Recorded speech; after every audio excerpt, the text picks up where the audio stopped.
Good. Yeah. Start, but if we start without him sitting, we've got to do the roll. Go ahead. Good afternoon, colleagues and fellow commissioners and stakeholders, both virtually and in person. We're delighted that you are all here to participate in our two-day March 21 and 22 hearing of the California Transportation Commission. Again, thank you for joining us today. We are going to have a roll call in just a moment by Doug Remedios, as well as webinar instructions so that we can all fully participate. Doug?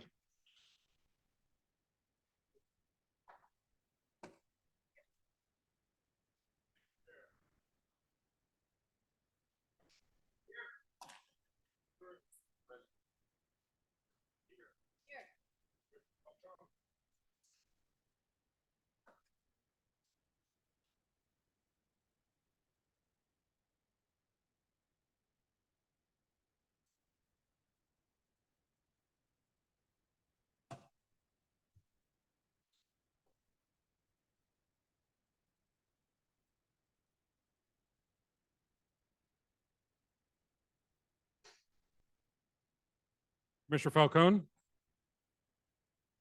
Roll call, Commissioner Falcone? Yes. Hi, Thank you. Douglas. Here. Vice Chair Grisby? Present. Commissioner Lugo? Commissioner Norton?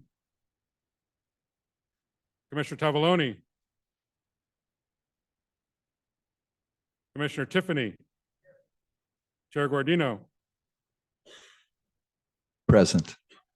Senator Cortese? Assemblymember Wilson? Chair, we have a quorum. Thank you, Doug. And with that, we usually have instructions to make sure people can fully participate virtually. Thank you, Chair. Welcome to day one of the March 2024 CTC meeting in San Jose. Please note that because this is a two-day meeting, you will need to use a separate link to attend the meeting virtually tomorrow. The links can be found on the first page of the meeting agenda on our website. Please use the questions tab on the webinar if you have questions about this. The Commission's meeting agenda is located on our website at www.catc.ca.gov.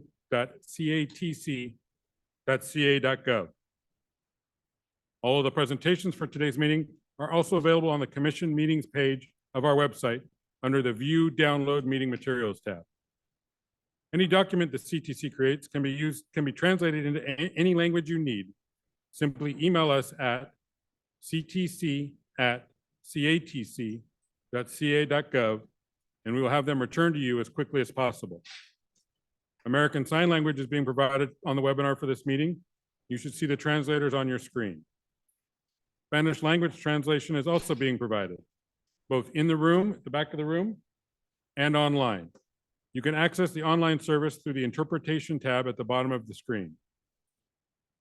For the translators in the room or at the back of the room, please let them know you're here and they can provide you the tools you need for that service.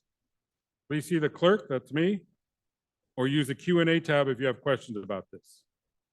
Live closed captioning is also available. Please select the Show Captions tab at the bottom of your screen. There are a number of language options available there to choose from. For our presenters, if you're on the agenda to make a presentation, please do your best to be succinct. Please speak at a steady pace to allow our translating services adequate time for accurate translation. If you're presenting remotely, we hope that you will turn on your camera during your presentation if you have one. For our members of the public, we welcome comments from the public as part of each item at this meeting. For those attending in person, please submit a speaker slip to the clerk, again, that's me at the front of the room, to let us know you want to comment on an item. For those attending via Zoom, you should see the webinar control panel, likely located on the bottom of your screen. There you will find the raise hand and Q&A tabs. We encourage you to use the raised hand feature as early into the item as you can to give the system time to acknowledge you. Commission staff will let you know when it's your turn to make a comment. Alternately, you may use the Q&A tab to submit your comment. Please be sure to include the agenda item number you are commenting on, and staff will read the comment on your behalf. As a reminder, each registered attendee is provided a unique link to access the webinar. These should not be shared with other participants, as this can create confusion for staff when calling on you to make your comments. For all of our meeting attendees, when making your public comments, please do your best to be concise. Please make sure comments add new information. If you agree with a comment of a previous speaker, simply make that statement. Please remember to speak at a steady pace to allow our translating services adequate time for accurate translation. Since we often have many speakers, we ask that you make your point in 2 minutes or less. If for some reason we have many speakers on any single topic, we reserve the right to limit comments to 1 minute if needed. Thank you for joining us today. We know your time is valuable, and we appreciate you sharing some of it with us. Thank you, Chair. Doug, thank you. And as we prepare for our welcome to the region, we are delighted to have 3 representatives of the Valley Transportation Authority with us today.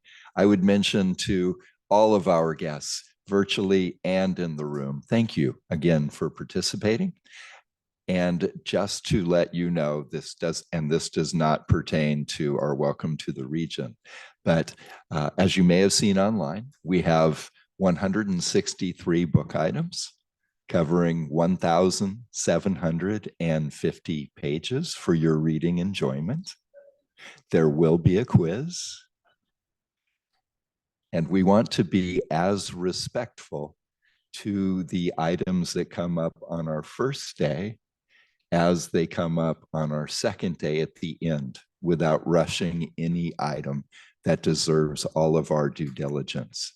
Therefore, for public speakers, virtually or in the room, we will be limiting time with a clock to help you to 2 minutes on both days, so that no one is treated unfairly, and we all know in advance. Does that sound good? Great. With that, it is truly a delight to have coming forward to for our welcome to the region, a leader here in Santa Clara County and throughout the region, who not only serves on the Board of Supervisors, is the chair of the Valley Transportation Authority, a member of the Caltrain Joint Powers Board, and a member of the Metropolitan Transportation Commission, the Honorable Cindy Chavez. Thank you for allowing us to use your chamber today. Thrilled all of you are here. And I just want to say how excited I am to have the CTC meeting here in Santa Clara County and in San Jose. And it's wonderful to see a full house, including our brothers and sisters from the labor movement. Well, I am just going to be very brief. I'm going to go because we have some important things that folks really want you to hear. And only you, Carl, would count the number of pages that are in the book because you've read every one of them. I'm going to ask if the staff would go to the next slide. By sharing just a little bit about this region, I know a number of you are very familiar with Northern California, but just some things you may not know. Santa Clara County is just under 2 million people. Over half of the households in our community speak a language other than English at home. And if you look just at the tech sector here, 67% of all of the folks who work in the tech sector are born in another country. And what that means is you look at opportunity in our community, we recognize that one of the most important ways we can address poverty, income inequality is really through transportation. We see that as a green jobs opportunity, as well as a way to connect people from point A to point B, whether that's work or play or school. So I'm going to let my colleagues talk to you a little bit more about a project that we're really excited about, all the leadership you've played, helping us in so many ways. Carl, you in particular, it's great to see back home. And I'm going to let them take it away. Thank you all for joining us. Thank you, Supervisor Chavez. And if you wouldn't mind introducing yourself as well. Certainly will. To the commission, Greg Richardson, Assistant General Manager and CFO for Valley Transportation Authority. We're going to do a couple of slides just about VTA, and then I'm going to turn it over to Tom, who's going to talk more about a couple of the projects that are significant in the region. So we can go to the next slide, please. So VTA is in a unique position within the county to impact transit and transportation really for the entire county, a balance to support transit users, bike riders, and commuters. From the transit perspective, as you look at the wheel, this is the core of what we do. We connect people to the needs they have each day. Some use out of necessity, some use out of choice. No matter what their decision, we need to provide safe, reliable transportation. On the construction side, as I said in a few minutes, Tom will walk you through the BART Phase 2 project, which is a critical project for the county and our region, which might be the understatement of the world.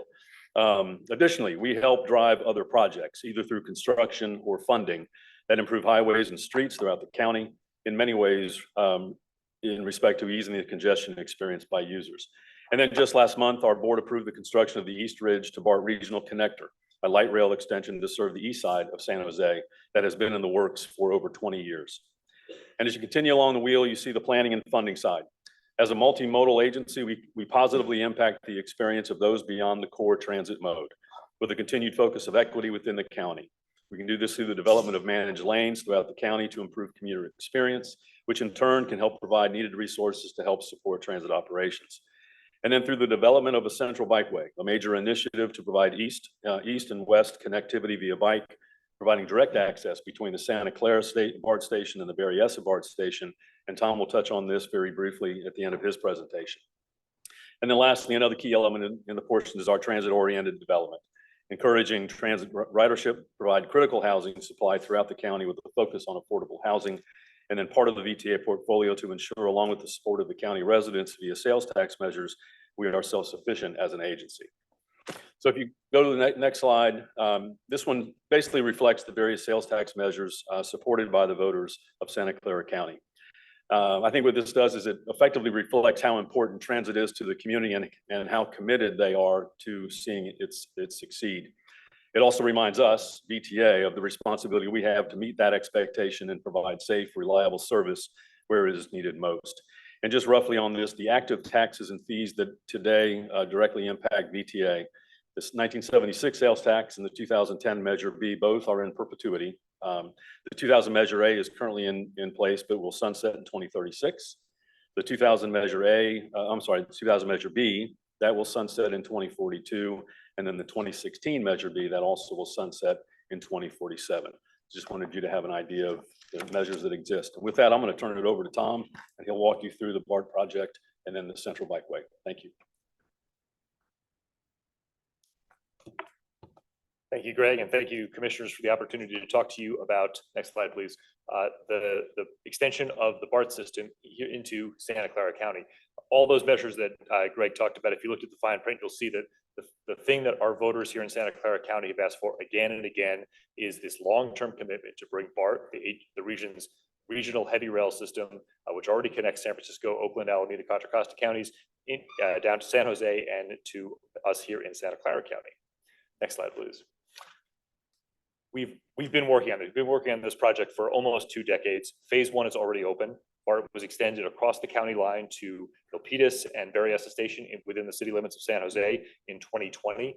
2 terrific intermodal transit centers within our county right now, kind of giving riders a taste of what they can expect when BART comes into downtown San Jose. But phase 1 is only the beginning.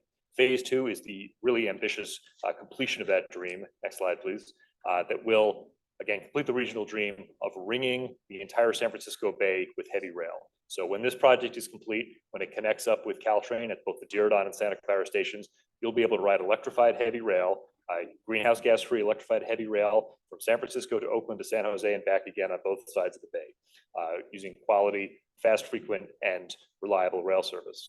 Next slide, please. It's an ambitious program. It includes 6 miles of rail, 5 miles of which are in tunnel, including a tunnel right through the heart of downtown San Jose under Santa Clara Street, and 4 new stations. One in the Little Portugal neighborhood on the eastern side of San Jose, 2 downtown, one right in front of City Hall at First and Santa Clara, one at the Diridon station, the regions and the state's rail hub that'll connect high-speed rail, Caltrain, local bus services, and of course now BART.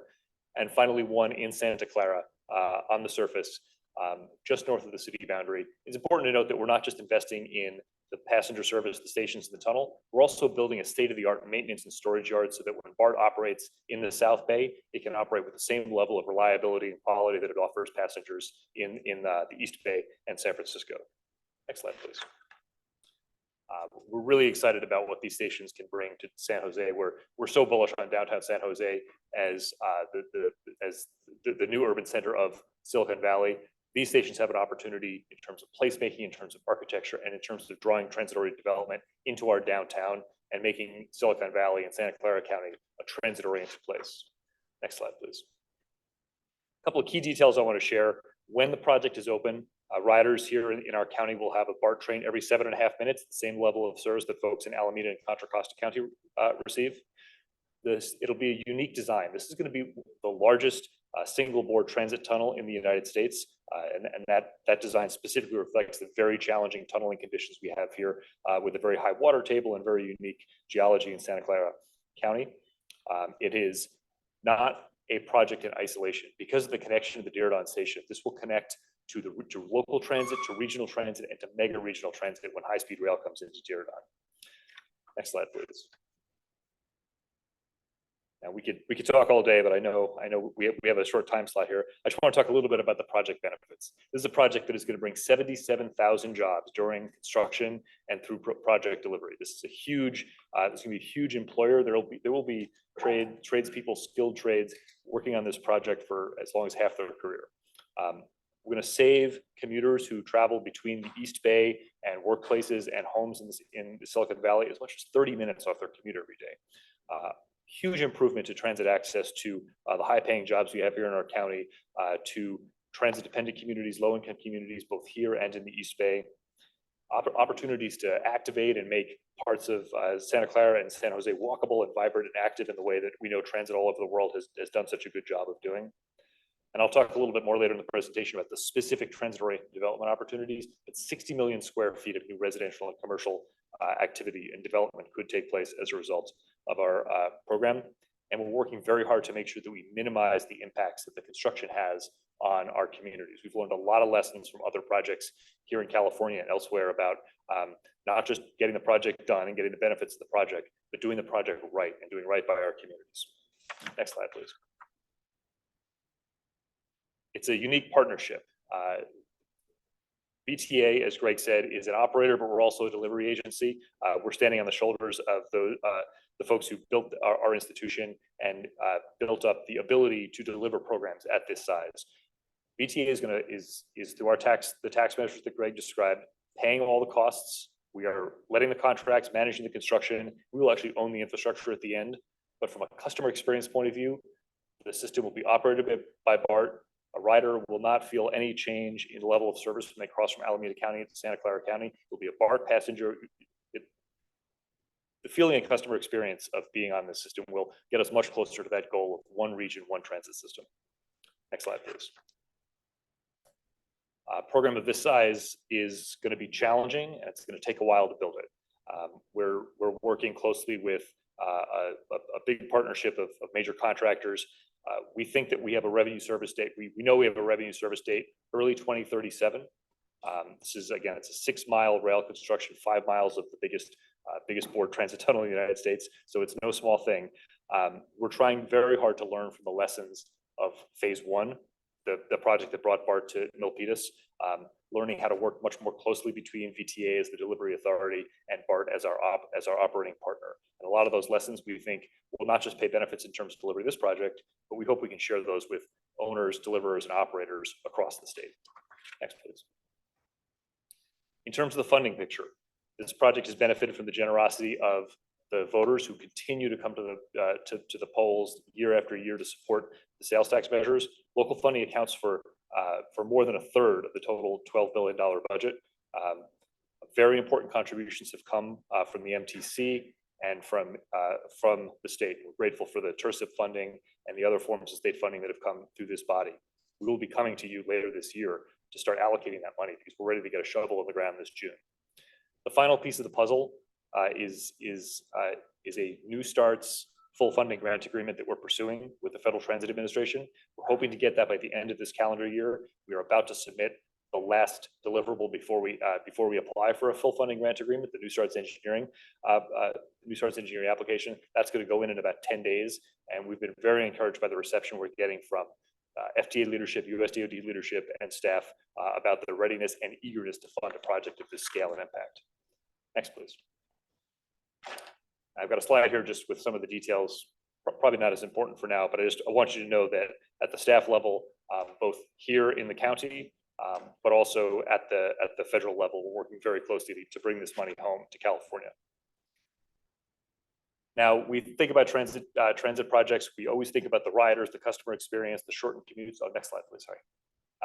But we also need to think about the long-term impact they'll have on our county and our city. As I said, 60 million square feet potential new development along this corridor in 4 very different locations. Little Portugal, the Five Wounds Parish location, bringing that level of development into a historically underserved part of East San Jose, meeting our equity obligations, making downtown San Jose with over 20 million square feet worth of development, making downtown San Jose the urban center of Silicon Valley, the Diridon station, bringing all that development to the mega regional rail hub, and then Santa Clara, again, supporting the city of Santa Clara's ambitious program to build out housing and workforce at the Santa Clara station. Next, please. Next slide, please. I talked about how we want to, again, not just build the project, but build it right. We have a robust set of plans about how we'll be communicating about construction, so no one's surprised by the impacts. We are going to make sure we specifically manage the traffic, transportation, and transit impacts because we're totally right underneath Santa Clara Street, the east-west spine of the VTA's bus network.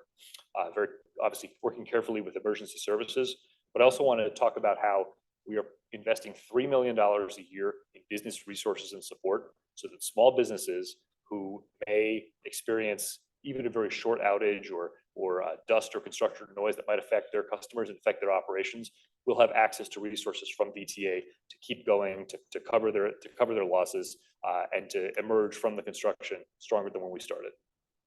Next, please. The final thing I'm going to close with today is something that is actually on your agenda today, and that is the build out of the Central Bikeway. Now, what does the Bikeway have to do with BART? Well, as Greg said, VTA is a multimodal planning agency, and we want to make sure that folks not only have a great experience and a safe experience riding BART, but can get there safely and can get there ideally without having to drive. Central Bikeway is a project we've been working on with communities across a 10-mile span from eastern San Jose into Santa Clara.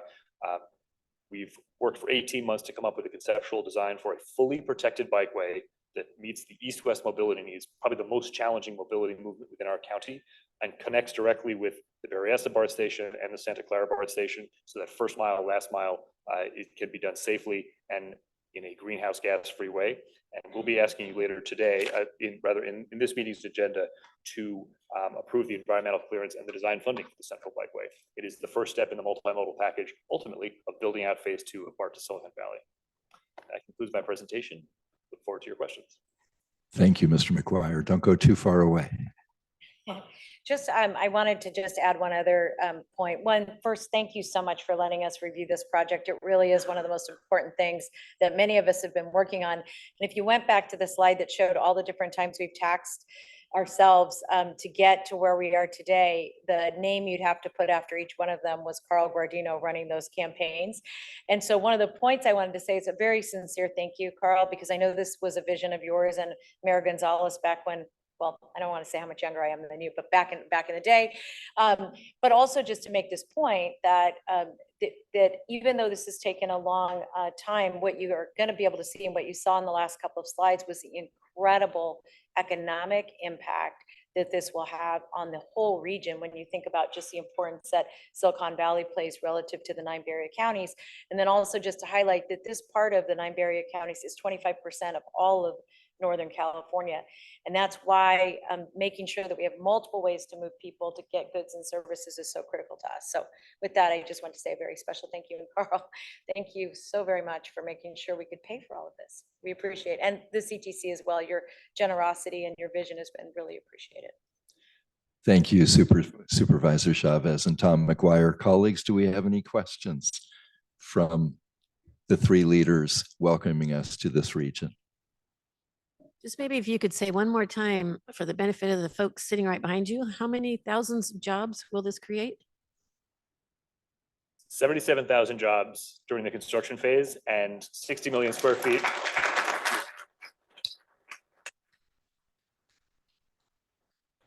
The 60 million square feet of construction, which includes both commercial and housing, lots more job opportunities and opportunities for affordable housing as well. I'm glad you brought that up because they came ready to work. Other questions from colleagues?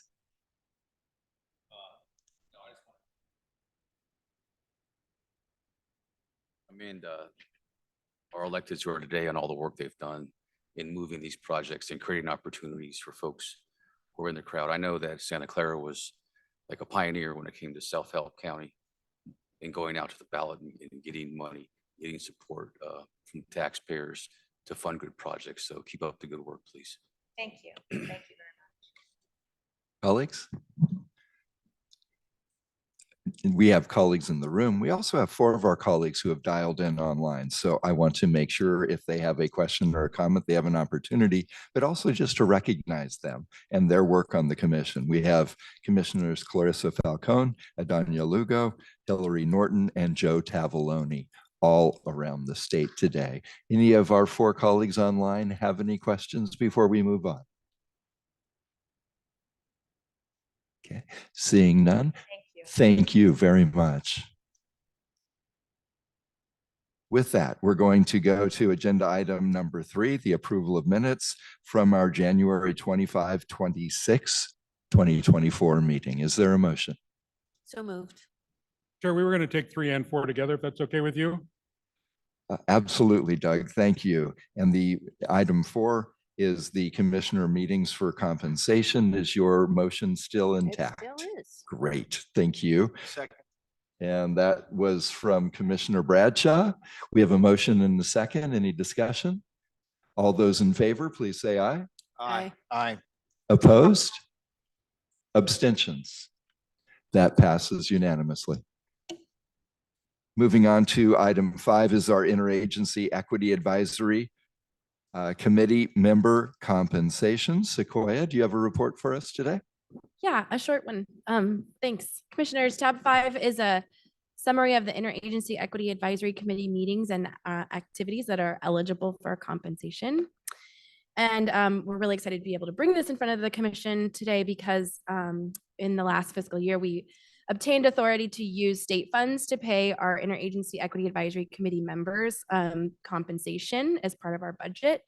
So this request now is the first of all of them that we are able to move away from using our previously allotted from grant funding funds, and we're now able to use state funds. So thank you. Are there any questions? Questions, colleagues? Seeing none, this is an action item. Yes, staff recommends your approval. Thank you, Sequoia, and thanks for the great work you've been doing on this from day one. Is there a motion? Motion to approve. Oh, thank you. First of all, we'll go ahead and do a motion in a second, and then we may have public comment on this item. Motion by Commissioner Bradshaw. Great. And we have a second as well. And we do have public comment. Eager with second? No, Cruz. Cruz, Oh, thank you. great. That was you, wasn't it? Yeah, great. Commissioner Cruz, and public comment?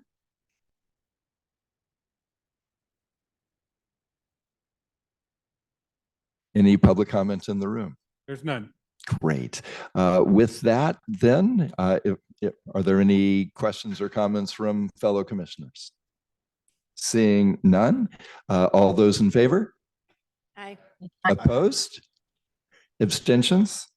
And that passes. Thank you, Sequoia. Moving on to item 6 from our Executive Director, Tanisha Taylor. Thank you, Chair Gardino. Good afternoon, everyone. Thank you to Supervisor Chavez and Greg and Thomas from VTA for the welcome to the region. We always appreciate our visits to Silicon Valley and seeing the range of projects that are underway in the Bay Area. I'd like to start my report by recognizing our new Commission Chair, Carl Gardino, and Vice Chair, Darnell Grisby. I'm looking forward to working with both of you in your new capacities to deliver critical transportation projects throughout the state. I'd also like to thank Commissioner Leanne Eager for her service as chair these past 2 years.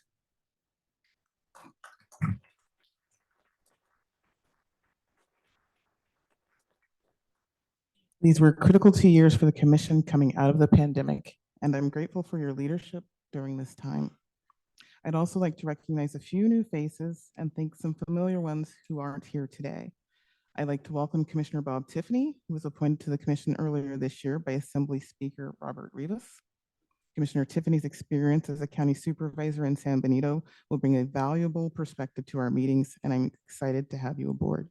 Welcome. I'd also like to welcome Senator Dave Cortese, who has been appointed the Senate's ex officio member of the commission. Senator Cortese is no stranger in these parts, having served on the San Jose City Council as president of the Santa Clara Board of Supervisors, as chair of the Metropolitan Transportation Commission, and as a member of the VTA board prior to his election to the Senate and his appointment as chair of the Senate Transportation Committee. Chair Gardino and I met with the senator last week, and we're looking forward to welcoming him later in this week's meeting. I would like to thank Commissioner Joe Liu, whose term ended at the end of last year, for his service on the commission and for his focus on ensuring our programs are providing support and outreach to historically underserved communities. I would also like to thank Senator Josh Newman for his ex officio service on the commission and his willingness to champion the commission's priorities in his work in the legislature. Commissioners, we've had a busy few weeks since we met in Modesto. Last month, I approved 2 emergency allocations totaling $9.5 million to Orange County Transportation Authority for emergency repair work in response to impacts from soil and debris that once again disrupted service on the San Clemente rail line. Due to the work of OCTA and its partners, full Metrolink and Pacific Surfliner service is expected to resume next week. To be this week. They just recently started. At the end of February, I participated in the California Tribal Nation Summit, representing the commission, and provided an update on the work we are doing to ensure tribal agencies are able to participate in the state's funding programs. Finding ways to increase this participation remains a priority for future cycles of our programs. Commissioners, as you know, with your adoption of the Senate Bill 671 Clean Freight Corridor Efficiency Assessment this past December, the commission provided a thorough list of recommendations to the legislature in an effort to provide guidance on how to address California's transition to medium and heavy-duty zero-emission vehicles. One of the key recommendations is an emphasis around bolstering funding from both private and public sources for infrastructure that can support that transition. In the spirit of that recommendation, I am pleased to share with you that last month, the California Energy Commission announced their recent $1.9 billion investment plan to expand zero-emission transportation infrastructure through their Clean Transportation Program, of which just over $1 billion will be committed specifically to strengthening California's medium and heavy-duty zero-emission vehicle infrastructure through 2027. It's investment like these by our sister agencies like the Energy Commission that will move the needle towards supporting zero-emission trucks in our state. Closer to home, our Trade Corridor Enhancement Program team is working on updates to the upcoming program guidelines to make the program's process more straightforward for zero-emission infrastructure projects to apply and compete in the program. We anticipate bringing these guidelines as an informational item to the June Commission meeting with proposed adoption in August. And another exciting development, I would like to congratulate Caltrans for its announcement last week on selecting 3 communities for the Reconnecting Communities Highways to Boulevards pilot program. This innovative program aims to transform and reconnect underserved communities historically divided by the construction of highways.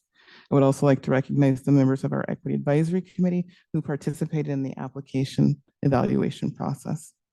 Together with the Federal Reconnecting Communities Program Grants Awards announced earlier this month, we are entering an exciting period of investment in projects that will address historic harms imposed by our transportation system and help provide solutions for future generations.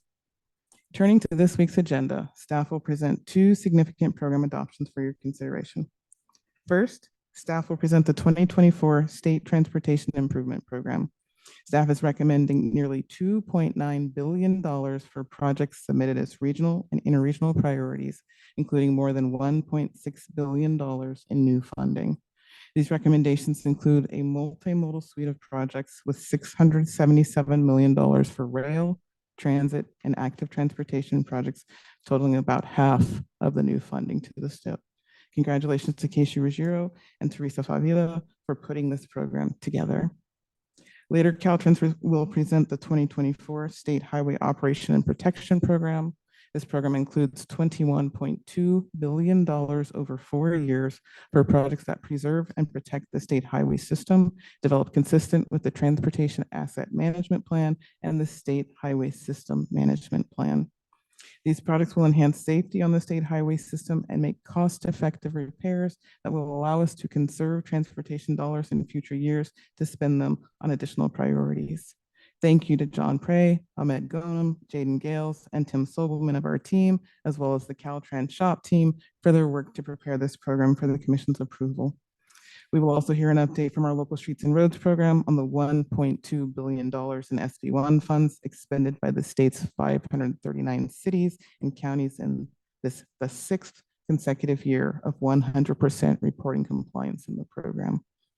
I'd like to thank the LSR program team, Alicia Secura, Celeste Almanza, and Leanne Batillon for their hard work compiling the expenditure reports from every jurisdiction in the state and providing this update. This week, staff will present the 2025 Active Transportation Program Guidelines for your consideration. This week also marks the 10-year anniversary of the adoption of the Cycle 1 ATP Guidelines. The person presiding over that meeting 10 years ago was also Chair Carl Gardino. Over the past 10 years, the Commission has programmed over 1,100 active transportation projects with $3.8 billion in funding.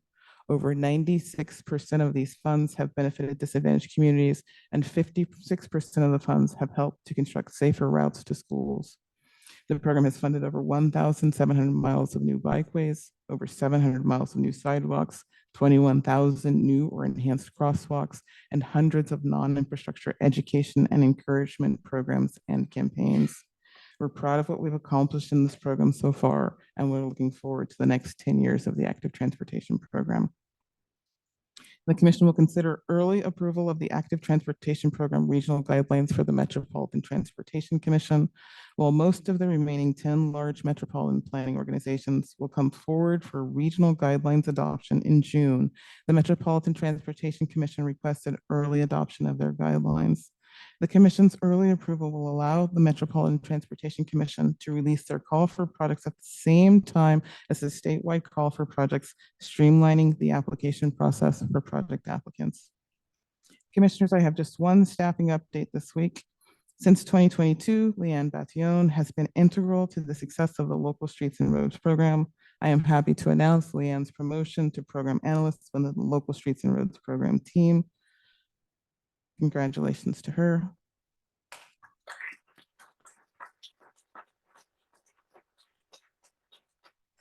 Looking ahead, the next regular commission meeting will be in May in the city of Orange. Before then, the Equity Advisory Committee will meet on April 5th via webinar, and the commission will hold a joint meeting with the California Air Resources Board and the Department of Housing and Community Development on April 11th in Petaluma. I'd also like to invite our stakeholders to participate in the March 27th SP1 Programs Workshop focused on advancing transportation equity. Commissioners, that concludes my report for today, and thank you for the time. Executive Director Taylor, thank you. Are there any questions of Director Taylor? Seeing none, we're going to let you off early. Easy on that. Seeing none, we're going to go to item 7, Commissioner and ex officio reports. Would any of our colleague commissioners like to report out on any activity? And I see that our new colleague, Bob Tiffany's light is on. Commissioner Tiffany. Thank you, Chair Gardino. As mentioned, this is my first regular CTC meeting since being appointed to the commission by Assembly Speaker Robert Rivas at the end of January, and I have a few brief comments. First, I wanted to acknowledge the time and effort that Executive Director Taylor and her staff have devoted to educating me on the role of the California Transportation Commission and the difficult decisions that come before it. I also want to thank Commission Chair Gardino, past Chair Eager, and all of my fellow commissioners for the very warm welcome they have extended to me, and very much look forward to working with all of them. I live just about an hour south of here in Hollister in San Benito County, as I have for most of my life, the same community that Speaker Rivas hails from. San Benito is a rural county in the Central Coast region, and I'm proud to say that I am the first member of the CTC to come from that part of the state. The county is also greatly impacted by the Bay Area in Silicon Valley, where many of our residents work. I look forward to bringing this multi-layered rural perspective to the commission, while at the same time doing what's best for the entire state when it comes to transportation. Thank you. Commissioner Tiffany, welcome aboard. I assume our staff let you know that the new commissioner buys us all dinner tonight? Just Good. the staff's dinner. Oh, that's it. It's the fine print. Welcome aboard. We're thrilled to have you.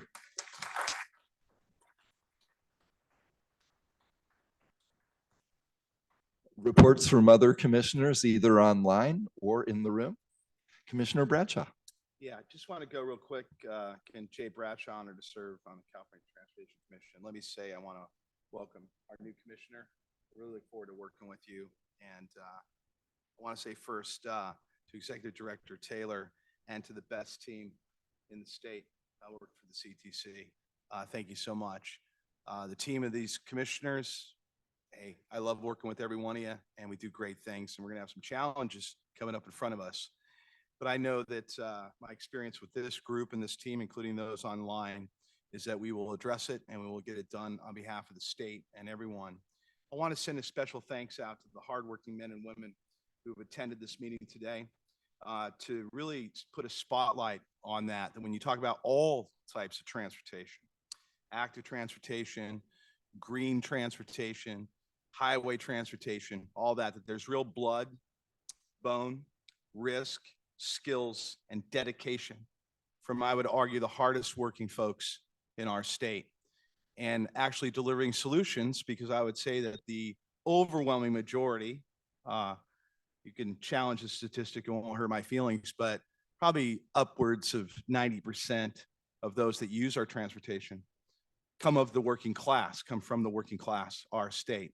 Working class builds it, and the working class uses it. So life safety is crucial on both sides, and taking a collaborative and engaging in critical thought when we look at solutions is very important. So I just wanted to put a spotlight on those folks taking their time to show up today and all the hard work they do every day to deliver for this state.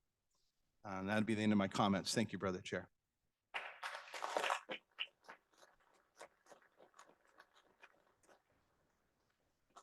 Commissioner Bradshaw, thank you. And again, to the folks from our building trades and other construction trades that are here today, thank you for taking time to join us. It's good to see you in our chambers this afternoon. Other comments from commissioners? Yes, immediate past Chair Eager. Yes, Jill, just really quickly to follow up. So I saw a couple of females out in that group. If you could stand up, our women in transportation folks here, yes.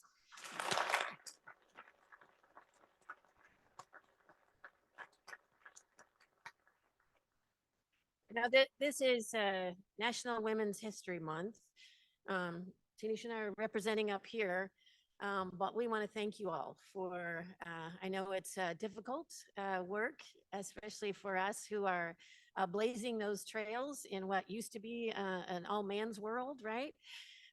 So the women in transportation groups around the state, Diana Gomez and I were the founding members of the Women in Transportation seminar in the Central Valley, but all over the state of California. So I encourage you to join and attend, because we do celebrate all the work that we all do, and we want to thank you for being trailblazers. So thank you so much.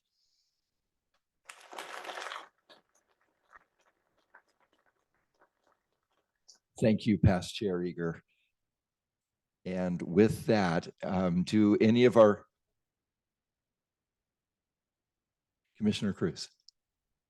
Just real quick, and I appreciate the comments made before mine, but I too want to thank everybody for showing up today and taking an interest in our state transportation system and leaning in to make our state more competitive and obviously keep it golden. We all love where we live and the things we do, and we try to provide a better future for our kids and our grandkids, and this is a good step. I know that the construction industry is important. It's the backbone of our state's economy, and most folks who get in a truck or pack their tools have a 40-mile or 50-mile commute one way. So it's important that we make investments to our transportation system to accommodate all modes. That includes transit, because we just seen that BART to San Jose is very important as well.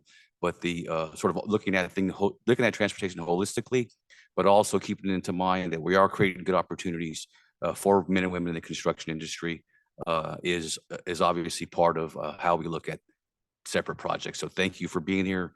Thank you for participating, and we look forward to making really good decisions on behalf of commuters in California to keep us all in the right place and moving forward. So thank you, Commissioner.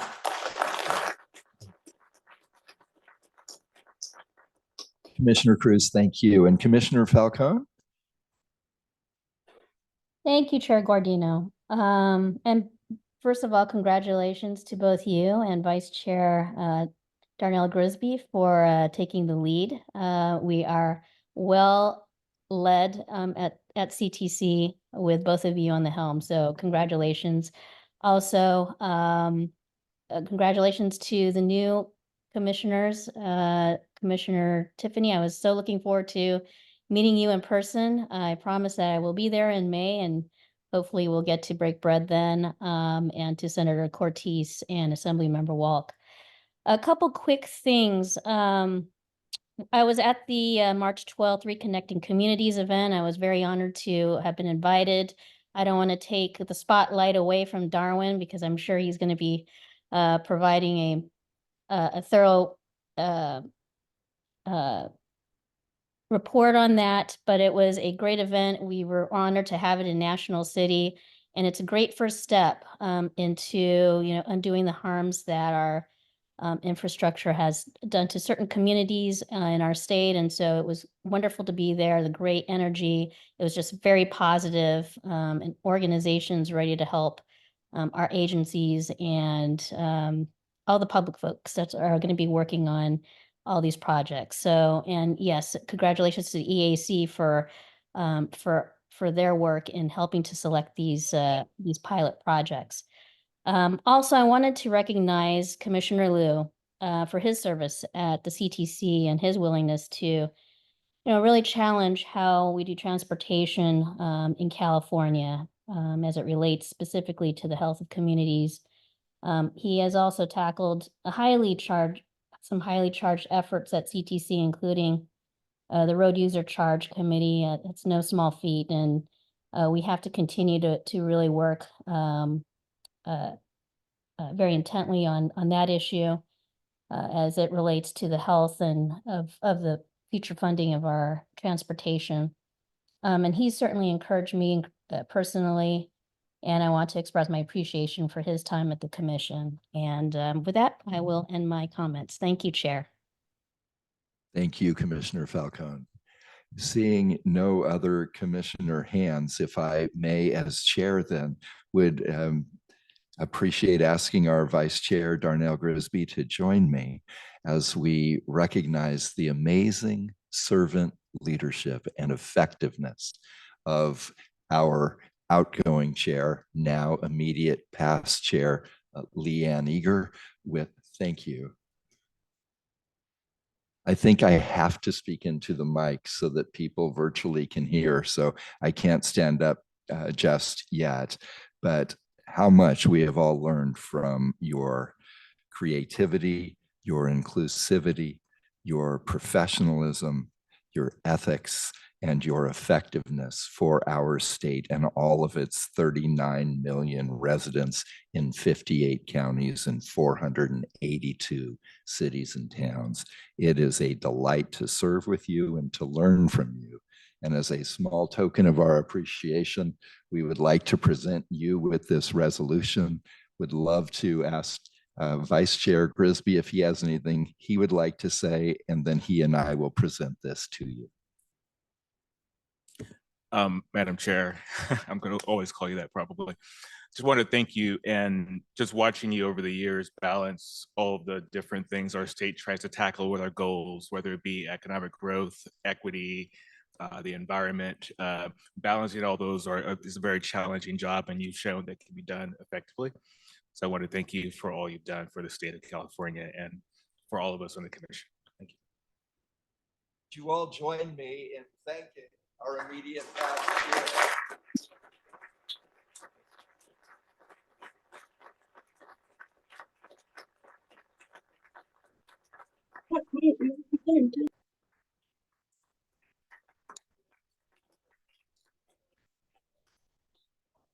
This way.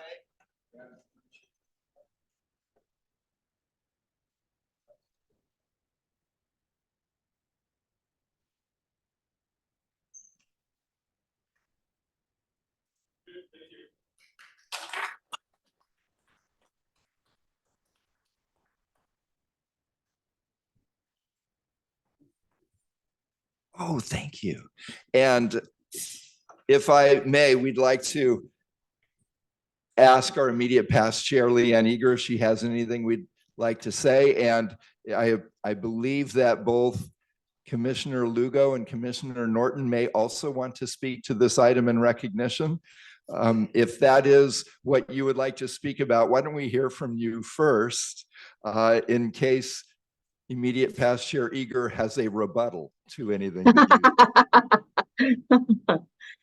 Well, we just wanted to offer our praise for Chair Eager, immediate past Chair Eager, that, you know, after the pandemic, we have all had some significant amounts of work to do to ignite our transportation system and look at the ways in which we are going to move people better, move people differently, and support the expanded role of the CTC and the expanded needs of the transportation and mobility community, including moving to zero emission transportation and active transportation. It is a pleasure to have served under your leadership for 2 years, and to also have this leadership be that way of collaboration, servant leadership together. And in this Women's History and Future Month, we just want to praise you as other women colleagues, because this is a job that is so important to women throughout the state of California. As Salito Reynolds would say, mobility is a women's empowerment tool. And the more that we can move together, the more that we can move safely, the more that women can thrive. And under your leadership, the more that we can have women work and on these projects, but also prime the projects. So we just want to say thank you. We look forward to Carl and to Darnell, your leadership as well, but to just thank you for the tremendous amount of work you've done, Leanne, as a chair and also as a fantastic colleague. So congratulations to you. Absolutely. I just want to add that, you know, getting to step onto the commission during Chair Eager's tenure meant that I don't know what it's like to have another chair. That we're going into a brave new world, but what a treat and a pleasure it was to get to your leadership, Leanne, and I look forward to continuing to learn from you on the commission. And we're just so grateful for the trail you've blazed and the way that you demonstrate leadership in practice. So thank you.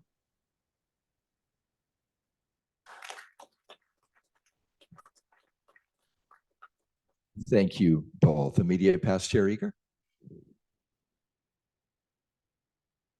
Thank you. So anyone who knows me knows I cry, so you'll have to forgive me. Well, there I go already. Didn't even speak yet. I do have to say, sorry. Thanks.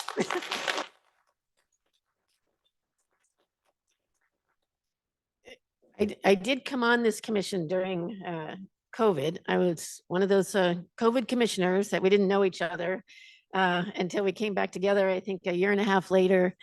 And it was soon after that that I became chair.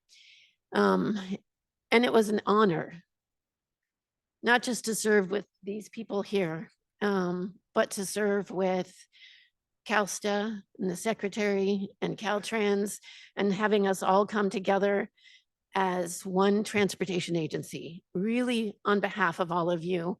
And I think when I came on, people had said, what's your goal? And that was my goal, is to bring us all back together on behalf of the people of the state of California, to say, this is the best place on earth to live. And certainly as we read newspaper articles from around the country and around the world, and I have a 16-year-old granddaughter who's autistic.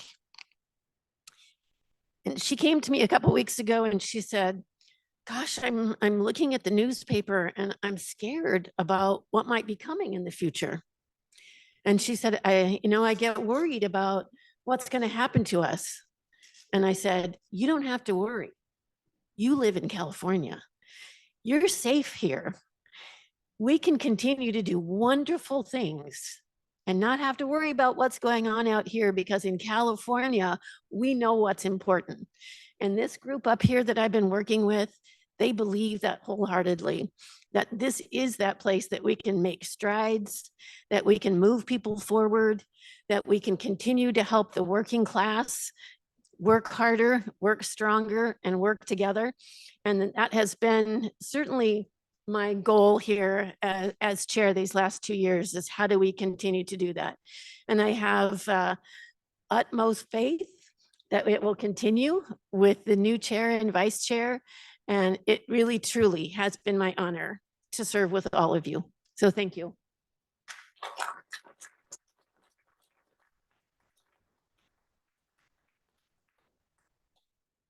Thank you, Chair Eager. If I may, did any other commissioner colleagues wish to comment on anything? No. If I may take just a moment as I begin this honor of serving as chair of the commission, 2 observations that I'd like to make from now in my 18th year on the commission. The first one is something that Chair Eager just alluded to, and that is in California and on this commission, diversity is our unity and our strength.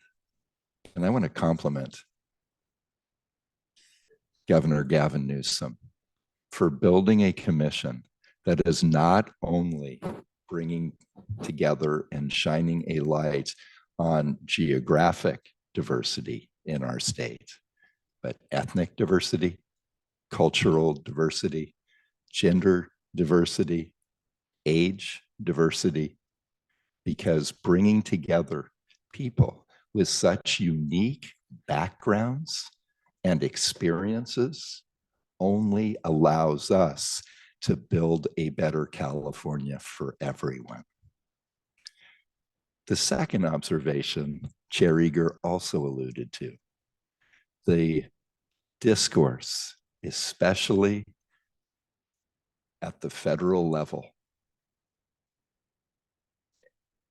has devolved. It should not, and I hope will not, be that way at the state, regional, and local level here in California. And I am committed as your chair to emphasize that it is important that our diverse perspectives lead to robust conversations, debates, and even strongly held disagreements. But unlike all too many at the federal level, it does not mean when we attack issues that we should ever attack individuals or institutions or entities. We, as a state, and I know as a commission, are better than that. I have the pleasure to be a part of an organization as a partner of the National Governors Association, which our governor is a very active participant in. And the chair and the vice chair of the National Governors Association are always intentionally of a different political party to show the unity that we should live daily as states and regions. This year's chair has an initiative called Disagree Better. The chair is Utah Republican Governor Spencer Cox, a committed conservative, and the vice chair is Colorado Democrat Governor Jared Polis, a committed liberal. Their bigger commitment is to their states and our country. And I'd like to underscore the point that we can disagree better while always staying respectful and listening to other points of view with this short video that they made together to launch the Disagree Better campaign. Brandy, may we show that? I'm Spencer Cox, Republican Governor of Utah. And I'm Jared Polis, Democratic Governor of Colorado. And we're here to help save your family dinners. You know what we're talking about. You're halfway through your second helping of mashed potatoes when your MAGA uncle decides to share his thoughts on the latest election conspiracy. We all have that uncle. Or instead of passing the salt, your woke niece passes along a particularly controversial fact that she read on social media. Or maybe you're the one with the strong opinions. You know you're right, and the other side is a bunch of misguided weirdos. But there's a healthy way to deal with conflicting opinions. Actually, it's okay to disagree. It's not just okay, it's crucial. Did you just disagree with me about disagreeing? Healthy disagreement means not assuming that the other side is deluded, misinformed, or actively trying to overthrow America. A little respect and curiosity keeps resentment off the dinner table. And out of your social media feeds. Our nation was founded by people who profoundly disagreed. So next time your uncle, your niece, or anyone else brings up that one topic that just drives you nuts, take a deep breath. Be curious, ask questions. If you still disagree, that's okay, but you might find that you aren't as far apart as you think. Conflict isn't bad. It's the way we disagree that matters. Please join us in showing America the right kind of conflict. Together, we can disagree better. Randy, thank you. Can that be our commitment to each other as we move our state forward? By hands, can we agree to treat others with respect, to actually listen, try to learn, and then lead to drive our state forward as it comes to the mobility improvements that we all expect and deserve? Did anyone not raise their hand? Because it's okay. It's okay for you to disagree. But let's disagree better, shall we? Thank you. Let's move on. We have a series of reports that we are going to ask to be. Sir, can we ask for public comment, please? Oh, on that item, yes. Every item. On every item, good. Who would like to come up and disagree? Either virtually or in the room. Any comments on our commissioner and ex officio reports? Chair, we do have attendees with their hands virtually raised this time. I wasn't sure if they were raising just to acknowledge the statement you made earlier, if they're raising their hand to comment, but it sounds like they are looking to comment at this time. So I would like to first call on Dave Cortese. Oh, and welcome aboard our new ex officio from the California State Senate and chair of the Senate Transportation Committee. Commissioner Cortese, the mic is yours. Thank you, Chair Guardino and commissioners, and those of you who are tuned in and have been assisting with the effort of the CTC in California now and over the years. I just wanted to express my gratitude to be appointed as an ex officio member, to be here today. I look forward to joining you soon. I'm in a car after session on the way back to San Jose now, and I'm going to keep my remarks short. I am feeling very agreeable today, so that's keeping with the theme, and I'll try not to disagree too much, but when I do so, I will certainly keep the pledge. Thank you, Chair Guardino, and I look forward to working with you closely in the future. Thank you, Senator Cortese. Others who would like to comment? I do not see any additional requests from our virtual attendees. And in the room, is there anyone who would like to fill out a card and comment? Seeing none, we will move on to our CalSTA Deputy Secretary, Darwin Mosavi, for his report. Darwin, welcome.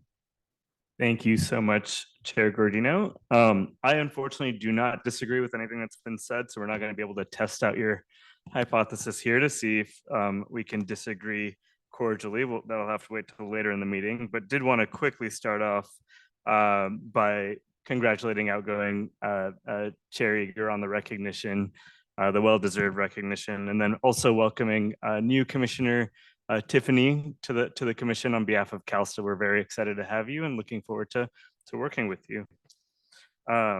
Unfortunately, the Secretary and Undersecretary couldn't be here today, so I'm filling in as Chair Guardino mentioned. I'm Darwin Mosavi. I'm the Deputy Secretary for Environmental Policy and Housing here at CalSTA, and I have an update on our core 4 priorities that the Secretary always gives an update on here at the Commission meetings. But before diving into the core 4, I did want to acknowledge a new member of our team. If you could go to the next slide, please.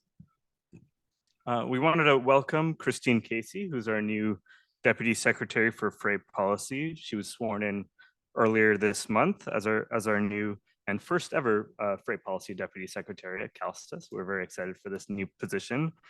She has a varied background. Most recently, Christine was a senior consultant at the California State Assembly. She's also held positions at the California Council on Science and Technology and the Department of Finance. Christine was a postdoctoral fellow at the University of California, San Diego, and an adjunct professor at University of San Diego. So we're very excited to have her on the team, and I'm sure you will all at the commission get a chance to work with her in the near future. Next slide, please. So starting with our core 4 update, we always love to start with safety, given the importance of safety to transportation in the state. First off, as you see there, the picture of Highway 1, PCH in Malibu.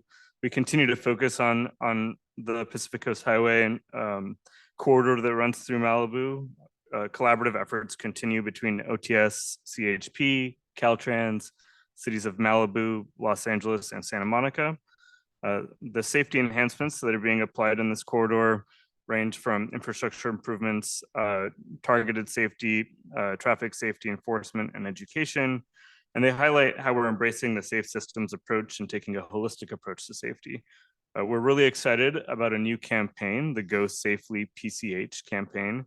Is a collaborative effort to address risks of dangerous and reckless driving, so residents and visitors are safe along highly traveled PCH corridor from Malibu to Santa Monica. The goals of the educational campaign are to inform and educate residents, visitors, and businesses about the safety enhancements, increased law enforcement, and educational initiatives to encourage safe driving options. We will develop resources and highlight actions by local and state governments to make PCH safe for everyone. This is a collaborative action that goes beyond the state level. We have multiple local agencies helping support this campaign. These agencies include the City of Malibu, City of Santa Monica, LA Sheriff's Department, Lost Hills Station, Santa Monica Police Department, and the LA Police Department, just to name a few. And these partnerships are very critical for the success of this campaign. This is certainly one that takes an all hands on deck approach. So we're really excited for this upcoming campaign and aim to launch it later this spring to take advantage of the warm weather and busy travel season. So we're looking forward to that.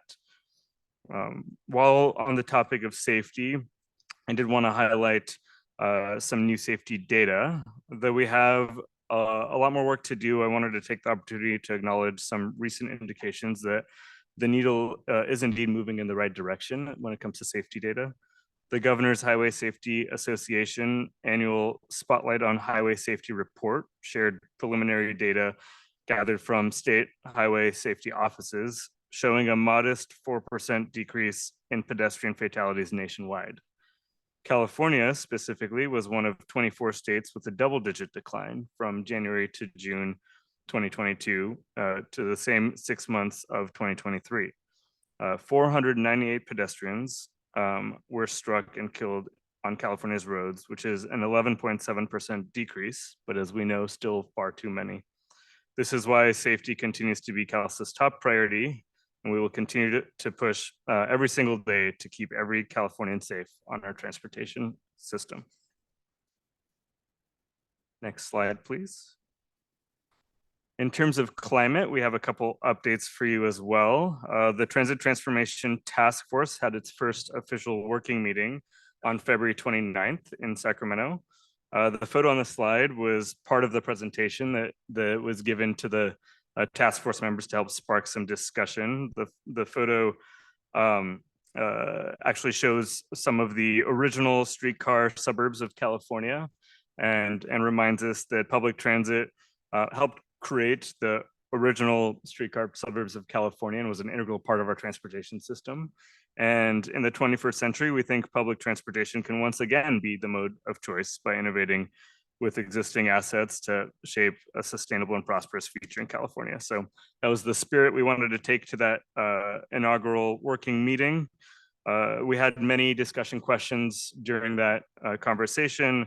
One key discussion question was what level of transit transformation and ridership increase will it take to achieve our climate goals? So really wanted to root that conversation in our ambitious climate goals and that we have as a state, and really talk about the transformation that it would take from transit to meet what transit is being called on to meet as far as those goals are concerned. We had a lively discussion with varied and important perspectives, issues, solutions, and examples provided from our members. And the discussion really validated, I think, exactly why we selected such a diverse team with a range of transit-related background and experiences to be part of this journey. So we're really looking forward to the next meeting in San Diego in April and think it'll be a productive one.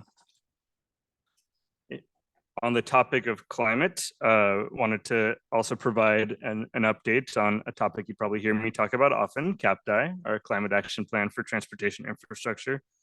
CalSTA finalized our second annual report on CAPDI progress on January 29th. If you recall, we had a draft that went out in November of 2023 and had a chance to present to the joint CARB CTC HCD meeting on that draft.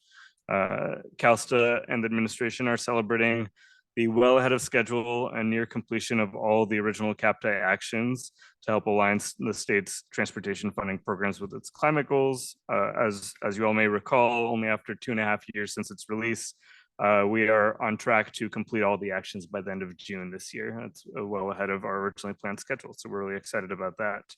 But despite our progress, we know that these efforts alone will not result in the necessary reductions to meet our climate change scoping plan VMT reduction targets needed to meet our state climate goals. So CalSTA is gearing up to embark on an update to the CAPTA action plan. We will continue to work with our partners and stakeholders across all of our initiatives and programs to find opportunities for further and urgent necessary progress, but we don't want to do that alone. So CalSTA is interested in hearing from our stakeholders and partners this spring on further action to implement the vision outlined in the CAPDI framework and help accelerate progress to meeting our climate goals. So in early April, we hope to announce a specific timeline and engagement process for that CAPDI action plan update. So you'll be hearing more from us soon.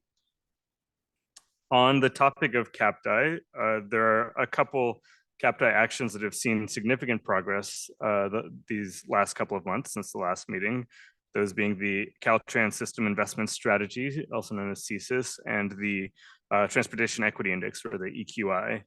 I won't spend too much time on CSIS. I know it's here later in the agenda today, so we're really excited for the conversation on that here. But if you go to the next slide, I did want to touch on the Equity Index.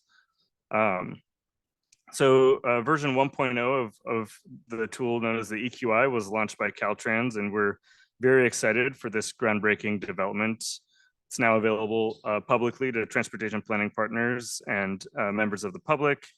Version 1.0 of the EQI is intended to assist in the evaluation and prioritization of department projects through data-driven assessment of transportation equity needs.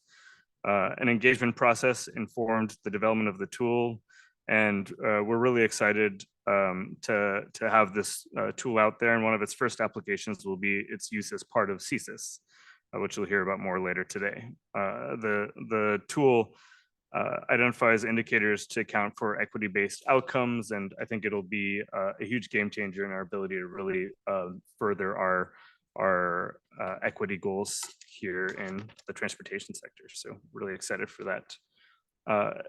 Next related equity update, this was mentioned earlier, but I think it's worth mentioning again because we're really excited about the Reconnecting Communities Highways to Boulevards program. So we just announced in partnership with Caltrans the first awardees of this pilot program.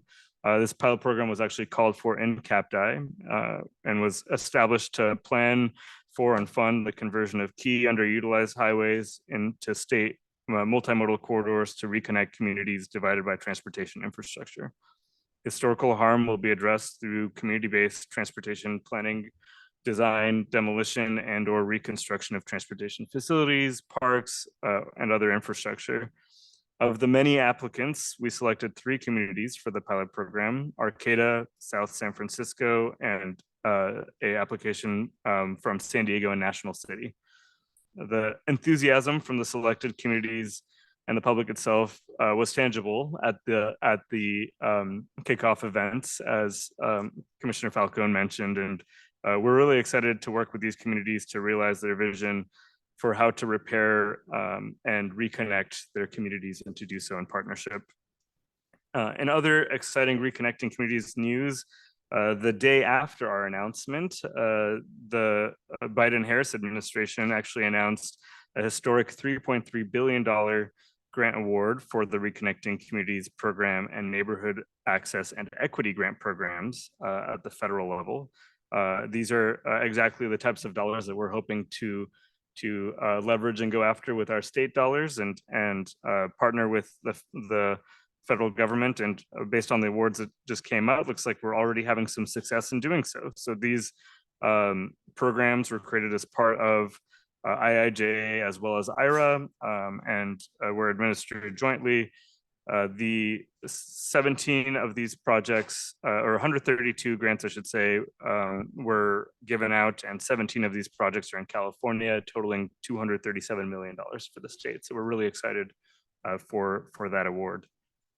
And then finally, on equity, wanted to touch on the Equity Advisory Committee that was mentioned earlier. Wanted to take a moment to thank our 2 outgoing members of the Equity Advisory Committee. So thank you to Naila Pope Hardin and Axel Santana for your service and assistance in helping set up this new and important committee. As these two previous members term out, we worked to recruit their replacement and had no shortage of applicants. The pool was narrowed down to two fantastic prospective members whose names I unfortunately cannot share yet, but good news, they will be shared shortly. I think there's an item later on the agenda today on this. So we're grateful for the time and effort for the outgoing members and really excited to work with the new incoming members as well. Next slide, please.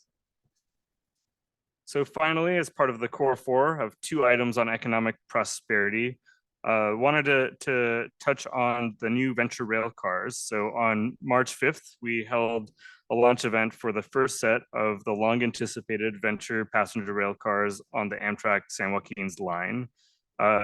This much needed investment will result in running 5 daily round trip routes between Oakland and Bakersfield and 2 round trip routes between Sacramento and Bakersfield. These cars also enhance the user experience and access for train passengers in California by being ADA accessible with automated doors, automated restroom doors, wide aisles, better audio systems for onboard information and better visual screens. Caltrans purchased 7 car sets through $132 million federal grant, all of which are scheduled to be on the tracks by the end of 2025. The train cars are being built by Siemens in Sacramento and Stockton here locally. And finally, wanted to touch on the reason Secretary Omishakin couldn't be here today is that he is currently in China with a CALSTA and CALIPIA delegation led by the UC Berkeley California China Climate Institute. They are traveling to Shanghai, Hainan, Guangdong, and also will be in Hong Kong. The Hainan province visit in particular is a significant one because just last summer, on behalf of the administration, the secretary signed a climate cooperative agreement with this province. Hainan is planning 100% zero emission vehicle sales as early as 2030. So we have a lot to partner with them on. And while in China, the delegation is focused on a variety of issues from economic and trade relations to greenhouse gas emission reduction, our transition to clean energy, clean transportation, of course, just to name a few. And they will be sure to also talk about high-speed rail, given that China has the world's longest and most extensive high-speed rail network at 26,000 miles. So we're very excited for this visit and know it'll be a productive one. So with that, I want to thank you for the time and happy to take any questions. Thank you, Darwin. That was a great update. And please give the secretary our best as he travels abroad representing our state and making our state better. First, I want to ask if there are any questions in the room or virtually on this item. No public comments in the room. And on the dais and our commissioners who are not here with us, want to recognize, I believe that Commissioner Norton had a question for you, Darwin. Commissioner Norton, if you could take yourself off mute. Yes, I do. Thank you so much, Darwin. This is a great presentation, and I want to thank you for your leadership with CAPTI and the work you've done with us to make sure that the goals that were set out and how we met them were just an extraordinary path together. But my question is on the Reconnecting Communities and the Highways to Boulevards program. And given that PCH that had the 4 human fatality crash, and so much has been done to try to address the lack of safety on that corridor. And I was just told that there was yet another fatal crash that happened along PCH. Is it possible that PCH might be eligible to go from highways to boulevards? Thank you, Commissioner Norton, for that question. Certainly we are, as you heard in the presentation, really interested and focused on what we can do on that corridor. In terms of specific funding from the Reconnecting Communities program, if there were to be a project and partnership there and a particular application that folks wanted to submit to the federal program, Reconnecting Communities program. I think there'll be another cycle of that. So, I don't see why there wouldn't be an opportunity to partner on that. In terms of the state program, we did make 3 awards for a very limited amount of pilot program funds. We're hoping in the future that there'll be more state opportunities for our highways to boulevards pilot. But it is, currently just funded in that one cycle. But I think there's plenty of opportunities to work on that corridor and think about how reconnecting communities and the federal investments in particular can be helpful. So happy to follow up on that. Thank you, very appreciated. Any other comments or questions from colleague commissioners? Seeing none, let's move on to our Caltrans Chief Deputy Director, Mike Keever. Mike, thanks for joining us. Yeah, thank you, Chair Ardino. Pleasure to be here on behalf of Director Tavares. Also want to, a lot has been said, but certainly appreciate the opportunity to work with the previous leadership as well as the new leadership and the new members. So thank you very much for this opportunity. Next slide, please. So people first, let me start with some changes in the Caltrans side. So we have 2 recent appointments by Governor Newsom. The first, I'll start with Naila Pope Harden, who was just mentioned as an outgoing member of the EAC. So Naila has been appointed the Deputy Director for Equity and Tribal Affairs at Caltrans. She was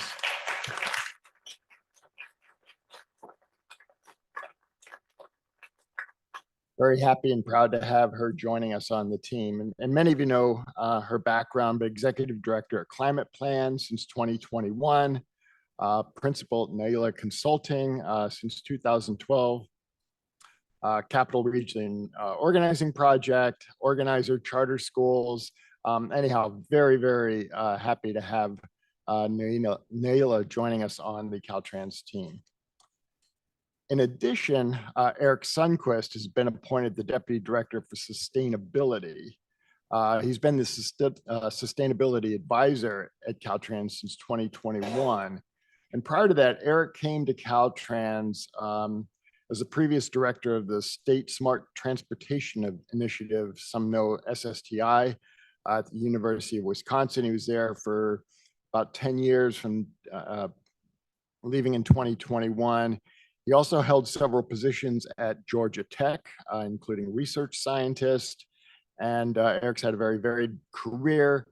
He had editor positions at the Atlanta Journal-Constitution, the Virginian Pilot, amongst others. And so very happy to have Eric appointed as the Sustainability Deputy Director. And then Janice Benton has been selected as the Acting Deputy Director for Maintenance and Operations. And she's backfilling behind Sergio Aceves. And I think last CTC meeting, Director Tavares announced that Sergio is the Acting District 3 Director. And so Janice has been the Assistant Deputy Director for the Middle Mile Broadband Initiative with CDT. And so prior to that, Janice, very experienced division chief for our headquarters division of design, all the statewide policies and standards for roadway and roadside design, engineering, and landscape architecture on our roads. Prior to that, very extensive traffic operations and safety background. She's also had interim assignments as the chief engineer for project delivery, the District 8 director, deputy division chief for structure design, and many others. So very experienced and happy to have Janice in this role. And then backfilling behind Janice on the broadband middle mile is Jeff Wiley. Jeff has held multiple positions in the Division of Engineering Services. Most recently, he has been the division chief for project management in charge of navigating our large capital outlay program. So very happy to have the talent and experience that we have here at Caltrans and having all 4 of them in new roles. Next slide, please. So Darwin talked about the the equity index. Let me touch on it a little bit more because this is a very significant milestone. We've been working on this for a couple of years. This is going to help us, with, spatially screening the state and looking at particularly transportation-based priority populations, and also very importantly, down to the census block level. So it allows us to get that granularity that's going to help us going forward. And it looks at traffic exposure, access to destinations, and transportation-based populations, including low income status and tribal land status.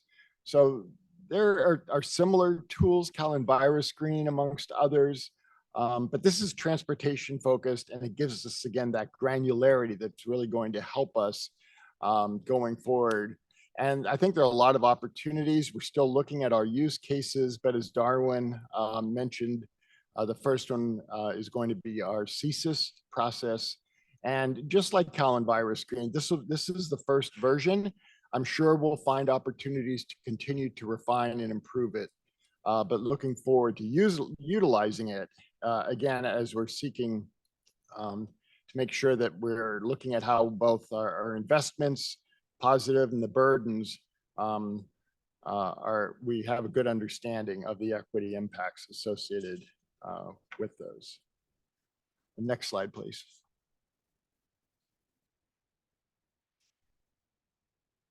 With regard to equity and also reflecting all of the we see the fantastic the hard hats and the vests, a lot of work out there in construction. I think in my career has got to be near the peak, and so we have, I think, upwards of 1,000 projects in construction valued at $14 billion, and we've got basically 1,000 in the queue coming behind them. So more work.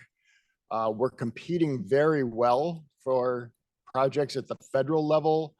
And so even though California is really, nationally, I hope Alyssa Canove doesn't dispute this, but, California is kind of the 800-pound gorilla nationally. And we're punching above our weight even then and competing for competitive funds. So bringing more money in, a lot of those are in the pre-construction phase, but more work coming out. And so with that, we want to have participation, throughout the state, those jobs, more jobs going out. And so from that equity standpoint as well, we track and look at, the participation of our disadvantaged businesses, our small businesses, and our disabled veteran businesses to be participating in that. And right now, our small business participation is at 31.2%. And our DBE participation is a little bit right around the 22.2% goal going forward. We have launched a new disparity study. So every 3 years, we go out and scan the landscape, who's available to continue to do work. It's not on the slide, but I will say yesterday I had the pleasure and honor.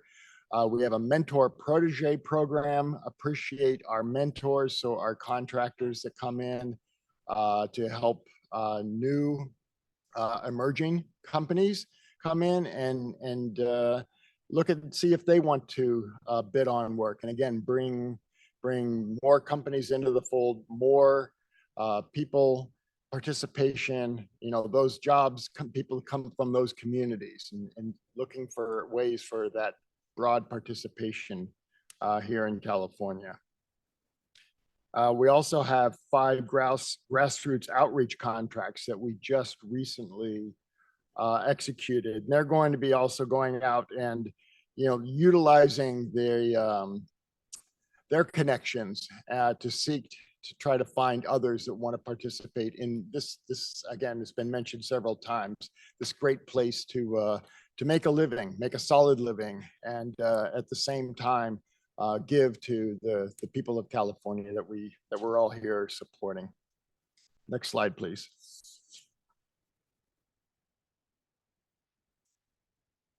So, we're transitioning, right? We know California moving ahead with looking at alternatives, whether it's electric vehicles, hydrogen vehicles, going through that transition, again, leading the way in the country. And it was mentioned, Secretary Owen being in China, seeing what, some of the things they may have going on. But those of you that have electric vehicles also are aware that they're, finding that charger and the disappointment when the charger is not operational, the broken chargers. So we're very fortunate that there's an FHWA program, the Electric Vehicle Charger Reliability and Accessibility Accelerator, or basically the Broken Charger Fixer program, right? So we applied for that, and very happy and thankful for the award of over $63 million, but that's 43% of the federal funds that were available came back to California to invest in our chargers and trying to get them up and operational as we continue to expand that network. And so very happy and thankful for the opportunity. This is going to complement our NEVI program that we're partnering with the Energy Commission and putting out several $1 billion worth of chargers to create that network as people transition to electric vehicles. A minimum of 40% of the funding also will be going to Justice 40 communities. So again, us looking at where we're making our investments and ensuring that we're looking from that equity lens. Next slide, please.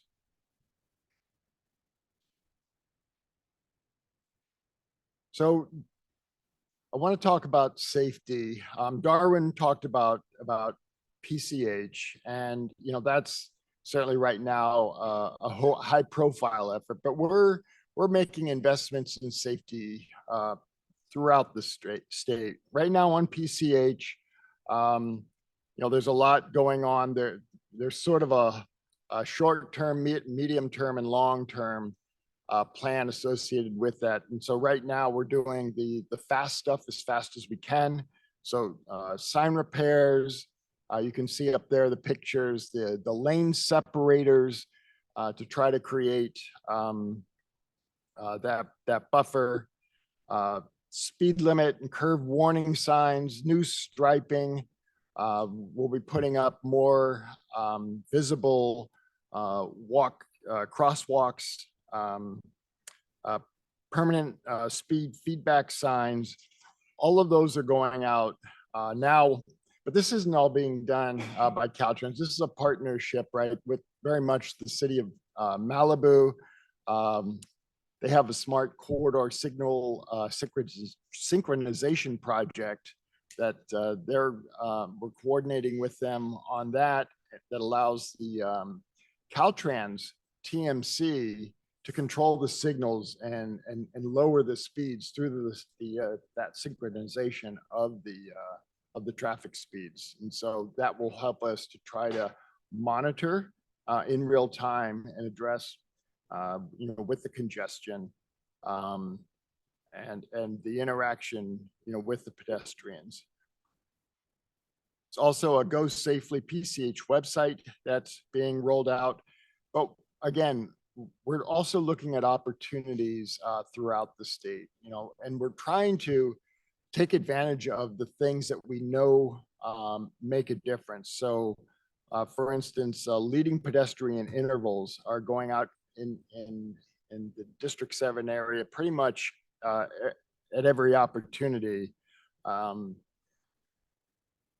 Looking at protecting, pedestrian safety at schools and crosswalks, and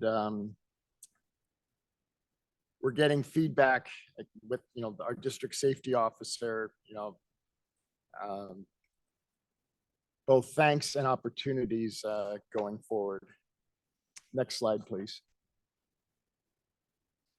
So with these safety investments, looking out, right now, we're investing a record amount of funds, about $1 billion or so a year for safety improvements.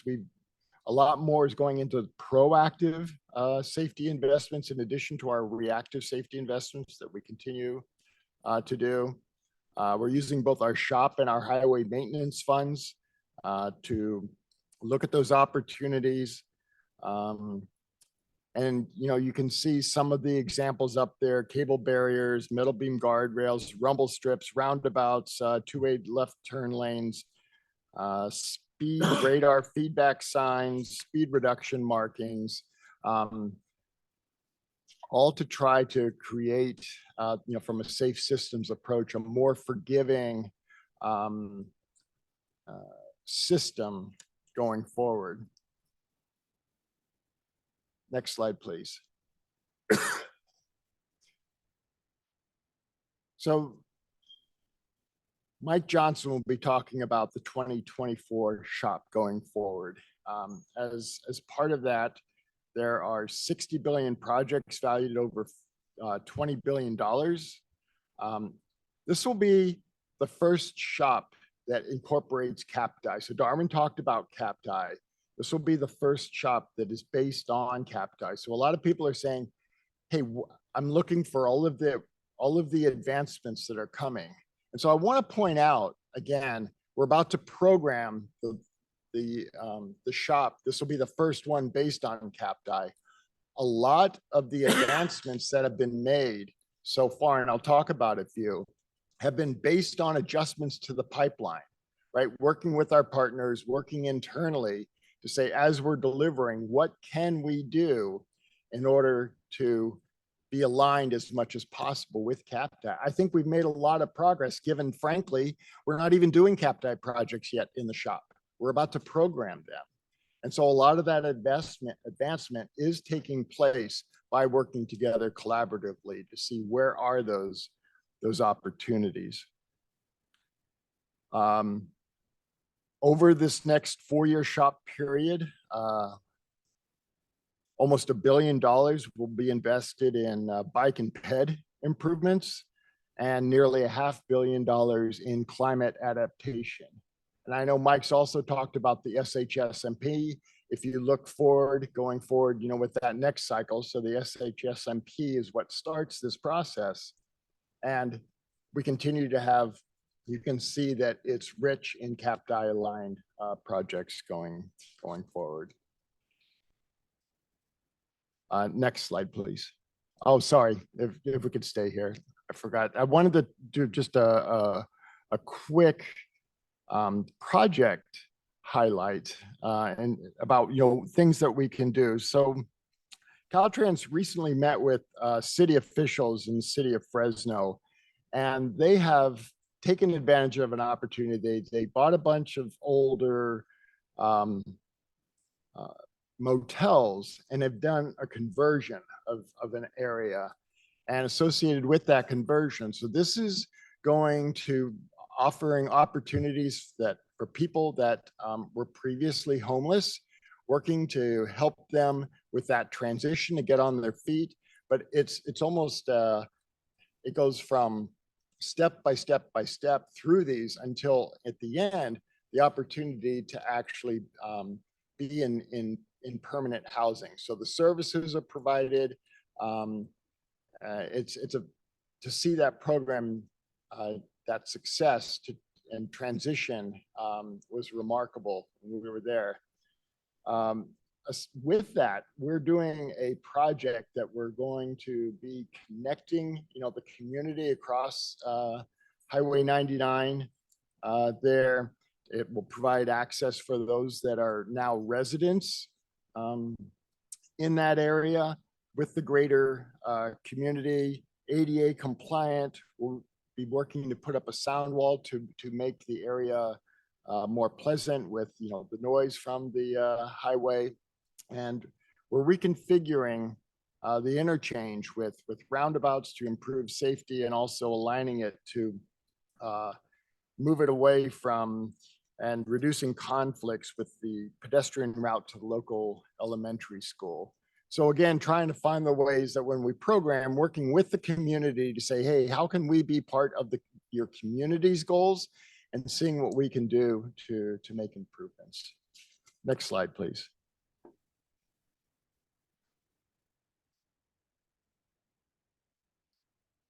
So I wanted to talk a little bit more about the bicycle and pedestrian infrastructure. So as been mentioned previously, we want to invest in all modes of transportation.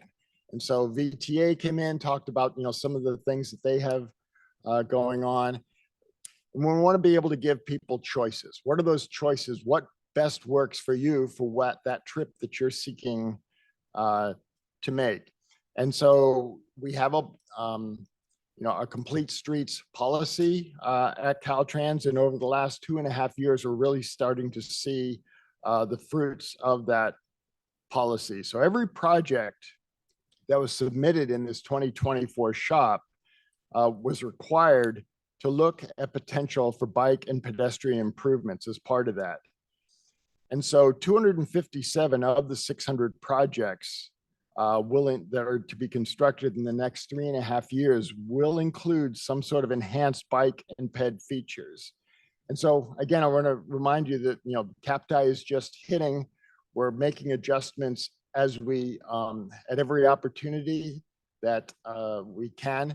But I would anticipate as we go forward, as we're able to plan, we have the CAT plans that are going to help guide us. More of that planning will take place. They'll be even more aligned, and it'll be richer in CAPTI aligned projects going forward. But we'll have 265 miles of new bike lanes and more than 3,000 safety features going forward. Again, more work to do in this area, but this is a substantial change. If you look back at, if you go back shop cycles, and we've been tracking this is substantial progress, acknowledging that we have a lot more to do. And next and last slide. And so with this, I just wanted to, highlight a few of our employees that are very passionate about this work and doing this work to ensure they're embedded in the department on behalf of the bike ped community, to be interacting with the department to look for those opportunities to integrate transit, bike, ped, all modes into our projects. That is as effectively as we can. So Sergio Ruiz is our District 4 Office Chief for Transit and Active Transportation. Tammy Quigley is the Office Chief in our Office of Corridor and System Planning. And Charles Carroll is a Senior Transportation Planner in District 10. So these are just 3 of the employees that are doing this, but I wanted to put some faces out there to demonstrate that, these are people very passionate. In the end, we talk about a lot of numbers, a lot of jobs, all of our routes, but in the end, it's about the people. And these are 3 of the people that are making a difference. So with that concludes my report. Thank you. Thank you. Thank you, Mike. We're going to go to our FHWA California Division Administrator. I'm reminded that we have an opportunity for public comments, both in the room and virtual. Do we have any virtually? We do. Great. And just a reminder to everyone, for public comments virtually or in the room, up to 2 minutes. We'll start your clock so that helps guide you.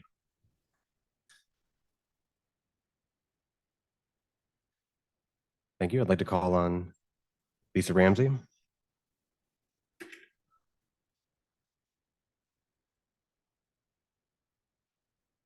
Lisa, you're free now to unmute yourself and make a comment.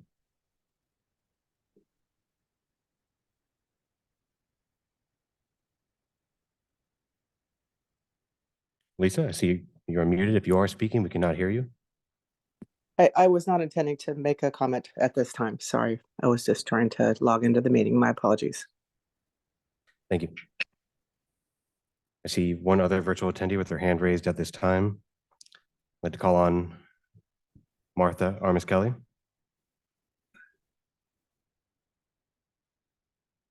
Yes, good afternoon. Good afternoon, everyone. Thank you so much for that report, Mr. Keeper. And I really want to take a minute to just say thank you for bringing on Naila. I want to say congratulations to Naila.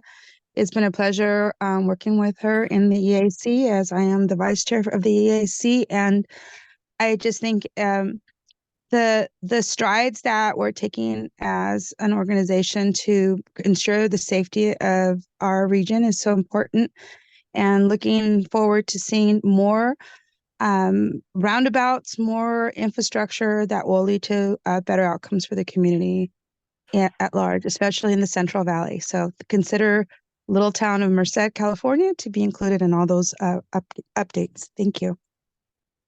Thank you, Martha.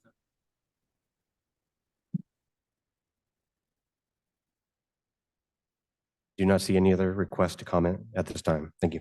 Great, thank you. In the room, any cards submitted?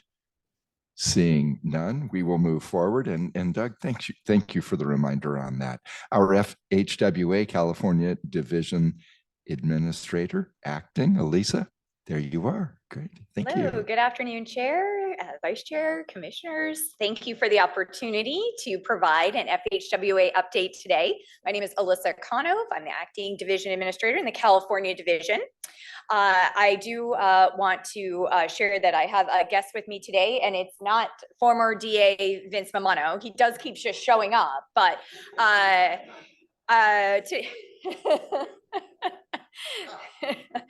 am joined today by Chandrika Gavan, who is our acting deputy division administrator. She's doing a rotation with us in California to help out while I am acting in the DA role. She is with the South Carolina division and has spent time in many other divisions in the South. And I said, you have to see how things work in California and come to a commission meeting. So she is joining us here today. Wave, Chandrika. There she is. Hopefully you get a chance to meet her. I'll start out with a budget update. As hopefully you've all seen, the FY24 appropriations bill has been signed into law, and that provides approximately $70 billion nationally for FHWA, including about $6 billion for California. Mostly consistent with the bipartisan infrastructure law. It does include an additional $2.2 billion in general fund appropriations for community project funding or earmarks. $1.9 billion, $150 million for a tribal transportation program, and $50 million for a competitive highway bridge program from the general fund. That program is actually funded at $250 million in the appropriations bill for additional bridge projects. That included $200 million in repurposing of unobligated balances of TIFIA funding that weren't being utilized. So that is a new program. Funding notices for the full year will be out very soon, and we'll be off and running for the rest of this fiscal year. Soon after the enactment of the appropriations for 24, the president released the FY25 president's budget, kicking off the next budget cycle for the federal fiscal year. Requests $63 billion for federal highways, and added to another $10 billion in advance appropriations that were authorized in bill, over $72 billion for federal highway proposed for FY25, and again, over $6 billion anticipated for California, and reflects the fourth year of bill. I did want to touch on August redistribution for this coming year. So with all of this federal formula funding flowing, I know I have mentioned previously that we're anticipating another year of a large August redistribution coming up, and One of the things we had talked about is potentially a legislative fix in appropriations to lessen that amount. The only change that was enacted was that $200 million in TIFIA balances that will reduce the August redistribution amount slightly. And then the FY25 president's budget does propose a legislative fix that would sort of extend the time frame of some allocated programs that would no longer be subject to the annual limitation, and that would also provide some relief for the big numbers we're seeing now with all of the new federal programs. So we are working closely with Caltrans and the local agencies and the MPOs to prepare for this year's August redistribution. Again, the estimate is over $500 million for California this year. We did share some information just reminding and highlighting some planning and programming flexibilities that we can put into place now. Now is the time to start talking about these to prepare for the August redistribution. So I know this is a standing item on the RTPA meetings, and I appreciate everyone's effort in this area. Just wanted to mention that the majority of the funding we're talking that I've mentioned here today is allocated, distributed by formula, and much of this funding is flowing through the shop that you will see here on the agenda today. And this funding is really critical in the investments that you're making in California to maintaining and improving the condition of your transportation system here in California. Really key to meeting those performance metrics that we have on safety, on pavement condition, on bridge safety, really key. And as Chief Deputy Keever mentioned, California is leading the way and as the largest transportation program in the nation. And so all eyes are on you and all the great investments you're making. So in addition to the formula funds, we have some discretionary grant awards. Deputy Secretary Musavi already mentioned the Reconnecting Communities and Neighborhoods program, and great to see 17 projects awarded in California. There is a kickoff. We'll be kicking off with this grant award cycle with recipients on Tuesday, April 2nd, with a webinar and more information to come on that. I will also mention there's quite a few. If you subscribe to any of the FHWA or USDOT listservs, you will see lots of new notices of funding opportunity that have been opened. I will highlight a few of them for some new programs that we're just launching, including the Low Carbon Transportation Materials Program. This is actually authorized in the Inflation Reduction Act and is a $2 billion program to fund low carbon materials. And this program is out, an open request for applications for state DOTs due June 10th. And there will be a subsequent notice of funding opportunity for non-state applicants. There's sort of two separate aspects of this program, and that will be out. We're hosting an informational webinar on April 4th for the state DOT request for applications for more information there. We also just launched and announced the availability of almost $45 million, sorry, let me get my, sorry, I was back to the formula, $45 million in 23 funding for the Active Transportation Infrastructure Investment Program. So another source of investment for active transportation, and applications for this program are due June 17th. You may have also seen the NOFO is open for $150 million congestion relief program. And those applications are due in April 22nd. So I did want to highlight that the third round of the Safe Streets and Roads for All program, that notice is open as well for application, very popular in California. We have by far the largest number of grant awards at 124 for the first two rounds. And so very popular, and those grants are due for implementation grants on May 16th, and then some rolling deadlines for demonstration programs in April, May, and August. And so I just want to mention a lot of the titles of these programs that we've talked about are similar to some of the state programs that have been highlighted in the previous reports, and all of that will be leveraged. These federal programs will be leveraged by that state investment that you're making, and so it's great to be able to complement our programs and really increase our investment strategies. I'll just mention a couple of other guidance information, other resources. There is a notice of proposed rulemaking open for the Highway Safety Improvement Program. There are updates to our HSIP rule, and that is open for comment until April 22nd. And then I just want to highlight a couple of resources available to help guide with all of the funding availability and competitive grant programs. We have on the Federal Highway Administration website on-demand instructor-led web-based training for federal requirements and bill requirements for local and tribal agencies. And so I encourage folks to check this out. There's a lot of great information there, as well as on the FHWA bill and IRA website. There are very extensive grant funding matrices for both of those programs, and it lists everything that's open, all of the program guidance, and some really great resources as you're trying to take advantage of all of the funding and opportunities we have. That concludes my report for today. I'm happy to take any questions.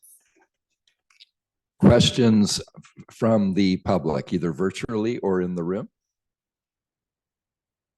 See, Doug's realizing I'm a quick learner. From commission colleagues. From Vincent Mamano. There we go. Thank you again for joining us and for partnering with us. Let's move on to item 11, our regional agencies moderator, Rich Murphy.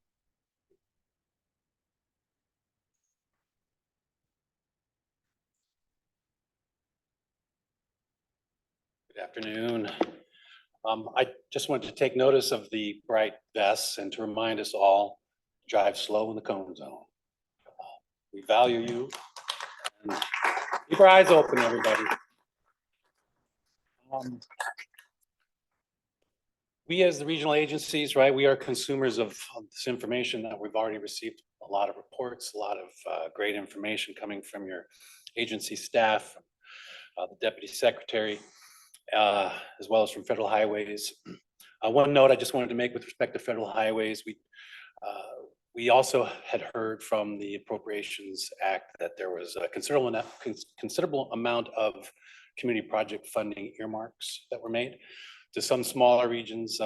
That's very necessary to help us close funding gaps. We had a discussion yesterday at the project workshop on bidding climate and such. And so we're always chasing last dollar in as the conditions change on us rapidly. So any opportunities we have to secure near-term monies to address these near-term issues of getting projects bid and out on the street are important for us.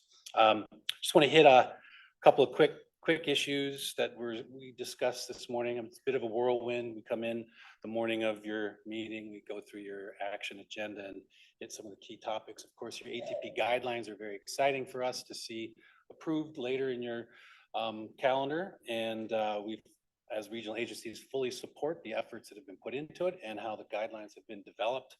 The work that was provided for allowing us and affording us the ability to have staff actually be boots on the ground to see some of our upcoming projects that we'll be applying for in Cycle 7 over the course of the last several months was very helpful. I think for both, obviously for the regions to hear that feedback directly from CTC staff, as well as from Caltrans staff, local assistants that were boots on the ground with us, will make us provide better applications for you and your staff to mull over and score and such. Of course, we know there'll be a great deal of need, not enough resources at the end of the day, but that's just part of the nature of the beast. We have tried to squeeze Keith Duncan in providing more resources, but he claims he can't make that happen. So that's okay. We'll do what we can. As it relates to the 2024 STIP, that's on your agenda for adoption. We all have put in a considerable amount of effort. This is a very bread and butter program to a large extent, formulaic funding, advancing our regional priorities. This is essential for us as we not just address our local and regional priorities, but it does put us in position also to try to leverage some of the SB1 competitive programs that are out there. Again, for some of our smaller regions that don't have sales tax measures, we really rely on the STIP program to help us leverage some of these discretionary grant programs. So we think the recommendations are extremely solid, and we support the efforts that were put into that and the recommendation in your agenda packet. Of course, the emerging issues is cycle 4 of SB1, and staff is obviously involved with the workshops and the guideline updates, and we're staying closely in tune with that. We appreciate engaging as often as possible with them. And one thing that I'm finding that we're not perhaps providing enough time on the agenda is as it relates to the project delivery side. So we have the policies and programs, we get a lot of good information. Project delivery side, which is the local assistance side of the communication to us as consumers and as partners. There's a lot, right? And of course, we want to all be successful. We all hear about August redistribution. There are ways to get there. I think we've heard all the high risk issues, from projects that are unobligated to projects that aren't meeting allocation timelines. That's all fine and good. I think we need to get into the weeds a little bit more and schedule more workshops with local assistance to ensure that we meet the calendar goals of project delivery. So all that said, I do want to also thank VTA for yesterday's reception. We was one day early, right? We didn't have it. We're not having it this afternoon. So that was a very nice deal in conjunction with WTS, Women Transportation Seminar. So thank you for putting that together for us. And I will be honest with you, I had hoped to come to town and still find confetti on the ground from a 49ers Super Bowl victory, but that wasn't the case. And so it's a bit of a disappointing trip to Santa Clara. But other than that, thank you. I've been on the Guadalupe River Trail on my bicycle, and I want to say that's an impressive infrastructure. And I'm not sure if that was funded with local measure money or not, but it's a very nice amenity. And I'm also hoping that the Prop 1 initiative that was just passed by a handful of votes also contributes to some of the challenges that are obvious along that corridor in certain areas, and hope for the best for those folks as a result of that new initiative. So that's our update. Thank you. Rich, thank you. The comment about the 49ers, too soon. Too soon. Okay. Questions or comments virtually or in the room? Great. And not seeing any in the room from our commissioner colleagues. Okay, good. Rich, thanks again. Our Rural Counties Task Force Chair is joining us virtually today, Nafili Barrett. Right, thank you. Good afternoon, Commissioners. I'm Nafili Barrett, Chair of the Rural Counties Task Force and Executive Director of the Mendocino Council of Governments. Let me start by welcoming new Commissioner Tiffany. The RCTF loves to see rural representation on the Commission. I'd also like to thank outgoing Chair Eager for her great leadership as CTC Chair. And we look forward to the leadership of Chair Gardino and Vice Chair Grisby in their new roles. The task force, which represents California's 26 rural regional transportation planning agencies or local transportation commissions, met last Friday, March 15th. At that meeting, we discussed and received reports from Caltrans and CTC staff on a wide range of issues. Caltrans staff gave a presentation on the Transportation Equity Index tool. We appreciate the presentation from the EQI team and will be working to test the tool and provide comment on its use in our rural regions. Since it's been mentioned already, I'll go ahead and note that the EQI's use of census block data rather than census tract data doesn't actually work well for rural areas, so that's one thing we'll be particularly looking at. We received a presentation on the Strategic Highway Safety Plan as well. Data in the presentation confirmed what we already know of safety concerns on rural roadways. from 2012 through 2021, while only 19% of daily vehicle miles traveled occurred on rural roadways, 38% of fatal and serious injury crashes happened on those same roadways. Safety is understandably a big concern in rural regions, and we support efforts to improve safety that may be implemented as a result of the SHSP. We also received a report on the 2024 STIP, which is on your agenda today for consideration. The STIP is of particular importance to rural RTPAs who receive very limited funding overall, but still have a high level of needs. The STIP gives us the flexibility to fund important regional priorities across multiple modes. Larger projects often take us several cycles to fully fund. Often, the funds we program in the STIP are just one piece of the funding puzzle and are matched with other funding to make a project whole or to add benefits. Thank you to CTC staff for their efforts in STIP development. We support approval of the STIP consistent with staff recommendations. The Active Transportation Program guidelines are also on this agenda for action. Although lower funding in this cycle and increases in average project costs will mean that fewer applications can be funded in this cycle, we appreciate CTC staff's very thorough efforts to engage all stakeholders in the development process. We support approval of the guidelines. A subgroup of the RCTF met with Caltrans staff earlier this month for an in-depth discussion of the recently updated Caltrans System Investment Strategy and alignment metrics. We appreciate this opportunity to thoroughly discuss the rural perspective on the CSIS, particularly the metrics. This version of the metrics does make some improvements on previous versions, but concerns remain that rural projects will be unfairly disadvantaged. In most cases, our concerns lie not with what is being measured, but with the method of measurement or the tools that are used. In the interest of time, I'll save my more specific comments for the agenda item on that topic. Thanks again to the CSIS team for taking the time to meet with us on this topic. As always, we appreciate CTC and Caltrans staff for their efforts meeting with the RCTF and engaging rural agencies. That concludes my report, and I'm happy to answer any questions. Nafili, thank you. Excellent report and a great use of efficient time as well. So thank you for that. Do we have questions virtually or in the audience for Nafili Barrett? Great. Thank you for letting us know. From Thank our you. commissioner colleagues, yes, Vice Chair Grisby. Thank you, Chair Gardino. My question for Nefeli is, you had the quote there about the gap between the percentage of, I think it was fatalities, or was it incidents or accidents? It was serious injury and fatal crashes. So it was 19% of daily vehicle miles traveled on rural roadways, but 38% of fatal and serious injury crashes. Okay.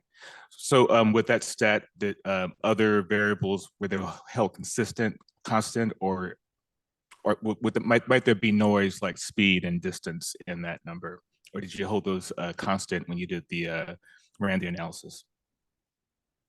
So, you know, so was not RCTF analysis. It was out of the Strategic Highway Safety Plan. I would need to get more information to be able to answer that. Certainly on rural roadways, speed is often, there's greater speeds and different roadway designs. So, you know, we have typical 2-lane rural highway as opposed to, you know, the divided freeway that you might see in an urban area. Those types of things certainly do lead to greater risk of serious injury and fatality. But I don't, you know, I can't tell you the exact data about speed. You know, I don't have the numbers for you, unfortunately, but I can certainly follow up with that. Thank you. Such a great question too. Nafili, if you could perhaps in May, let us know what you find out. Thank you. Other commissioner colleagues? Okay, Nafili, thank you. We're going to move on to our next agenda item, Self-Help Counties Coalition Executive Director, Keith Dunn. Keith, welcome.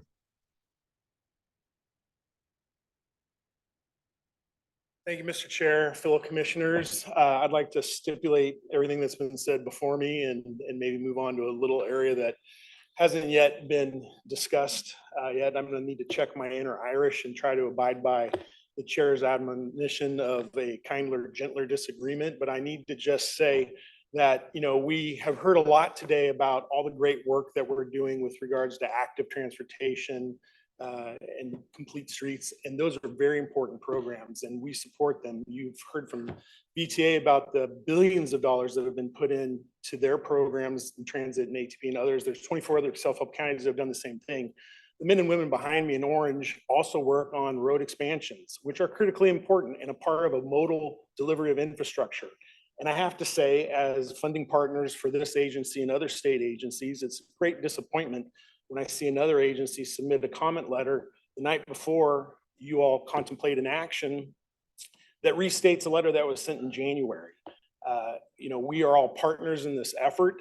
It's disappointing. I plan to use my ability and position to highlight some of my disagreements with that procedural move every chance that I get. We're in this together. We as self-help counties fund a multimodal approach. Last meeting, I shared with you the billions of dollars that we invest in those programs. They're all important. But when we come back and take a last minute shot at a project the night before a meeting, again, checking my Irish, putting a smile on and saying, I disagree with that. I think that's unprofessional. I think that that is beneath the work of an agency that does great work. And we all need to work better. We have a number of checks and balances that are in the system that have different models that program and push out projects.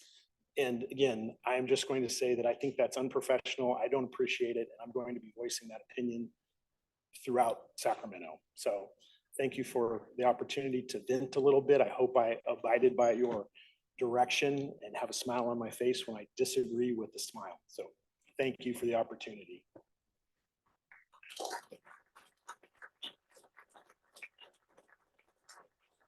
Executive Director Dunn, thank you for your comment. And again, the point is not that we should not disagree. It's disagreeing with respect for individuals and institutions. So thank you for doing your best to adhere to that.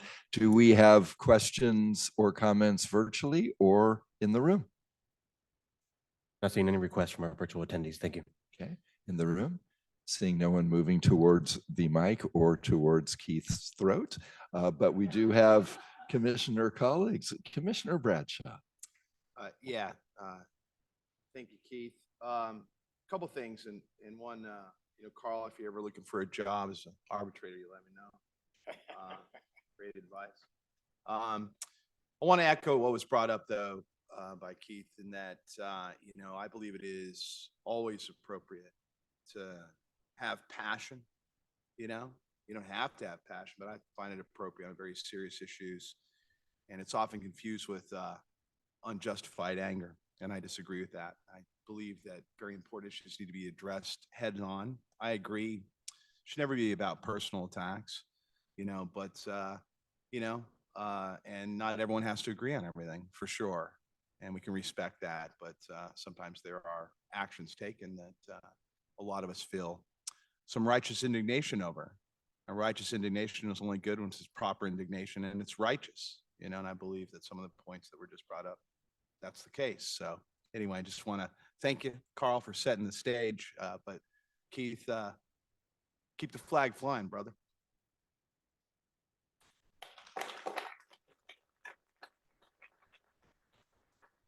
Commissioner Bradshaw, thanks for weighing in. Any other colleague commissioners who would like to have a comment or question based on Executive Director Dunn?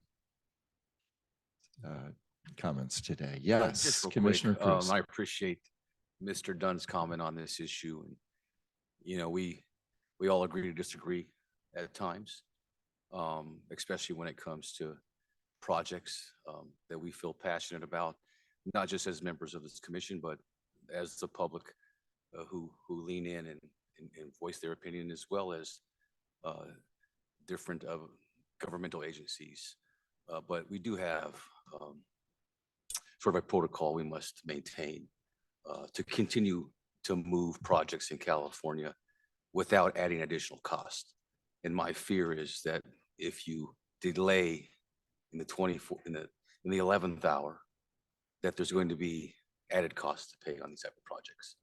And that's doing us and the people who pay taxes as a service. So that's my concern. So I appreciate those comments. Commissioner Cruz, thank you. Any other comments on the dais? Keith, thanks again. Oh, great. We're going back. If there's someone who would like to comment virtually. Great. I'd like to call on Mike Woodman. Okay, great. And we're starting the clock so that time of up to 2 minutes is honored. Thank you. Thank you, Commissioner Gardino. This is Mike Woodman, Executive Director of the Nevada County Transportation Commission. Just want to thank Keith Dunn for his comments and echo my support for those comments. And I would just like to take a moment to read a quote from CAPTI that I think is important to acknowledge. CAPTI states, "It is important to acknowledge that not all highway expansion projects serve the same purpose or have the same results. There isn't a one-size-fits-all approach to this issue. Context and specific project analysis and attributes are key to determining a project's impact. That is why this CAPTI guiding principle focuses on whether a project induces significant travel as a key attribute of concern, rather than where it's simply a highway expansion project." And so I just highlight that quote because oftentimes I find that it gets lost in the noise as we focus on these important issues. So just wanted to bring that quote to your attention. Thank you. And thank you for weighing in. Are there any other virtual speakers or in the room? Not seeing any others right now. Great. Thank you. Mr. Dunn, thank you. Moving on to our equity initiatives update, and Sequoia Erasmus and William Walker. Thank you.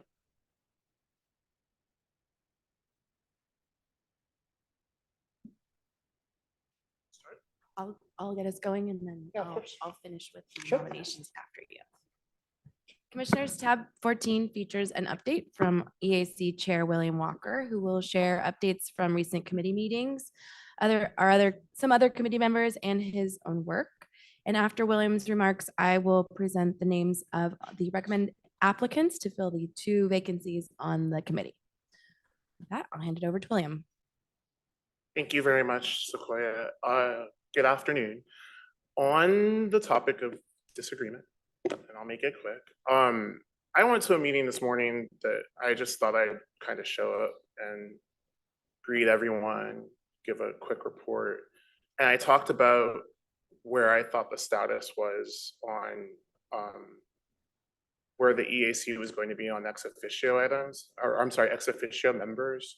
And I found that my report and staff's report wasn't consistent. And so I want to applaud the staff because I think that we're working on that. But like, I really want to make sure that that we can be on the same page, because it was just a surprise to me to hear what was reported, and we just weren't aligned. And so, and trust we're working together, and I think that it's all positive, but I just hope that we can continue to work on that. I want to say happy International Women's Month and give a big thank you to our fearless women past chair, Leanne Eager, who not only was a big part of ushering in, as all of you were as commissioners and staff, of ushering in the EAC as a significant body to help advise you all on these decisions that you contemplate. I just felt like Chair Eager is my friend, and was like, yeah, we're going to be touring the subway in San Francisco. Actually, that was a fun one where I got drafted back into my old job for the city of San Francisco when I thought I was just going to be hanging out as a CTC designee. So, but really thank you for your work and your support. And the big thank you to former members Naila Pope Harding and Axel Santana, who, well, we've heard where Naila will be, and we're definitely excited about her continuing with the team. And I'm sure Axel will also be in the ethers with us because he's a great advocate. And so thank you to them both. And I think there'll be news about folks that will be joining us. And I want to wish those folks a great welcome as well. Welcome also to the new commissioners, Commissioner Tiffany. I spend a lot of time traversing San Benito County because I live in the Bay Area, but I go to school in SoCal. So definitely welcome aboard. Welcome to Commissioner Cortese, Senate President of the Transportation Committee. We will be discussing at our next DAC meeting, which you're all invited to. It's Friday, April 5th at 12:30 p.m. It's virtual, so you all don't have any excuses about, well, we can't get there. We'll be going over our subcommittee structure. We'll also be receiving a community engagement presentation from Caltrans and a number of community stakeholders. So we'll be hearing from folks who have a software program that will help us envision what a transportation change can look like on the spot so that we can try to, take us from our current state of talking about environmental documents and PIDs and PAEDs and to actually just showing folks like what a BART station at Diridon looks like right now on a computer and having people give their comments. We'll also be we'll be revisiting the excess lands presentation. That's been something that folks have been very interested in. And I'll add that the two subcommittees, we'll be talking about a subcommittee structure. Our two subcommittees that were most popular were talking about climate and the just transition from how we currently fuel our cars to EVs and zero emissions, and anti-displacement and issues around transportation and housing and how to keep folks where they live as we try to move folks into more sustainable modes of transportation. And I will end by just kind of talking about how there are two news events I just want to kind of highlight. Just as Malibu had their tragedy on Pacific Coast Highway where there were 4 deaths, there are also have been 4 deaths just this past week in San Francisco. There was a car that it's still being investigated, so it's not sure what happened, but the car drove into a transit shelter and 4 people were murdered. It's a whole family just no longer with us. And speaking of displacement, there's also just the issue of this week. We've had great participation from the group called the Reclaimers, who've also presented to you all here at the commission meetings. And I know that there's legal ramifications and whether we can address things or not. But there was an eviction this week in Los Angeles, and there were a number, I think it was actually last night, and there were a number of protesters that were arrested. And I don't know the details of it, but I do know that one of those protesters was seriously injured in the situation. And, I understand that law enforcement has their job in front of them, but I just hope that we can, considering that that group has come both to the commission and to the EAC on a pretty regular basis to try to have concrete discussions about how to move forward beyond just their situation. I'm hoping that we can continue to figure out what that process looks like so that, a comment was made at our last meeting that we were ineffective. And, I don't want to argue that that's how the member of the public felt. That's how they feel. And I just hope that we can work with the EAC to kind of explore these issues so that, we don't have any repeats of someone being injured because they, felt that they had a right to protest. And so I also just wanted to read the names of the family that passed. It's Joaquin Ramos Pinto de Oliveira, Diego Cardoso de Oliveira, and Matilde Moncada Ramos Pinto. The fourth name was not disclosed. And then if you could just consider, adjourning in the name of folks who have been lost to traffic violence, that's something I would suggest. I thank you for your time. And don't go too far away in case there are questions. Thank you. And Sequoia, you had mentioned you may have some closing remarks. Yeah, thanks, Chair Walker, for those remarks. For the second part of this item, we will share with you today our recommendations for our 2 vacancies on the Interagency Equity Advisory Committee. But first, a little background. So a total of 47 individuals responded to the call for applicants for 2 seats on the committee for this year. Interagency lead staff prioritized recommending members who represent priority groups identified by current committee members and each of our 3 agencies, which include people with disabilities, people representing migrant or agricultural worker communities, and people from rural and underrepresented geographies, such as rural and unincorporated areas throughout the state. Our interagency executive staff, including Caltrans Chief Deputy Mike Keever, CalSTA Undersecretary Mark Tolson, and our esteemed Executive Director Tanisha Taylor, have been briefed on the interagency nominations and approved. So the finalists are Michelle Rousey, who I believe is also on the line today. Michelle serves as the chair of the Disability and Aging Community Living Advisory Committee Transportation Subcommittee, which is convened by the California Health and Human Services Agency. Michelle serves on the East Bay Paratransit Advisory Committee and on the Paratransit Advisory and Planning Committee. Michelle serves as a consumer advocate who gives voice to various Olmstead issues throughout local and state agency. And Ms. Rousey resides in the Bay Area and identifies as a person of marginalized gender or sexuality and a person with disability.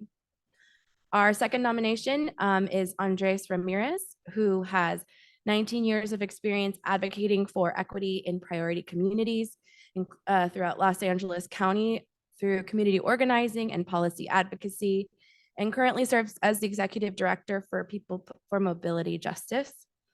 Mr. Ramirez currently also serves on the Los Angeles County Metropolitan Transit Authority's Policy Advisory Council and is terming out from his third 2-year term, so 6 total years on the California Public Utilities Commission and California Energy Commission Disadvantaged Communities Advisory Group, from which we have derived a lot of information on creating this committee. So we're really grateful for that. And on the Solar and Multifamily Affordable Housing Advisory Council in Los Angeles. Mr. Ramirez represents Los Angeles County and identifies as a member of a community of color, a member of our state's migrant or immigrant population, and a person with disabilities. And staff recommends your approval on these 2 nominations. Great. And we also have Michelle on the line, so I don't want to miss that, but are there any questions? Questions, commission colleagues in the room or virtually? Yes, past Chair Eager.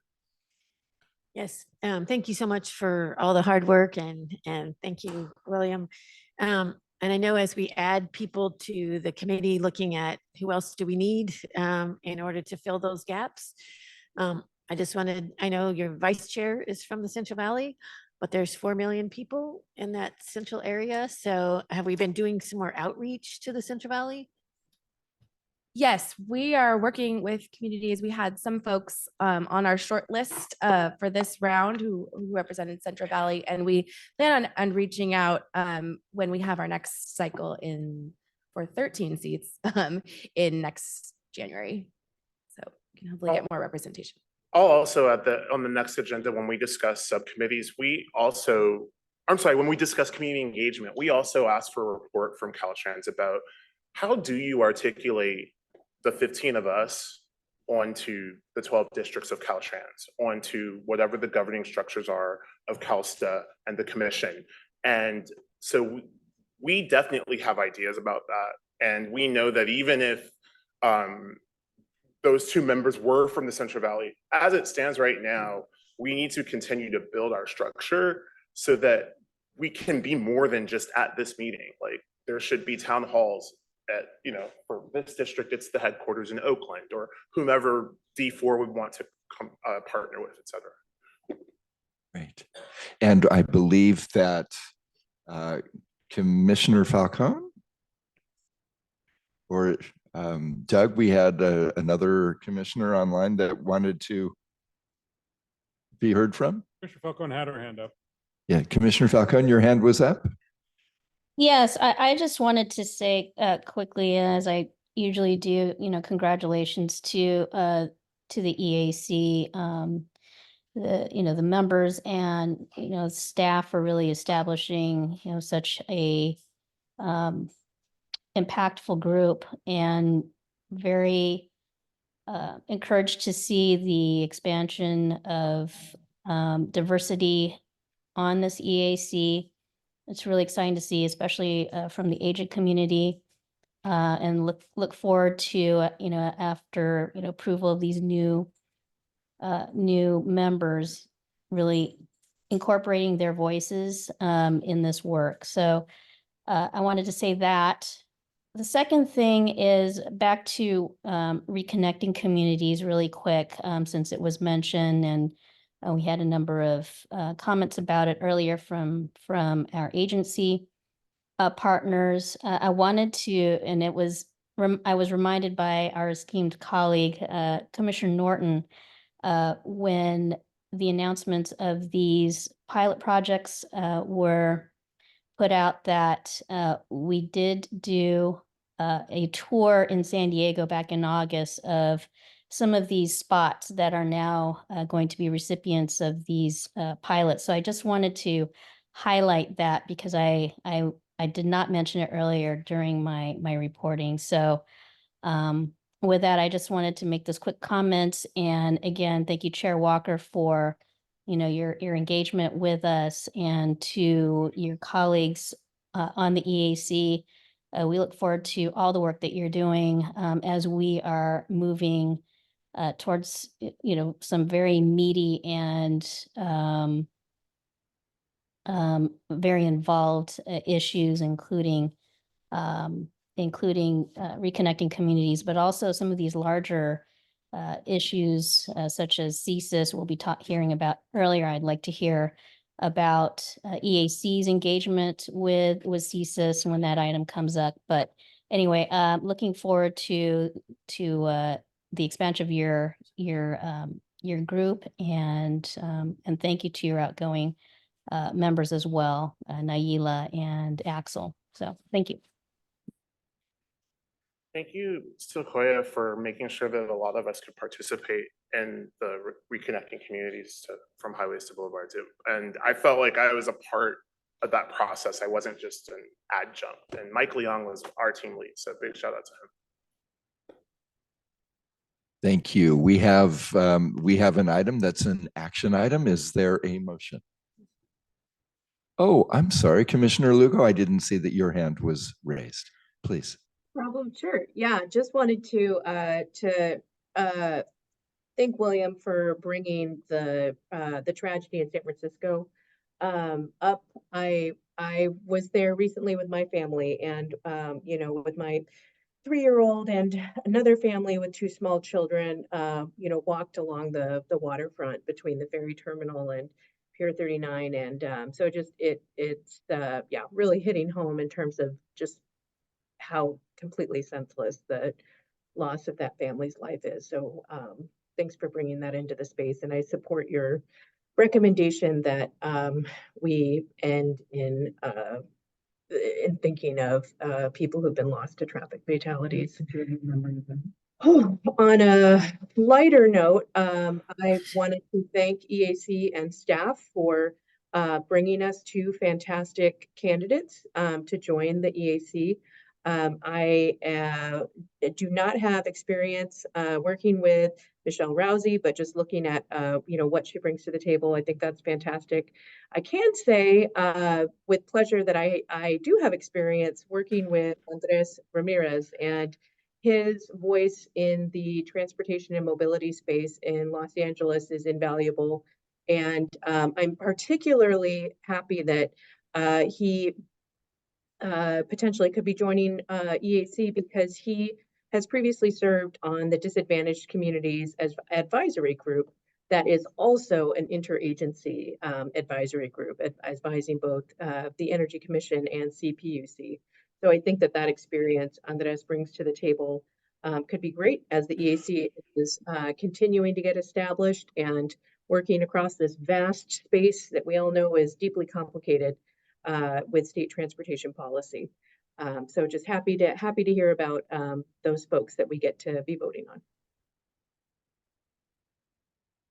Thank you, Commissioner Lugo. And I believe we may have people virtually who would like to speak. Again, we'll set the clock for those for up to 2 minutes, and we can go ahead. Yes, thank you, Chair Gardino. We do have a few virtual attendees indicating they wish to comment on this item. I'd like to first call on Michelle Rousey. Hi, my name is Michelle Rousey, and I'm a candidate for today that you're voting on. And I wanted to thank the committee for their due diligence in doing my resume and looking through things, and look forward to this opportunity to serve this community in the state in this manner, and hope that my ability and with my knowledge of things that have to do with access and disability and other things has a good rapport with the group, and that we can all work together and make positive changes in not only equity, but access for people with disabilities and seniors. Thank you. Thank you, Michelle. And there are others as well. Please continue. Up next, I'd like to call on Rosa Park.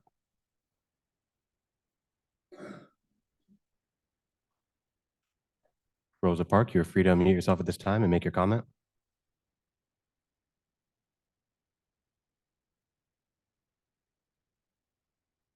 Okay, moving on, I'd like to call on Fanny Guzman.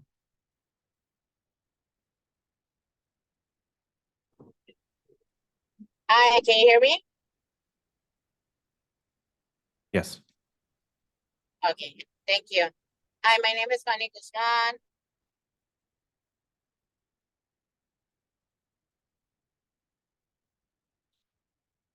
Okay, it appears that she has dropped from the meeting. We did receive some written comments for this item. The first comes from Alex Ramirez. They write, "My name is Alexandra Ramirez. I'm the Executive Director of Los Angeles Walks. I'm writing to support the nomination of Andres Ramirez as a member of the Equity Advisory Committee. Andres' leadership has been vital to centering the priorities and experiences of BIPOC, working class, and immigrant communities in LA County, as well as tying those to regional and statewide active transportation initiatives. He would be an excellent committee addition, and we strongly support this nomination."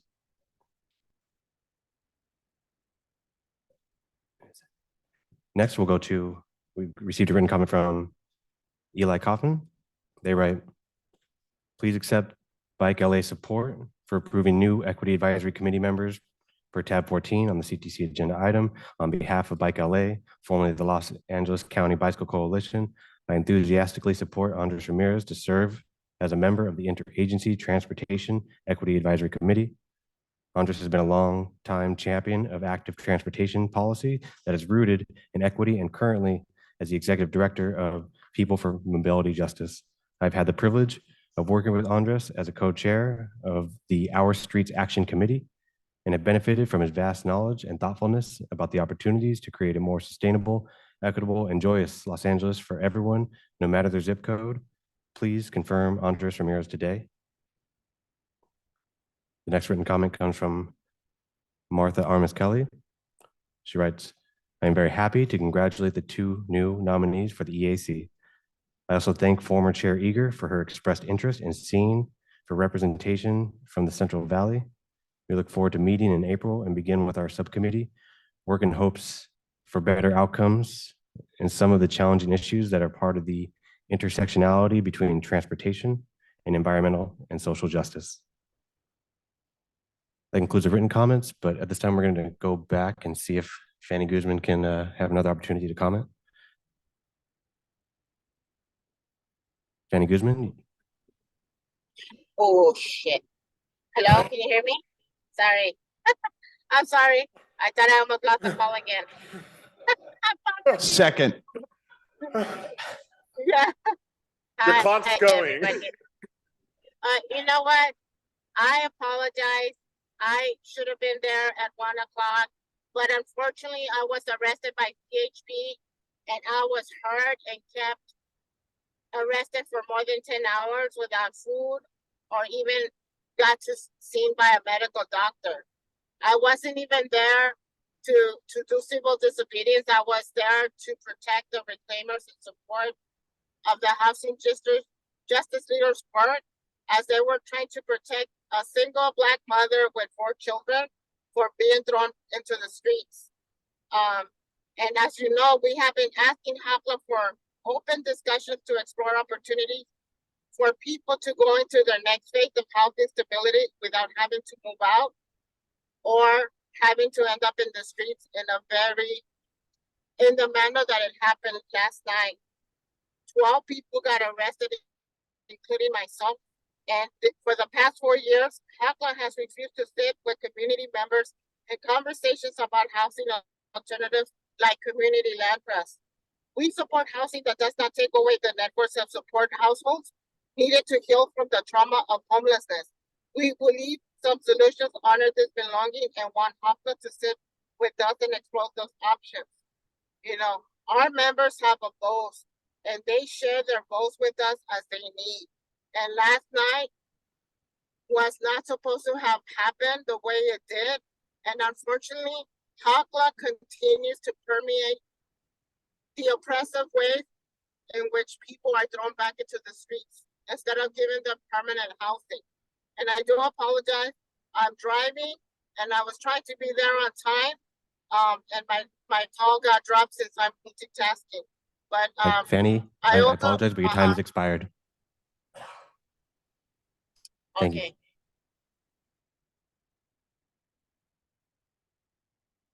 That's all.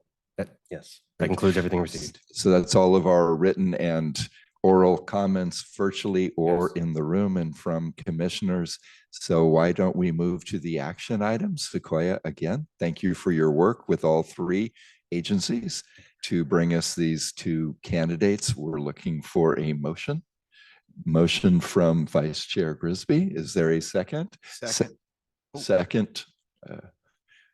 You were first. Yeah. You were quick. If this were Jeopardy, you hit that buzzer. Second from immediate past Chair Eager. Further discussion? Seeing none. All those in favor, please say aye. Aye. Opposed? Abstentions? That passed. We welcome our 2 new EAC members. Thank you. Mr. Chair. Yes, sir. Super excited to work with our 2 new members Rousey and Ramirez, as well as with our new chair and vice chair. Super looking forward to it.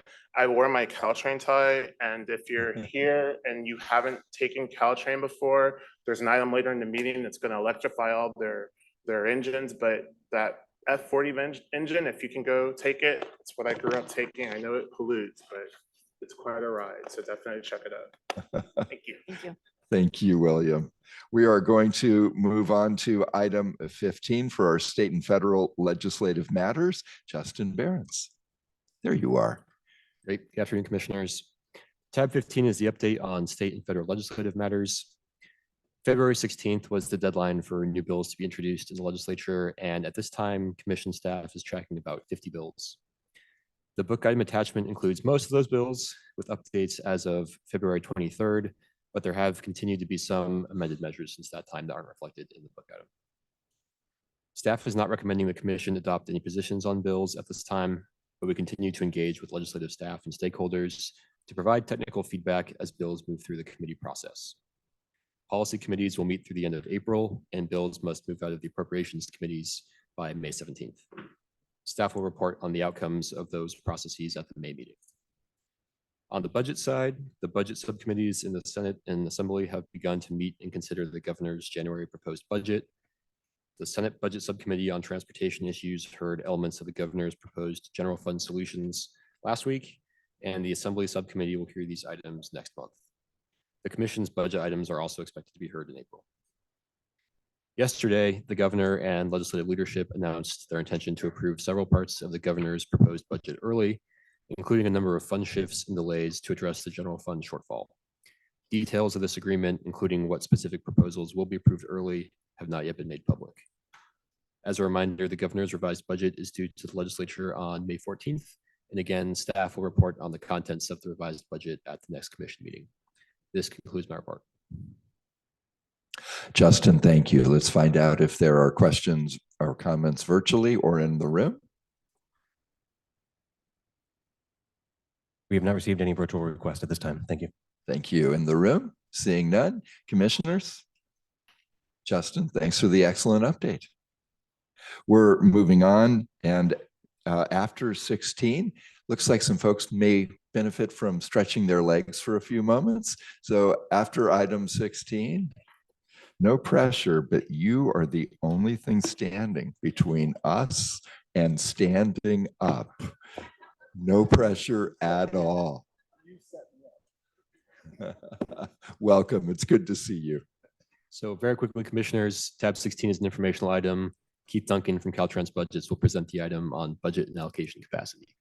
Chair, Commissioners, good afternoon. Happy Thursday. Keith Duncan, tab 16, budget and allocation capacity. To be brief. Next slide, please.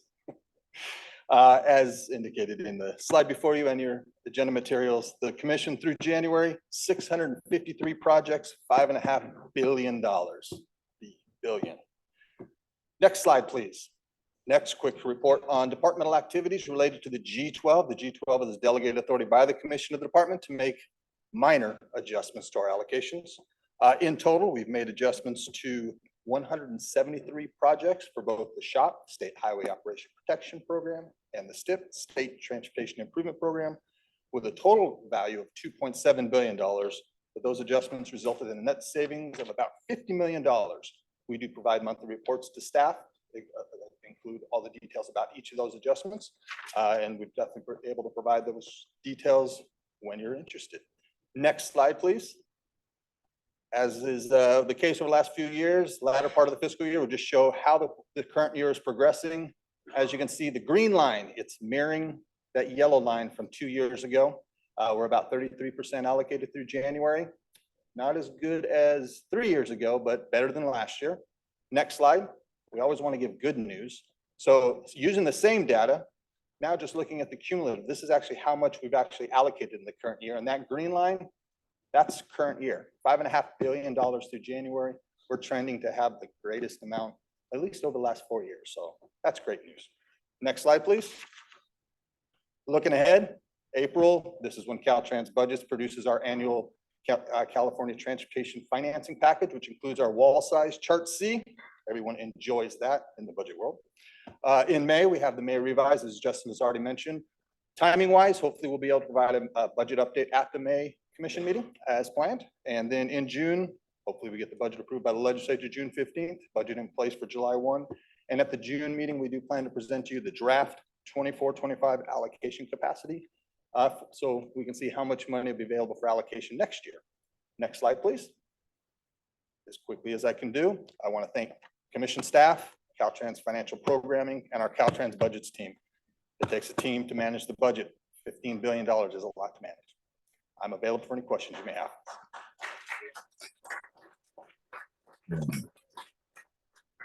Keith Duncan, that was terrific, but you can't leave until we find out virtually. Are there any questions or comments on this item? Any at this time? In the room, on the dais. Very well done, Keith Duncan. Okay. Okay, we are going to take the next, we're going to break for the next 10 seconds. Go ahead, take 10 minutes instead. We will see you back here at 4:02 p.m. Thank you. Okay. Shoulder roll.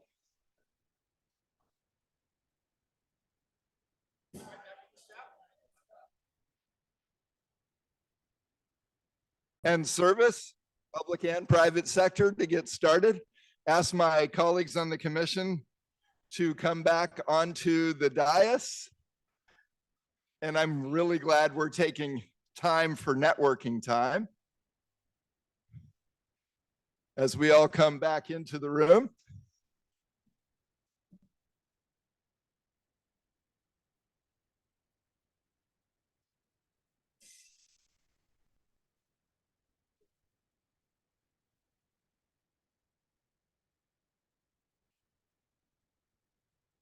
again, letting you find your seats. We understand that the restroom facilities on this floor are a bit limited.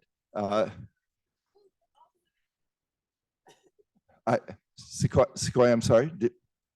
Yeah, so we're just giving it another moment out of respect for all of our colleagues. So if that was an overshare, but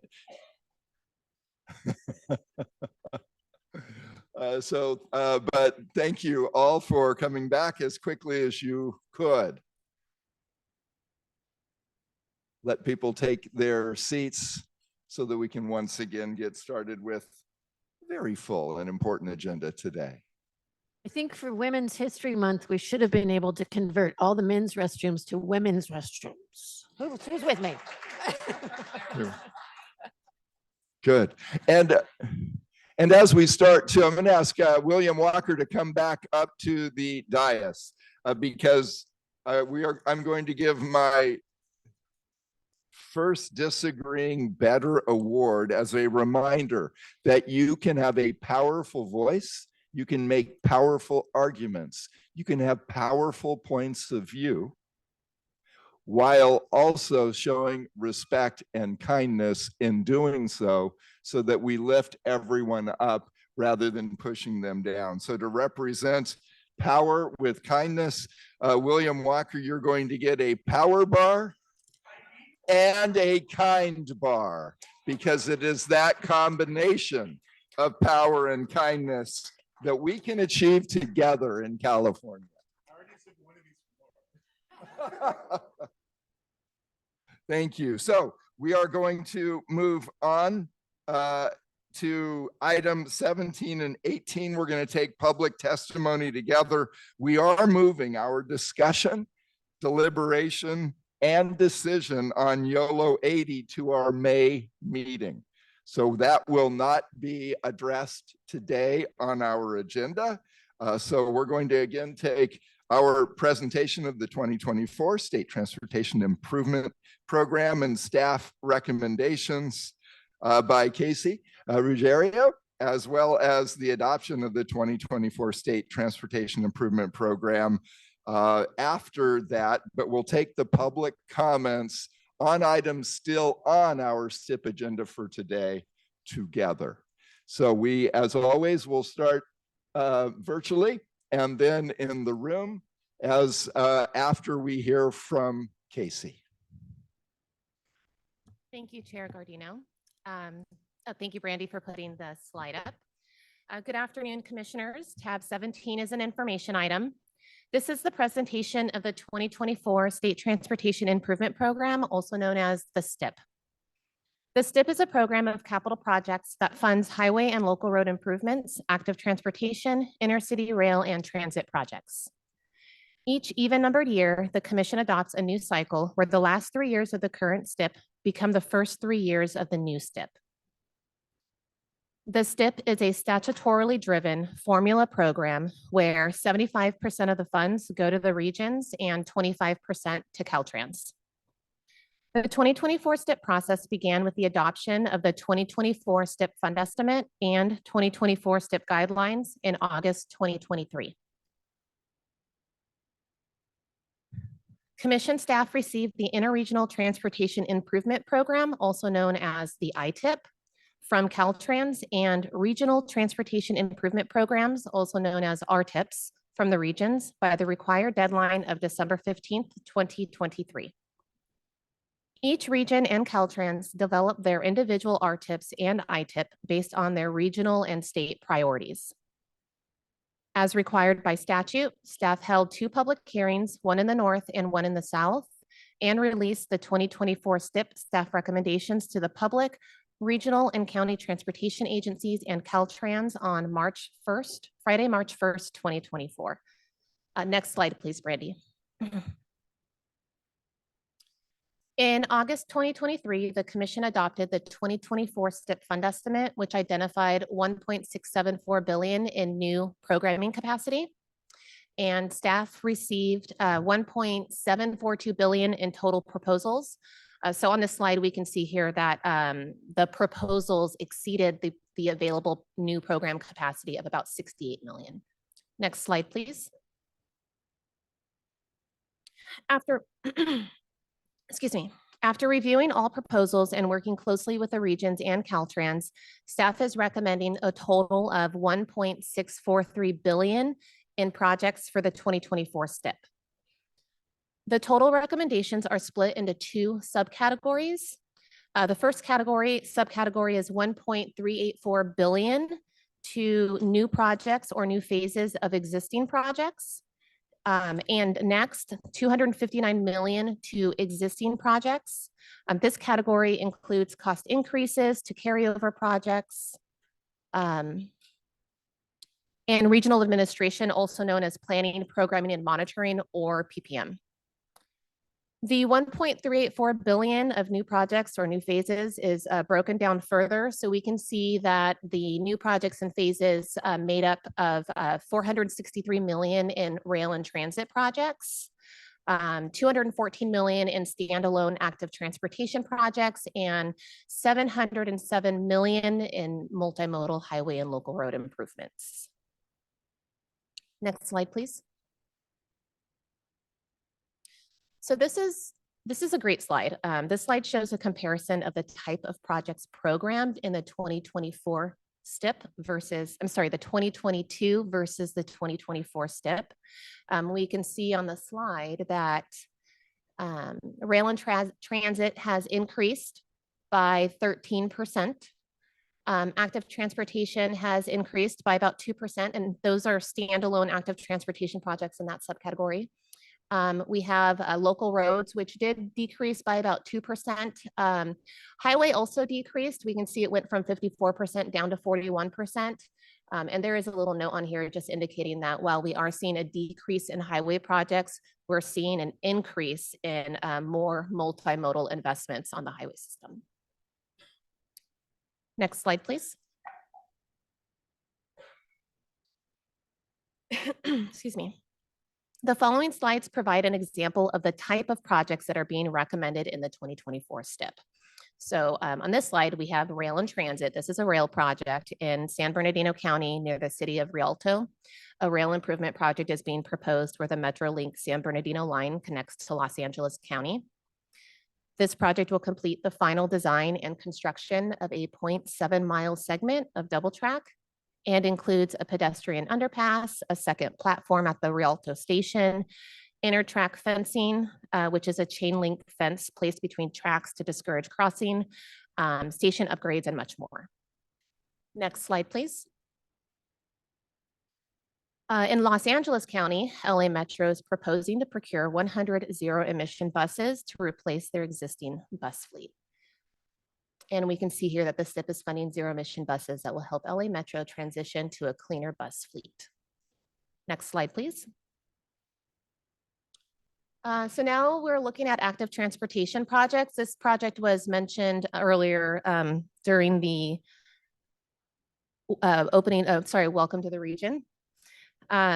So this is a bike superhighway project that will be constructed in the cities of San Jose and Santa Clara, in the cities of San Jose and Santa Clara in Santa Clara County. When complete, the project will construct a 10.8 miles of continuously separated Class 4, a Class 4 bicycle superhighway. Next slide, please. So this is another example of active transportation projects, standalone active transportation projects that the STIP sees. This project is located in the unincorporated town of Palermo in Butte County. The town of Palermo has twice the federal poverty level, which is 90% higher, and the unemployment rate is 93% higher when compared to other census tracts in the state. The project will construct a new 8-foot shared bike and pedestrian path. Bike and pedestrian improvements. I'm sorry. The project will construct a new 8-foot shared bike pedestrian path, including storm drainage, paving, striping, signage, and road reflectors. And finally, this is a really exciting note that this project completes a 15-year effort to provide bike and pedestrian improvements around local schools within this county. Next slide, please. This is a local road project Located in Siskiyou County in the city of Etna, the project will rehabilitate 0.35 miles on Bryant Street. The city has very little funding for road rehabilitation, so they depend on their STIP shares to maintain their local roads. And I also want to highlight that the STIP is seen as a basic needs program for many of the rural regions where local transportation funding is limited. Next slide, please. This is another example of a local road project. You can see that we have quite the variety of projects being proposed in the STIP. So this one is in Riverside County, where they're proposing a new 3-mile bypass that will connect the communities of Banning and Gapason. Currently, there's no local road connection for these two communities. They must use the I-10 freeway to get from one place to the next. When complete, the project will include a continuous Class 4 separated bike lane. The project creates a new emergency detour in the event of a freeway shutdown. And the new road will provide access to the Pass Hospital in the city of Banning through roads that are grade separated from the railroad track. Today, the community of Gapason does not have access to a hospital or other emergency services if the railroad grade crossings are blocked with a train or if the I-10 freeway is congested. And then finally, the community of Gapason uses the city of Banning schools and will have more convenient and safer access using this new bypass road by avoiding the freeway. And then they'll also have a safe path for pedestrians and bicyclists, which doesn't exist today. Next slide, please. Okay, this is another example of a local road project. This project is located in Mendocino County. The county proposes to construct 2 roundabouts that will reduce vehicle idling and congestion at 2 intersections and enhance operations of the Route 101 on and off ramps. The project will also include pedestrian and bicycle improvements. Next slide, please. So this is a highway project and we have before and after photos listed on the screen. Santa Barbara is proposing the last of the 5 segments of the Highway 101 High Occupancy Vehicle or HOV project. The project will relieve congestion and improve throughput for public transit between Santa Barbara and Ventura counties with 16 miles of HOV lanes in each direction.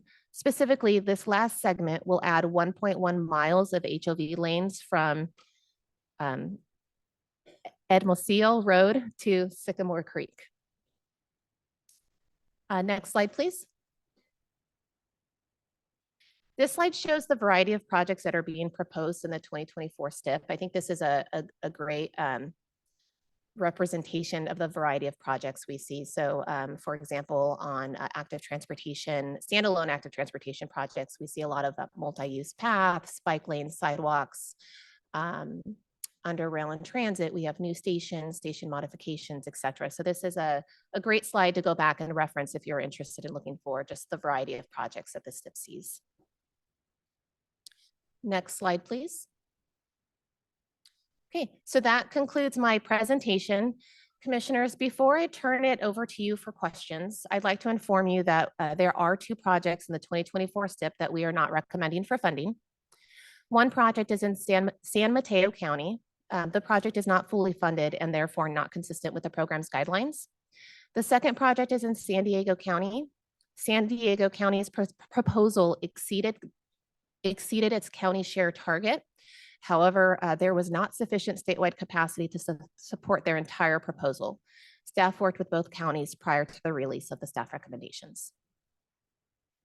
Finally, I'd like to take a moment to thank Caltrans's Division of Programming, Division of Budgets, district staff, and regional agencies for working with us through the development of the staff recommendations.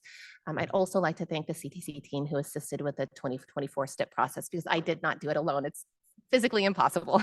So I want to thank Anya Allenbacher, Kat Kim, Don Chesser, Rebecca Light, Lori Waters, and Teresa Favila. Thank you so much for all of your hard work. I really appreciate it. So that concludes my remarks. As a reminder, this is an information item and I'm happy to answer any questions. Thank you. Casey and team and our Caltrans partners, excellent work. We are indebted to you. Again, we're going to do public question comment after 18 is heard from the staff report perspective, certainly before the vote. So, just reminding people both in the room and virtually, that's when we'll be taking public comment. But if there are questions on 17 from commissioners, clarifying questions, now would be an appropriate time, both in the room and our commissioners who are with us virtually. Immediate past Chair Eager. Just real quickly, so the two that are not being recommended for funding, they can come back next time after they're fully funded or they're not overfunded? Yeah, absolutely. So they are welcome to come back during the 2026 cycle to propose the two projects. Great. And all the ones that you are recommending obviously met all of the legal requirements and have followed all of those other rules. Yes. Absolutely. We definitely go through that, a thorough review before our staff recommendations are released. Right. And just to echo what the Chair Gardino had said, I know that's a monumental task for you and your staff and all of the folks who did this with you. And, sometimes you think, oh, it's just a checkoff sheet. Oh, yeah, they did all that. The analysis that you all have to go through to make sure that every one of these projects meet all of those requirements they have to, it does not go unnoticed by us. And so thank you so much for all of your hard work. You're the best of the best. So thank you. Thank you. For anyone missing that reference, that was from Top Gun. Yes, good. Good job, Maverick. I'm your wingman. Okay. Yes, Vice Chair Risby. That's right. Just want to associate myself with the comment made by the former chair and the current chair about our great staff and the hard work that you all do. Thank you for all you do. Thank you, Vice Chair. Any other commissioner colleagues, comments, or clarifying questions? We're going to turn it back over to you, Casey, for item 18, after which we will take public comment. Tab 18 is an action item for the adoption of the 2024 State Transportation Improvement Program, also known as the STIP. Please note, attachment C is included as a pink item on the change list and is available here by the door to pick up. Attachment D was withdrawn prior to the meeting. And finally, the agenda shows that this item has a related item, which is not accurate. So please disregard that. Finally, with these changes, staff recommends the following. Approval of the adoption of the 2024 STIP as presented under tab 17 and the resolution under attachment A, and for the commission to authorize staff to forward the adopted 2024 STIP to the governor's office and the legislature by April 1st, 2024, as required by statute. Staff recommends your approval. And now the cliffhanger, because we're not going to make a motion second or a vote until we have a chance to hear from our diverse constituencies throughout the state. Thank you again, though, for the great work by our CTC staff and our Caltrans partners. We have a number of speakers in the room as well as online. We're going to go with our in-the-room guests first, as many drove long distances and have been sitting for several hours now. We respect all of your participation. And we're going to start with 3 names. I'd like you to line up so that we can be as time efficient as possible. So first will be Ted Smalley, followed by Maura Toomey, followed by Michael Villa. If those 3 could please come forward and stand in line together. After the first speaker, I will name the 4th person to get in line and join them. Great. Ted Smalley, don't be shy. By the way, when your lips start moving, the clock starts moving. Ventriloquists get extra time.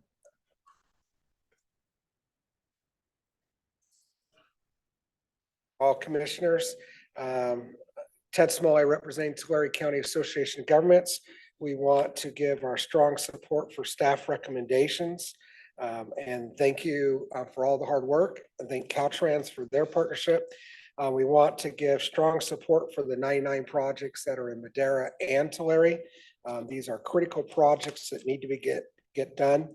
As I shared in the RTIP hearing, our other major project in the ITIP is a major safety operational improvement project that places a roundabout where two highways intersect, but includes over a mile of sidewalks, major rehab, major realignment. Is indeed an important operational project. And I just want to thank you all again for the opportunity to present that and to take time just to thank our district. District 6 has been a great partnership, continues to deliver these high quality projects in the valley. So we would encourage you to approve as staff recommends. Wonderful.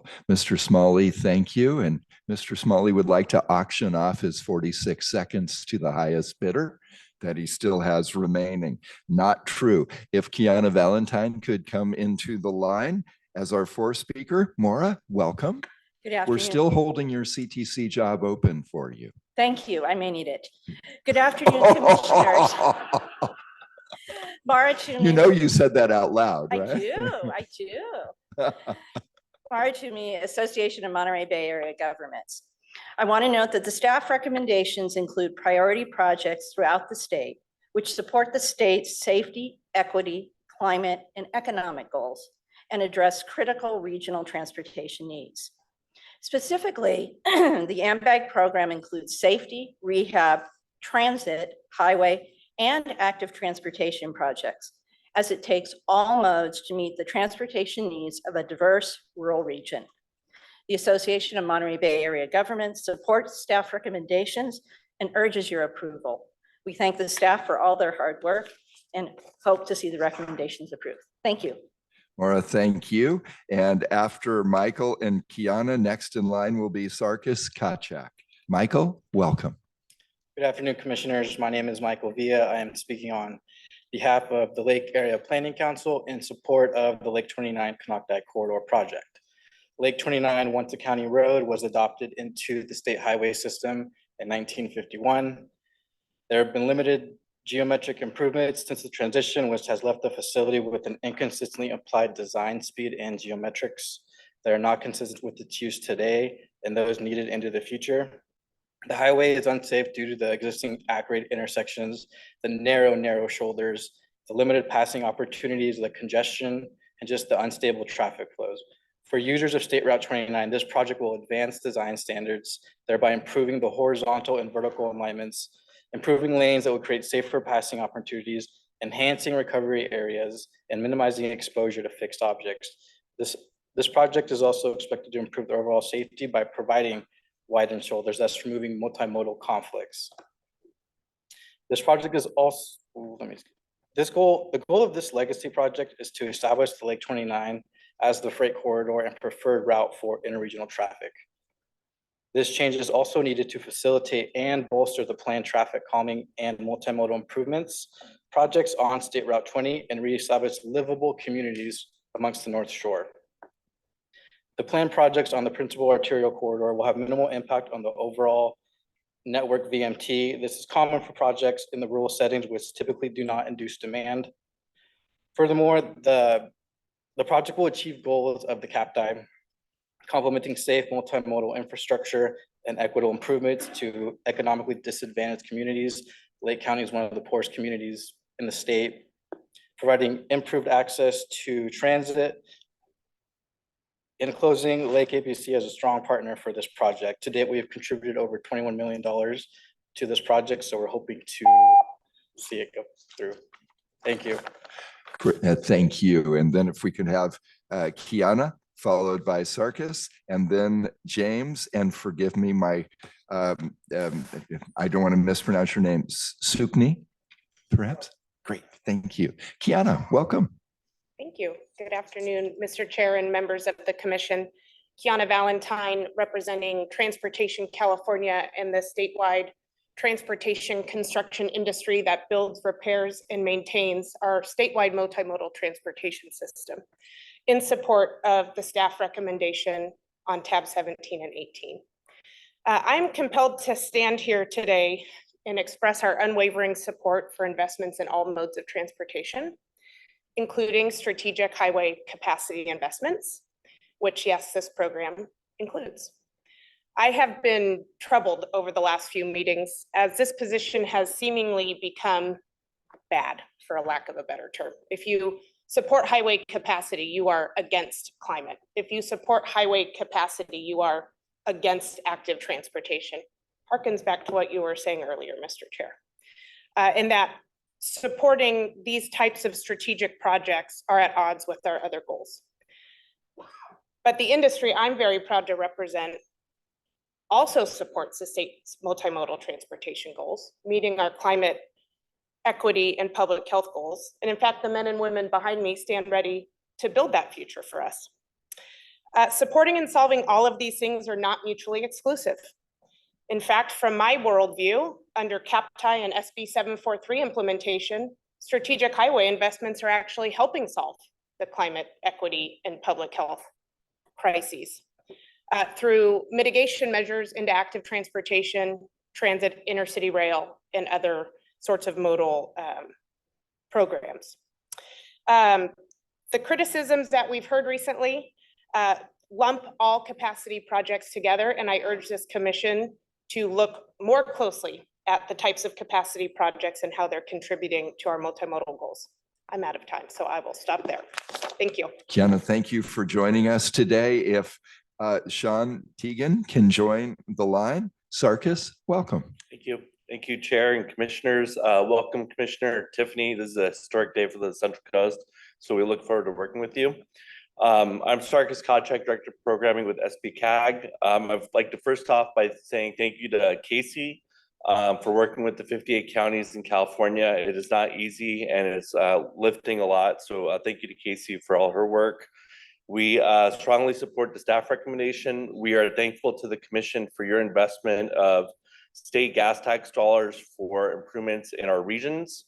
I think it's important to highlight that while you're about to approve $1.8 billion in funding, you're also leveraging additional local money from our counties, including self-help counties. So that's one thing I wanted to note with our measure. And so we're thankful for the partnership and we look forward to taking those dollars and delivering the final pieces for our Santa Barbara US 101 multimodal corridor. So thank you. Sarkis, thanks for joining us. James and Sean, followed by Shelley Kwan. Welcome, James. Thank you. Good afternoon, Commissioners. My name is James Sookney, representing Mendocino Council of Governments. I'd like to give you, thank you for the opportunity to speak in support of the STIP. To rural areas, the STIP is vital as it is one of the few flexible funding sources that we have available to us for transportation projects. Unlike our urban counterparts, we don't have that many funding sources for those types of projects. Specifically for the Mendocino County region, the 2024 STIP is going to fully fund a project that was originally programmed in 2014. And we didn't actually expect to ever be able to fund this project. But the capacity has increased and so here we are. We're also going to make a grant project whole so that we don't lose the grant funds for that and strengthen another project that was funded with other sources. These projects are going to focus on safety and operational improvements that are going to be both on local and state highways and as well as system preservation. And they will represent improvements across a variety of modes throughout the county. And so I'd just like to again give my support to the 2024 STIP. And somebody else can have a minute of my time. James, thank you. And thanks for traveling such a long way to be with us. We're going to hear from Sean, Shelley, and then Javier Lopez. Good afternoon, Chair Gardino and Commissioners. Sean Teagan, Executive Director with the Shasta Regional Transportation Agency. I want to express sort of support for staff's recommendations to adopt the 2024 State Transportation Improvement Program presented before you today. Additionally, I want to thank the CTC staff, Teresa, Casey, and their STIP team for all their efforts to work with the regions to develop this STIP this round. As one of the smallest metropolitan planning organizations and regions and one of the most northernmost urbanized areas, especially along the Interstate 5 corridor, the STIP is focused on several key priorities. Locally and regionally, we are programming and leveraging $1.8 million in match funds for active transportation projects. Those projects are helping us to be able to connect our communities, improve safety, increase accessibility, and enhance accessibility to destinations for daily needs, including medical services, groceries, access to transit, and to getting around the community, including for our veterans. Additionally, we have programmed on nearly over 68 million in STIP and other funds secured for the future construction of the region's 6-5 Cascade Gateway project, including prior TSEP funds that were provided in partnership with Caltrans District 2 for future construction of this project, which is a key freight safety enhancement project that will include the region's first freight-only lanes. These projects not only advance the California Transportation Plan and the state's active transportation program, but also the California Freight Plan and CAPTI. They're enhancing safety, increasing accessibility, ensuring economic vitality, not only for our region, but also for the state and the West Coast. With that, we support the recommendations presented before you. Thank you. Sean, thanks for joining us. We're going to hear next from Shelley Javier, followed by Melanie Perron. Welcome, Shelley. Hello, good afternoon, commissioners. My name is Shelley Kwan, and I'm representing the Los Angeles County Metropolitan Transportation Authority, or Metro.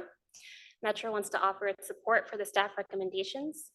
The STIP is an important flexible source of funding that we use to advance the priorities set forth in our long-range transportation plan for our Los Angeles County, which in turn supports the regional transportation plan. The priority areas in our long-range transportation plan are better transit, less congestion, complete streets, and access to opportunity. The recommendations for Los Angeles before you today are modally balanced by necessity to help us move forward in all of those areas. We would like to thank staff for working with not only us, but all the counties in the state to advance all our various priorities, and we hope you vote to approve today. Thank you. Thank you for traveling all the way up to join us. We're going to hear from Javier, Melanie, and then, and forgive if I mispronounce the last name, Robert Poitras. Wow. It will be the only time I do. Javier, welcome. Chair, Vice Chair, and Commissioners. My name is Javier Lopez, Mayor of the City of Ceres and Chair of Stanislaus Council of Governments. I traveled all the way from the Central Valley. Right now, the flowers are blooming, and I'm going to be honest with you, I miss the Bay Area as I worked here for 20 years, but I don't miss the traffic. Which brings me to my next thing. For one, we're here to support staff recommendation. Stanislaus Council of Governments has a project that is very important and a freeway that I drove for 20 years, as mentioned, that is State Route 132. As that expansion is in the second phase, the goal is obviously to continue to support that project. As for, there's a lot of commuters that come from the Central Valley to here to the Bay Area. So to keep it short and sweet, we want to continue to support the underserved communities of our valley by supporting this item today, item number 18. Thank you. Mayor Lopez, thank you for driving all the way over, and thanks for your service to the citizens of Ceres. We're going to hear next from Melanie, then Robert, and then Kenny Cow. Melanie, welcome. Thank you. Good almost evening, Chair, Commissioners. I'm Melanie Perrin. I'm here on behalf of the Associated General Contractors of California. We are the oldest and largest construction association in the state. We lend our remarks, we agree with the previous speakers, but we want to go and discuss the fact that the STIP really addresses the important goals our state's trying to achieve in a very balanced and thoughtful way. We're making significant investments not only into our highway system, but our multimodal system. We are taking significant strides when it comes to active transportation. I'm a former Caltrans, CalSTA team member, and I could tell you 10 years ago, we weren't even there. So it's great to see the work that is being done and the continued efforts to go and bring our system to being a truly connected system across the state for all our users. So we request your support for the adoption of the 2024 STIP, and knowing that each region has its own diverse needs with its population, its geography, and we certainly need to go and support what the regional needs are so that we can deliver the best transportation system the nation has. Thank you. Melanie, thank you for joining us today. We are going to hear next from Robert, then from Kenneth, and then from Sabrina Bradbury. Robert, welcome. Very good. Thank you, Mr. Chairman. My name is Rob Poitras, and I serve as chairman of the Madera County Board of Supervisors, and I'm also on the TAC for the RUC. How's that? And so I know all these abbreviations. We greatly value our partnership with the CTC and Caltrans to make investments to improve safety and the multimodal options in our region. We ask the commission to support the 2024 STIP for the 3 projects in Madera plus the other items, of course. for the North Madera project, the South Madera project, as well as the Madera High-Speed Rail Station. Why do we support this? Commissioner Eager earlier said, she talked about her granddaughter and said, we live in California. We shouldn't be afraid. Let me ask you, would you be afraid if you knew that every 9 days on this segment of road that I'm talking about, there was an accident? We need to do something about that. And we can do something about it by eliminating the 5.8 mile bottleneck by utilizing the median between Avenue 7 and 12 in each direction, the South Madera project. Also, the Highway 99 North Madera project addresses safety and congestion between the overcrossings on Avenue 17 and 21.5. And many of you who are in Madera for the CTC meeting are aware of our situation of no hospital and how our residents have to go to Fresno for their hospital services on a 4-lane bottleneck. And if they're rushing their kids to the hospital or a family member, it's not going to be a pretty scene. Plus, we have Valley Children's Hospital. We need to have accessibility for the largest children's hospital in Central California. Thank you very much, and we support the staff's recommendations. Supervisor Poitras, thank you. And you hosted us, as you said, last summer in Madera County, and it was eye-opening. Thank you again. We are going to hear next from Kenny, then Sabrina, and then Manny Leon. Hi, Kenny. Hello, good afternoon, commissioners. I'm Kenneth Cow with the Metropolitan Transportation Commission, here to also support staff recommendation. The 2024 STIP goes a long way to help us achieve our goals in our regional transportation plan. I'll highlight a few projects. Active transportation, Casey highlighted the Central Bikeway project in Santa Clara County, as well as we have another project just about 3 miles south of here, the Shore Keys Complete Streets project, about a $28 million investment there. And also in transit, State of Good Repair, San Francisco, we have a project to refurbish our buses so that they can run, in a state of good repair and bring people to where they need to go on transit. And finally, I would like to really appreciate CTC staff, Casey, Teresa, and even some former CTC staff, including Don Chester. They've done a really wonderful job communicating with us, figuring out this puzzle, which I like to say is kind of like a Tetris puzzle, but maybe more like a 3D puzzle. It's not easy to do. So I wanted to appreciate that. Thank you. Thank you, Kenneth. We're next going to hear from Sabrina, Manny, and then Rigo Gallardo. Thank you, Chair. Good Welcome. afternoon, Commissioners. Sabrina Bradbury from the California Association of Councils of Governments. As an association that represents regional transportation planning agencies and metropolitan planning organizations across the state, just wanted to reiterate that the STIP represents projects that have been identified by regions as priorities for their region. And they are multimodal in nature, as the CTC staff presentation showed that there are more multimodal projects in this program than ever before. And with that, we would just urge your support of the staff recommendation. Thank you. Thank you, Sabrina. We're going to hear next from Manny, Rigo, and again, forgive me if I'm misreading the name, Naima Brown. Great. Manny, welcome.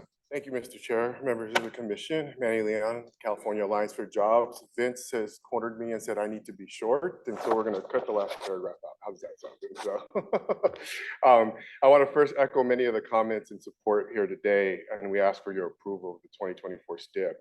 The 2024 STIP makes investments to all modes of transportation, including strategic highway improvements, intercity rail, regional highway and transit improvements. These investments, which include bicycle and pedestrian infrastructure, will ensure Californians are provided with ever-increasing safer options to move about the state.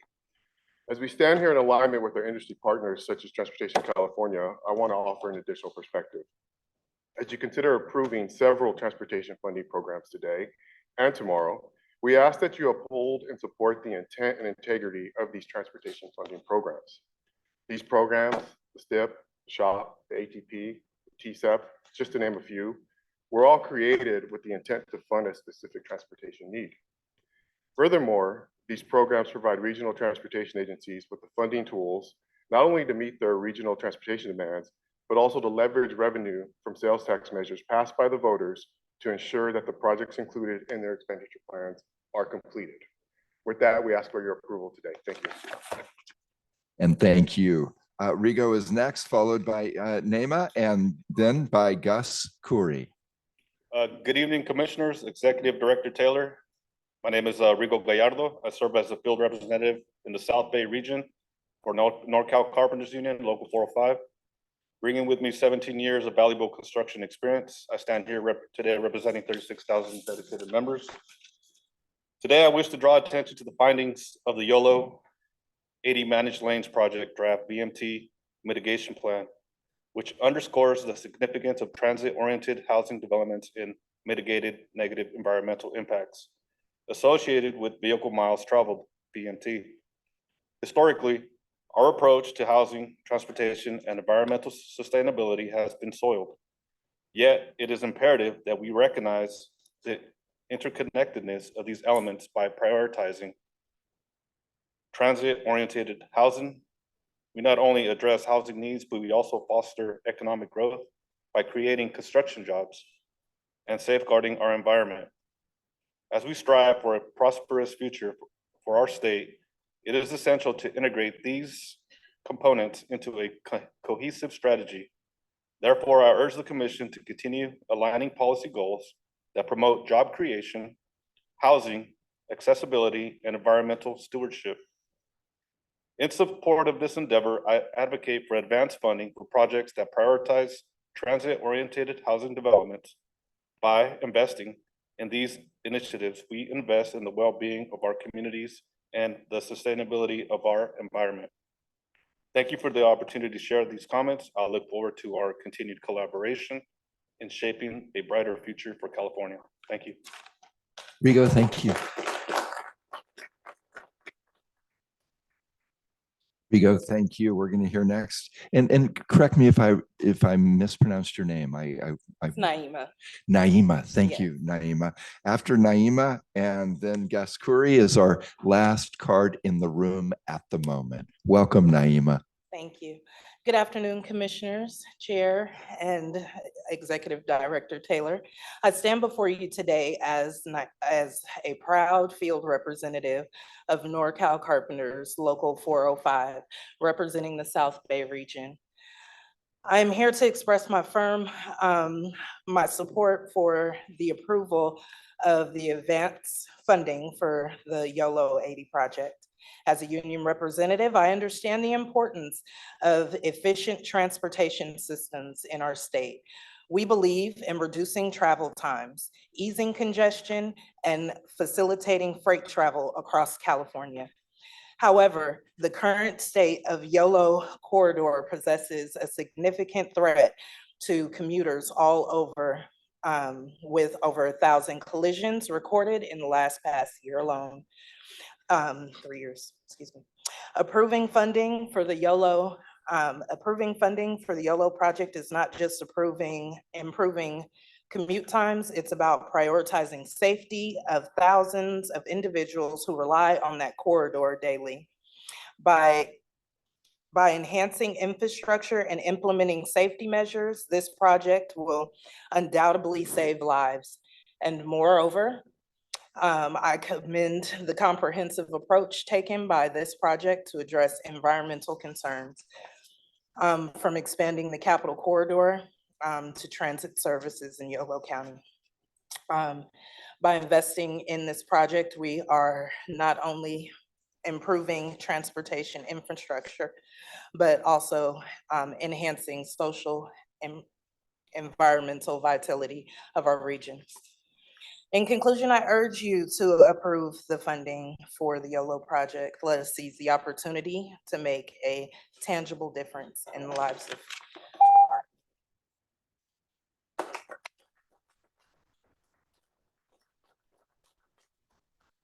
And Naima, thank you. Just to remind everyone, and appreciate your comments, and certainly glad you spoke.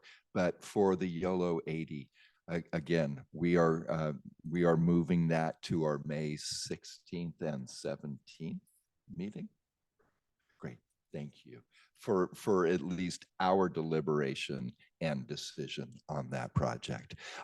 Gus Corey, it's good to see you. Thank Good to see you. you too. Thank you, Mr. Chair.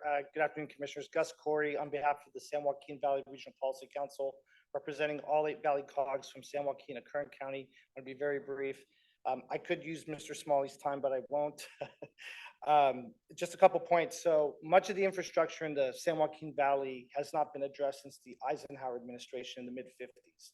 So you're talking about the state's population was about 13 million, and now we've tripled that since. Secondly, density, as you know, is an issue in the San Joaquin Valley. The Bay Area has 60% more population in a quarter of an area of the San Joaquin Valley.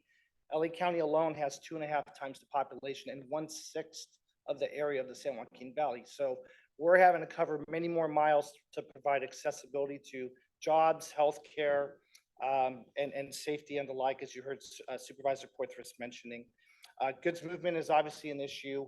25% of all goods in the country are produced in the San Joaquin Valley. 92% of that traffic goes along Highway 99.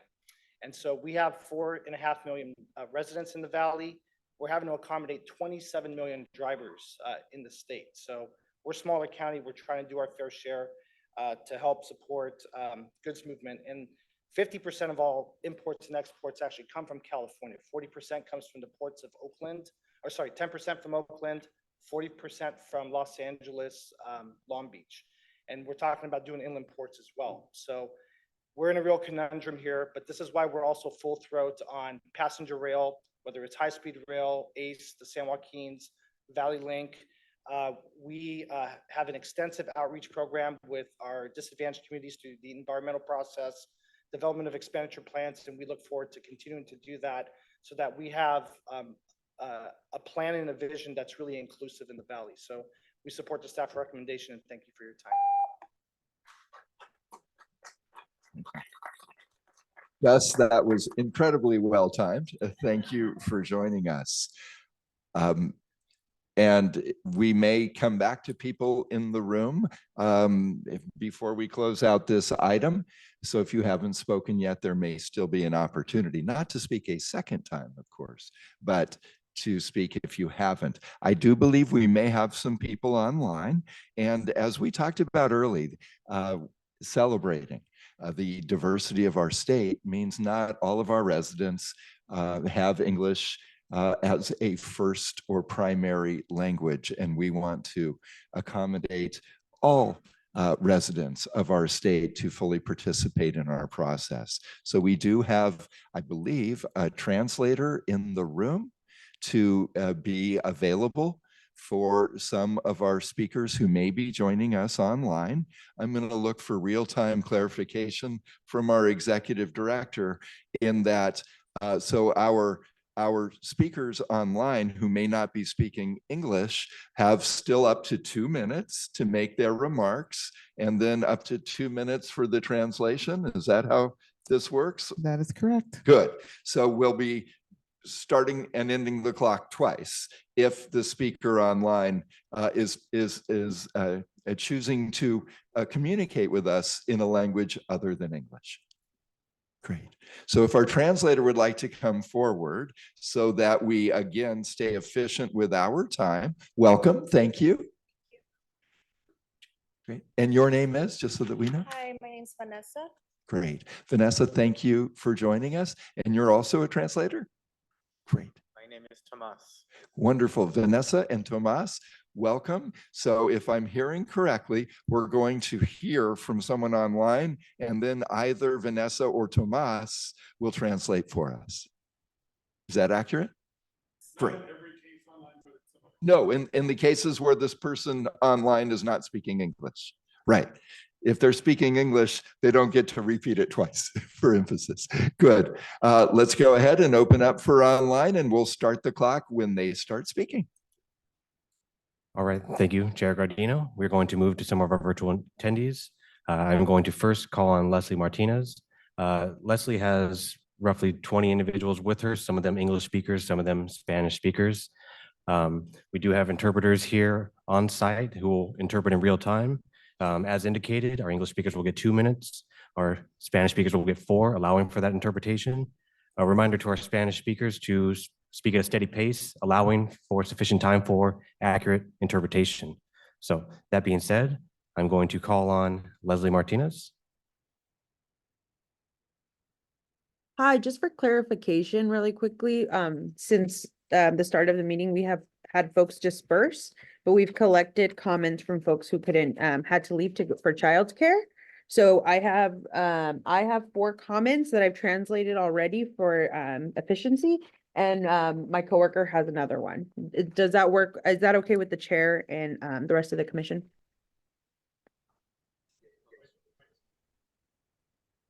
Thank you, and forgive me, but our VTA host came in to provide me with some information from our host. So might you repeat that? Yeah, a lot of residents had to go pick up children, so they left us their comments. So we are going to be reading them on their behalf. And Well, that's so kind of you. if Yes. that's okay with the chair. Okay. Thank you. And please thank them for being with us as long as they could today. We will. Thank you so much. So my first comment is from, it says, good afternoon. My name is Guillermina Leon from Southwest Fresno.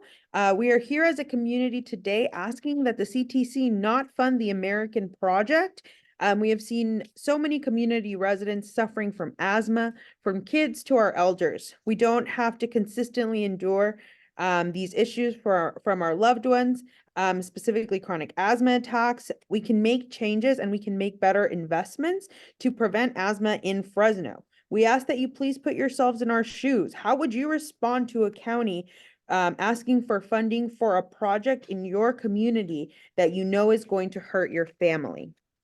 And then my second comment, we are Federico Herrera and Josefina Salinas, and we live in Southwest Fresno.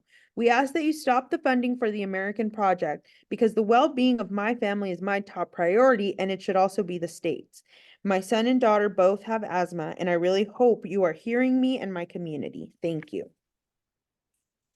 Next, my name is Juan Herrera, and this is my wife, Maria Guadalupe. We live in Fresno, and we took the day off work because we feel it is important that the American project not receive the funds because of the pollution that will come with it and the fact that my family's health will be impacted. I hope you listen and act on the needs of my community. Thank you. And then I have Estela Ortega from Fresno.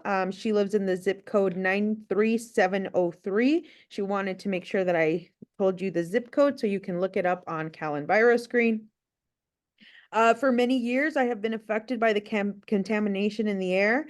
This project does not benefit me. It affects me and my health negatively. My sons and my daughters are all asthmatic, and I don't think it's fair that our community's concerns have been ignored.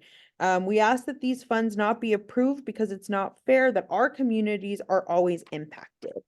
And now I will hand it over to my colleague who will read 2 comments on behalf of other folks that had to leave.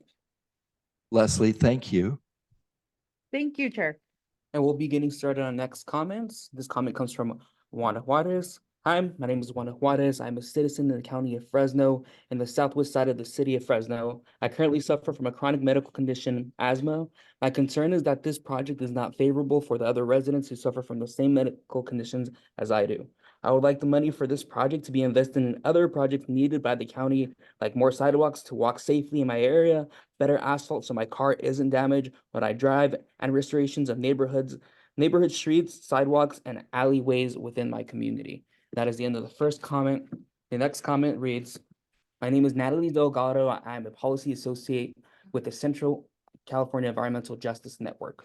I stand in solidarity with the South Fresno community members and ask the California Transportation Commission to reject the inclusion of funding of $43 million for the American Avenue interchange in the Fresno COG STIP Regional Transportation Improvement Plan.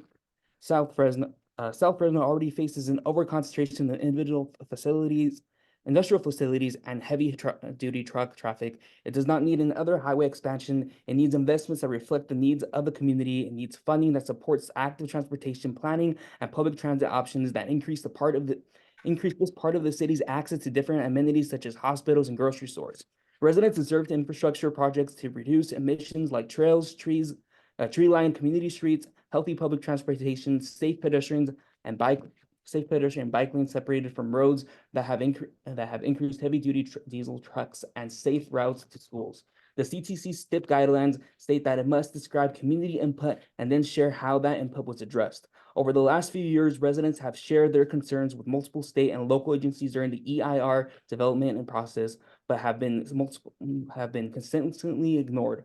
Residents have shared their day-to-day experiences with poor air quality and the truck traffic that constantly wears and tears local streets with the residential neighborhood. Fresno COG's RTP submittal fails to describe how this input was addressed or how it incorporated into the RTIP as required by the STIP guidelines.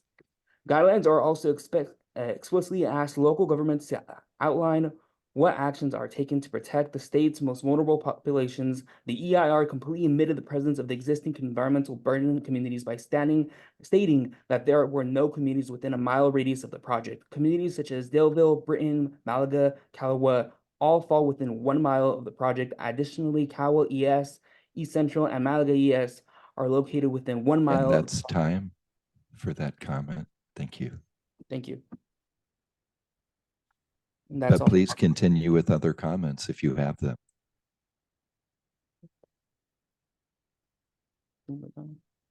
That'll be all. Thank you.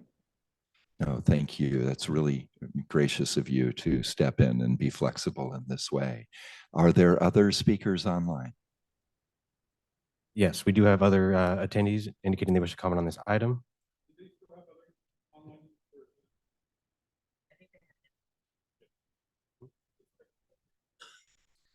Yeah, Leslie, we just Thank want to you. double check that that concludes all comments that you wish to provide at this time.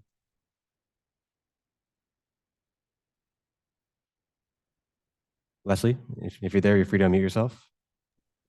Hello, Leslie previously stepped away. We do have other members within our space that have raised their hands on other devices that would be joining separately. Okay, thank you. Wonderful. So are they in our queue online? And if they do need translation services, Vanessa and Tomas are still in the room by the microphone. Yes, we do have a number of attendees with their hand raised. I'm not certain who will be needing interpretation, so We'll find out together. yes. Good. So just- Thank you. I will go through them, but as needed. Thank you. Up next, I'd like to call on Mike Woodman. Chair Gardino, fellow commissioners, Mike Woodman, Executive Director of the Nevada County Transportation Commission. I'm speaking today to voice my support for the 2024 STIP staff recommendations. The STIP represents the highest regional priorities across the state and address the priorities related to safety, operations, improving air quality, multimodal mobility, accessibility, and connectivity. In Nevada County, the proposed STIP funding will enhance the flow of goods movement, reducing emission impacts on adjacent disadvantaged communities. It'll also improve multimodal connectivity, access to zero-emission bus charging infrastructure, and improve safety and evacuation efficiency.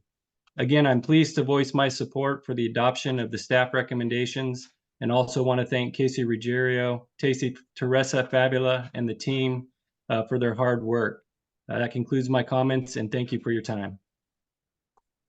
Thank you, Mr. Woodman. So I've noticed that I see the name Leslie Martinez, who was our first commenter, that name is on here multiple times. So I assume that those are some of the affiliated people. So I'm going to go through that name and just make sure that we clear those. So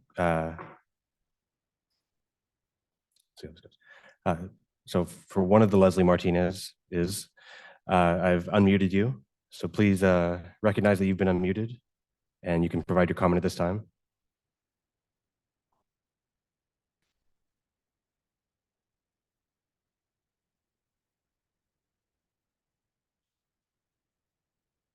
One more check-in.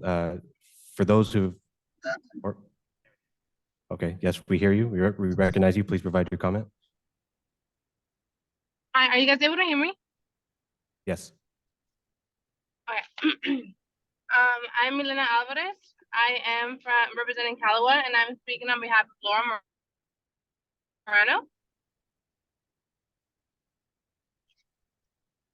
Are you guys still able to hear me? Yes, please continue. Calawa and South Fresno communities are already impacted negatively by the inaccurate environmental screening in which Calawa, as well as Malaga and Easton and other South Fresno communities have the poorest air quality due to the industrial surroundings in these areas. Most households in Calawa have at least one person who suffers from asthma, pneumonia, pulmonary disease, or cancer. So we would like to ask for an appropriate screening for our communities and for our residents. And then I will also be speaking on behalf of residents. I'm going to do that now or continue after? Yes, you can do that now. Thank you. On behalf of Maria Saldaña, I'll be doing some in Spanish and some in English. This one's in Spanish. She said, a mí me gustaría que hubiera caminos para peatones, ya que mis hijos caminan a la escuela todas las mañanas. The next comment will be by Maria Herrera. If you don't mind, if we could translate the first person's comment so that we respect each of the people that you have brought forward. And thank you again for doing so. Vanessa or Tomas? Sure. She says that she wishes that there were more safer streets for her children to be able to, and for her children and for commuters to travel. Thank you, Vanessa. And now please, the next comment. Next comment is by Marisela Herrera. Calawa necesita más atención, necesitamos mejor calidad del aire. We need this to be a matter of attention and we need better conditions for these roads. Thank The you. next comment will, thank you. The next comment will be by Elia Melesio. She stated, el condado le ha fallado a Calawa al no invertir en nuestras comunidades, mejorar nuestras calles y calidad del aire en vez de continuar con los departamentos industriales que afectan la contaminación del aire. The county has failed us in many ways. They have been focusing on crossroads and highways instead of focusing on the industries that have been affecting our climate and our air. The following comment is by Antonio Márquez. He stated, les pedimos que detengan los fondos y hagan análisis de nuestras comunidades para poder invertir estos fondos en las necesidades de nuestras comunidades latinas y detener lo industrial en estas áreas. We ask that attention is paid and that money is invested in the needs of our communities. Thank you, The following comment is by Jesus Castillo. He stated, my wife and I have been residents of Calawa for about 23 years, and we have both been hospitalized due to our chronic asthma. Disappointing to see how negative our community has been impacted as the years have gone by.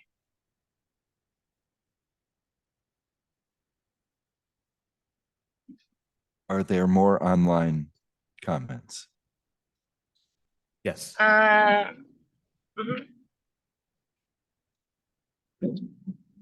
last one will be by Carlos Leal. He said,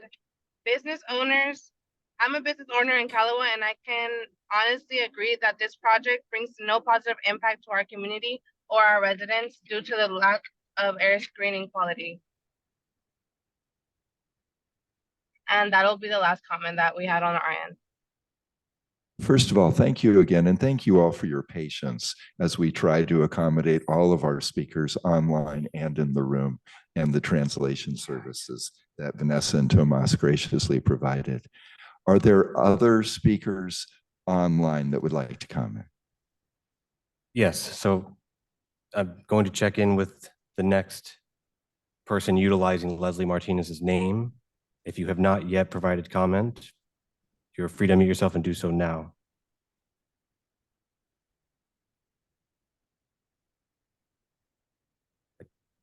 I see that you're unmuted. You're free to comment at this time. Thank you. Sorry, I'm using her link. My name is Christian Gonzalez Fresno residents. I live in 93703. The organization that I work for heavily works in Southwest and Southeast Fresno, which have been communities that have been neglected and disinvested. It's 2024. There's $43 million for this project. We need to be more creative in how we're allocating these funds to actually benefit the people that live in these communities. So requesting that the 43 million get reallocated in community priorities such as complete street projects are elevated to this project. Thank you. Thank you for joining us. We have one more speaker under Leslie Martinez link, and then about 15 other speakers that may or may not be part of that coalition. And so with thanks and patience from Vanessa and Tomas, we'll find out together whether or not translation services will be needed after this next caller. Good evening. By affirmation, can you hear me? Yes. Eric Payne, I am a resident of 93706 in Fresno. I born and raised in the neighborhood. I currently sit on the AB 617 Air District Board as a resident. But beyond that, I served 8 years on the Community College Board, elected, and I currently am the executive director of the Central Valley Urban Institute. And we're a policy advocacy research and action institute that centers the needs of low-income families across the Central Valley. More importantly, we center the lived experiences of Black families in our region. And so you heard from me at your last board meeting when you took this item up. And I just wanted to affirm that, you know, our position is that we will request this commission to delay the item, approve all items, and delay the specific item related to Fresno COG for further discussion, and to ensure that the organization really does their due diligence to engage residents and feedback, because what we won't continue to accept from local leaders or our state leaders that ultimately led to redlining in our community. And a residential form of segregation is to continue to perpetuate this narrative that doesn't center community and its residents. And so we are asking you wholeheartedly if you would just help us. Your time is up, sir. Okay, yep, and I'll close there to just help us in this process. Thank you for your time. Thank you, sir. Appreciate you calling in. And we have other speakers, and again, we'll find out if they need translation services. Up next, we have Edith Rico.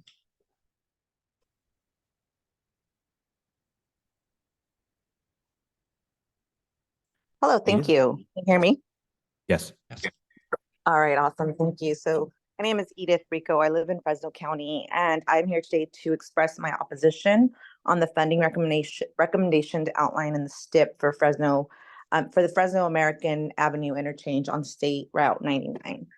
I am, like I said, a resident of Fresno, but I also work as an advocate in these communities that are being affected by this interchange and the climate impacts that it will have on these communities. And I want to be very clear that this funding will support transportation projects that will harm the health of the communities in Southwest Fresno.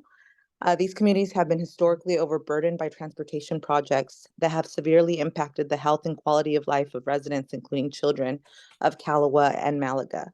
This project also overturns the protections set forth in AB 617 and shows an active disregard for the governor's climate and environmental priorities for the state of California. So I strongly oppose the proposition on this STIP.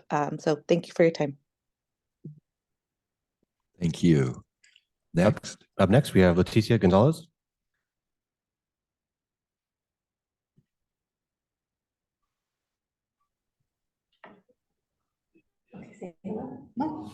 Letitia? Hello?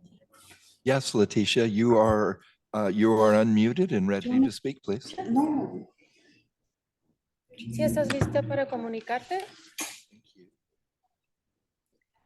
Sí.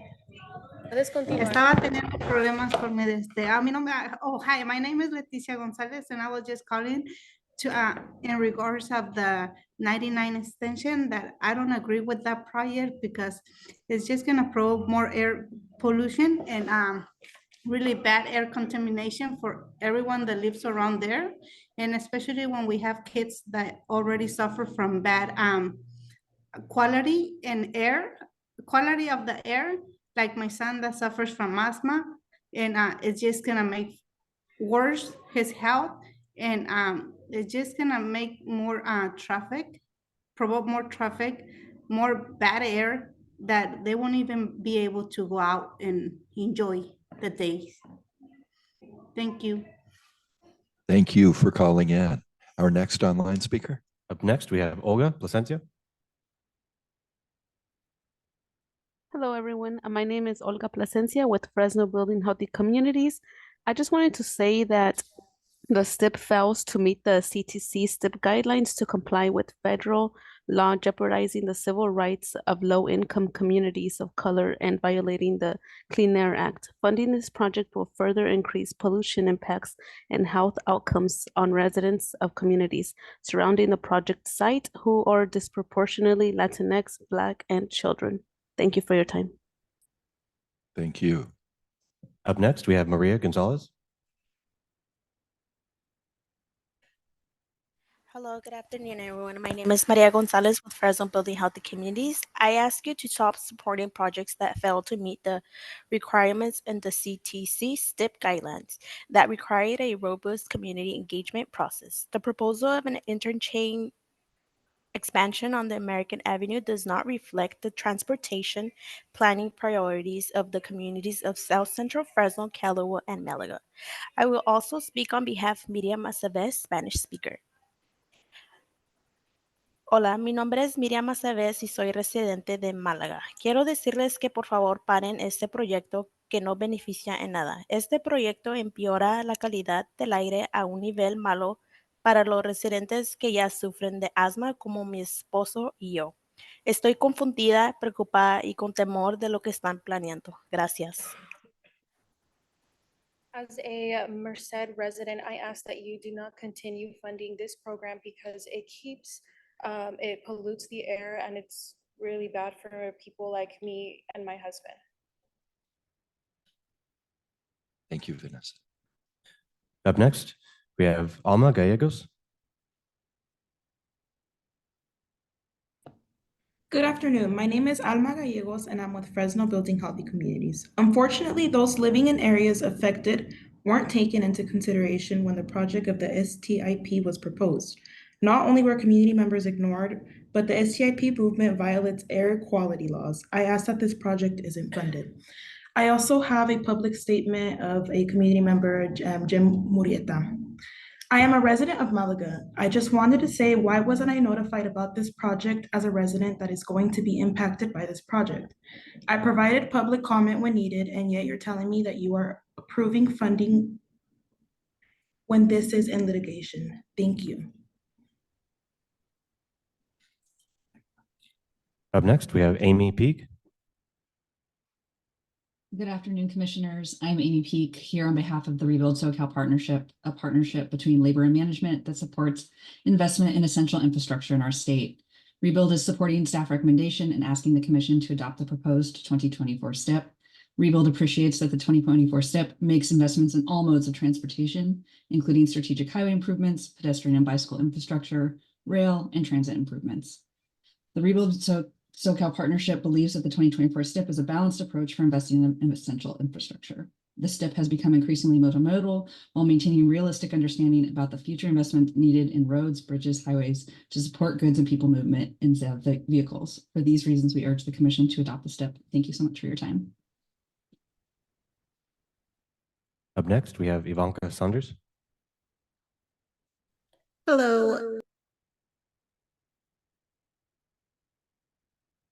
Did we lose Ivanka?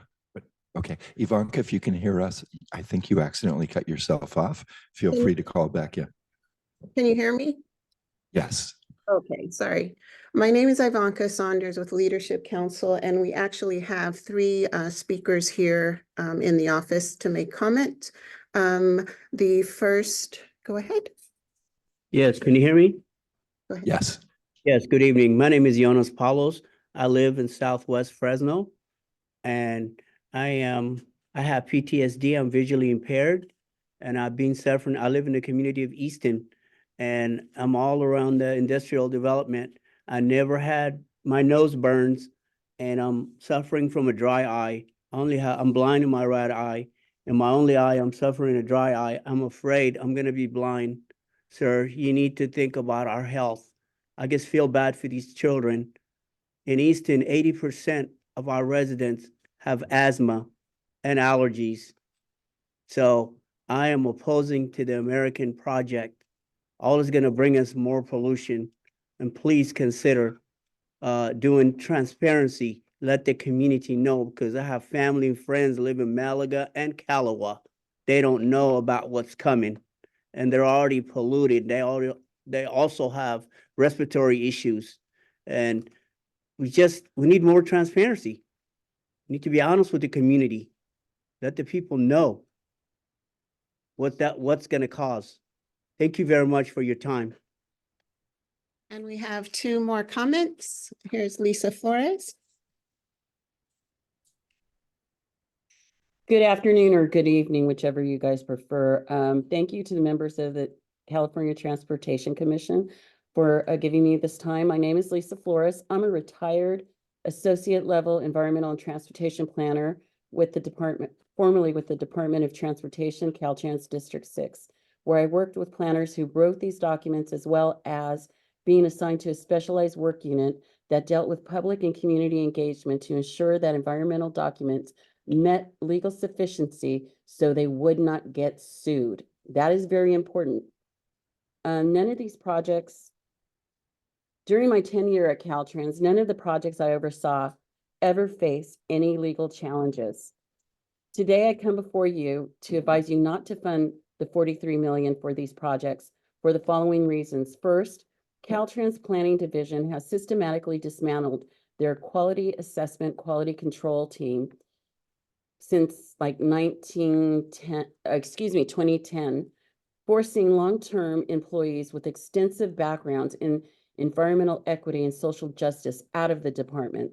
This leaves an internal review process that is fatally flawed and creates increased numbers of legal challenges like you see before you. Further, it reinforces the department's historical track record of abuse on low-income and communities of color. Secondly, during my tenure with Caltrans, I was assigned to the only community engagement unit within the entire department.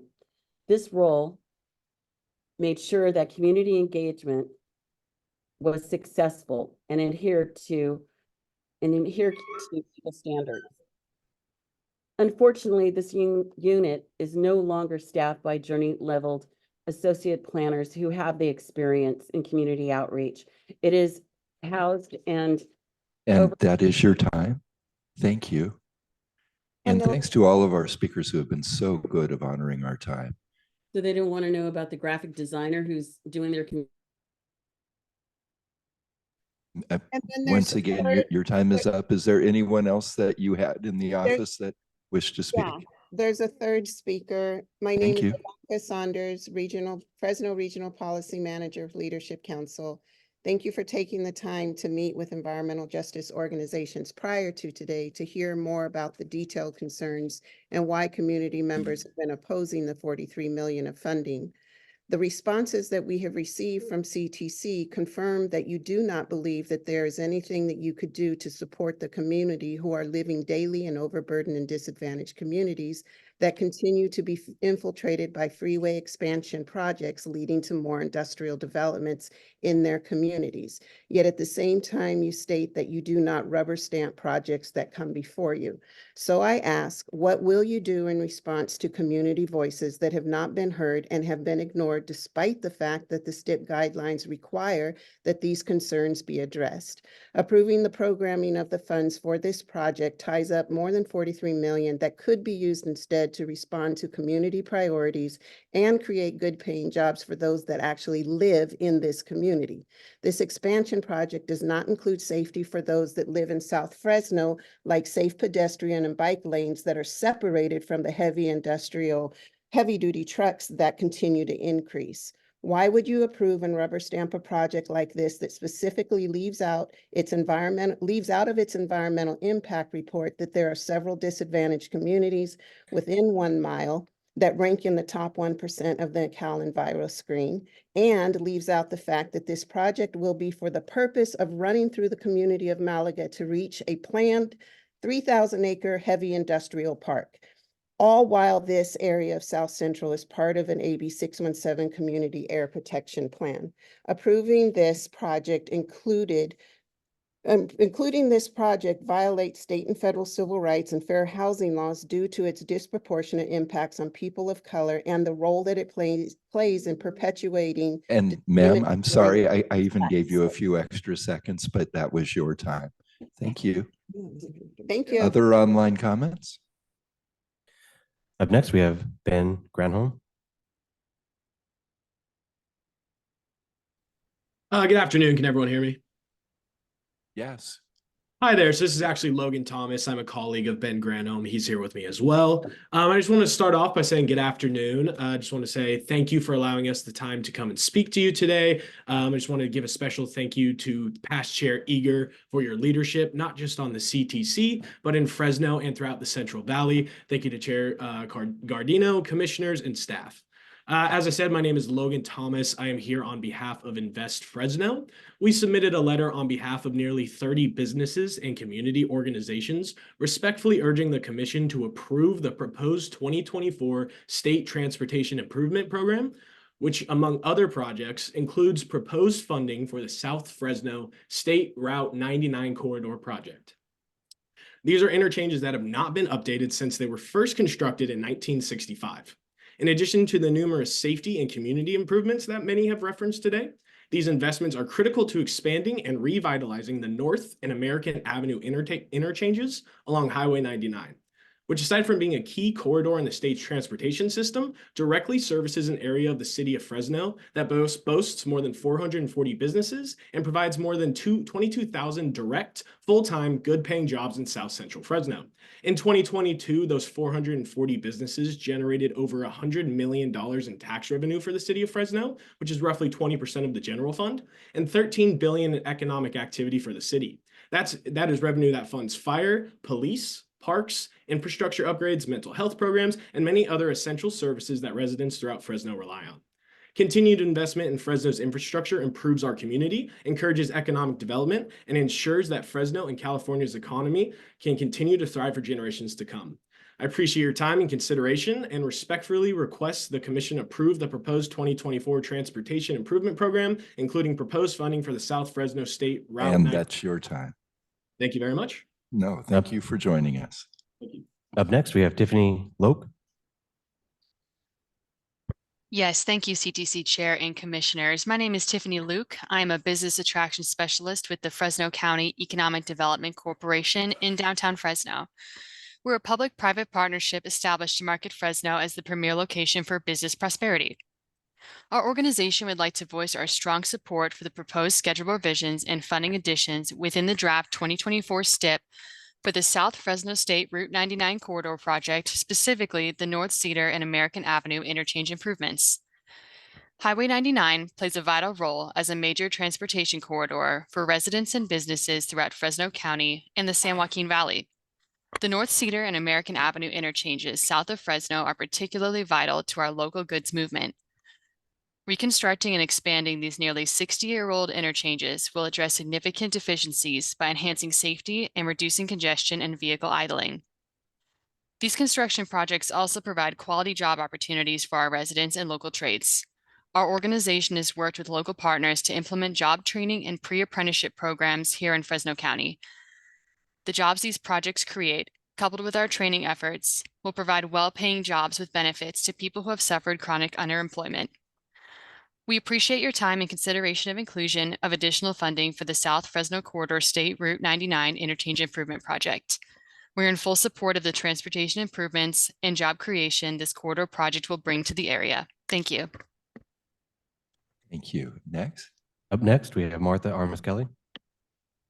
Hello, everyone. Good afternoon, Chair Gardino and members of the commissioners table. I can't stress the fact that we need to give an opportunity to hold off on this project for not for forever, but I think that we need to address the fact that we really looked at the EIR report in a way that included that area. If we've omitted an area, are we not accountable for that? And I think that it wouldn't be something that we wouldn't be able to look at and be able to fairly assess and be able to understand whether or not we took into account those communities. I've worked in those communities. I know the people there. I myself suffer from asthma, and I know that's part of the issue for me. But the other part is, are we going to continue not creating some type of mitigation for projects that may or may not be safe? I look at Merced and the outcomes of what Merced is facing through this expansion. And I want us to be able to have fluidity and economic development and jobs and everything, but we cannot dismiss people. We need to be able to address the needs of everyone and then make that decision. And yes, sometimes decisions are tough, but we have the ability to really listen and look at what we can do, then we should do it. And that includes this idea of making sure that whoever we contract are people that are going to do the job and do the job expeditiously and safely. And I'm talking about Merced again. Thank you. Next.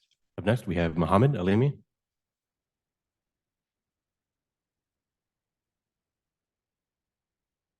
Mohammed Alimi, you're free to unmute yourself at this time and make your comment. Good afternoon, Mr. Chairman and CTC commissioners. My name is Mohammed Alimi. I'm with Fresno County Department of Public Works and Planning. I'm speaking today in support of the American Avenue Interchange project. As you're aware, that this project is, is improving a deficient interchange that doesn't allow access in all four directions. So, and Highway 99 is a major corridor for goods movement. So we appreciate your support in approving the staff's recommendation for the 2024 step. And, this would really facilitate not just job growth and transportation improvement, but also it would improve air quality by reducing travel time for access to Highway 99. Thank you. Up next, we have Zach Deutsch-Gross. Good evening, commissioners. Zach Deutsch-Gross, Policy Director at Transform. We're a statewide transportation housing advocacy organization based in Oakland, California. We want to align ourselves with Leadership Council and other comments from folks calling in today to express concerns around moving forward with the American Avenue interchange within the STIP. Moving forward with this today, including that project, disregards ongoing community concern over a lack of transportation infrastructure and air quality. It will generate more VMT, more industrial development, more heavy-duty truck traffic, and more pollution. Thank you for your time and consideration. Thank you for calling in. I believe we have two more online. One more online. I see one more hand raised at this time. I'd like to next call on Gina Santalam. Hi, good afternoon. My name is Gina Santillan. I'm with Fresno Building Healthy Communities, and I'm asking the CTC to reallocate that $43 million to actual priorities such as active transportation planning and street projects. Not no more heavy-duty truck traffic or industrial build-out. Thank you for your time. Thank you for calling in. Do we have any other online participants? That concludes all requests from our virtual attendees that I see at this time. Great. That's all my people.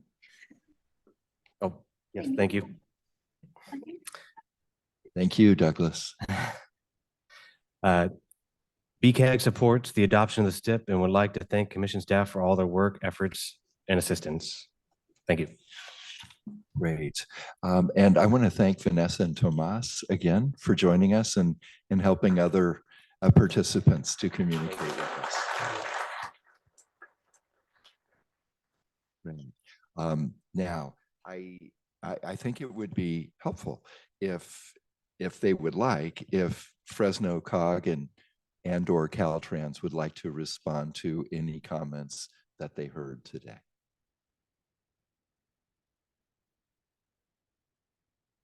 Okay.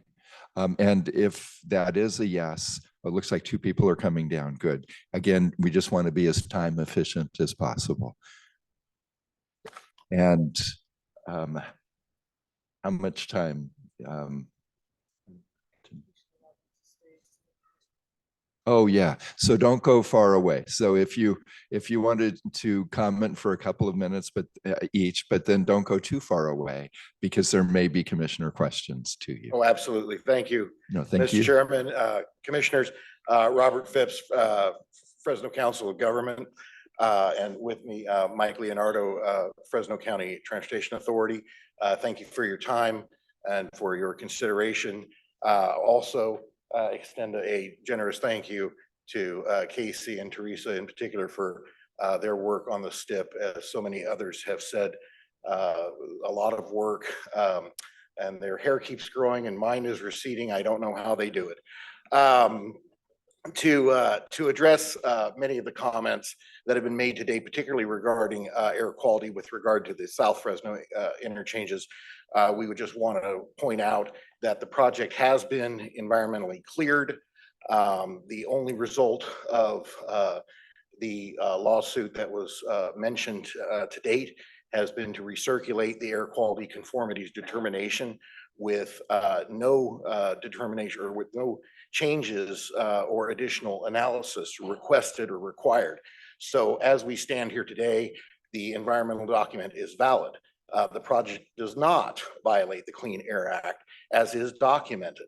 FHWA has requested that the document be recirculated, but that does not indicate any violations of the Clean Air Act and is only intended to address circulation protocols. And with that, I'm happy to answer any questions that you may have. And you should be careful what you wish for because it looks like there are a couple of questions. Commissioner Cruz? Yeah, I want to thank everybody who made comments on the STIP, but my questions will be directed to the COG as far as what was the breadth of community outreach and that the community outreach component. Was there one that was done and was it extensive? Were you allowed to hear the community speak in favor or against this project and it allowed them that opportunity? Well, I think what's very important to understand is that this project has been central. I mean, both of these projects, they're moving together 2 separate interchanges, half interchanges. These are, from our perspective, safety projects that the public has been allowed to speak on since 2006, right?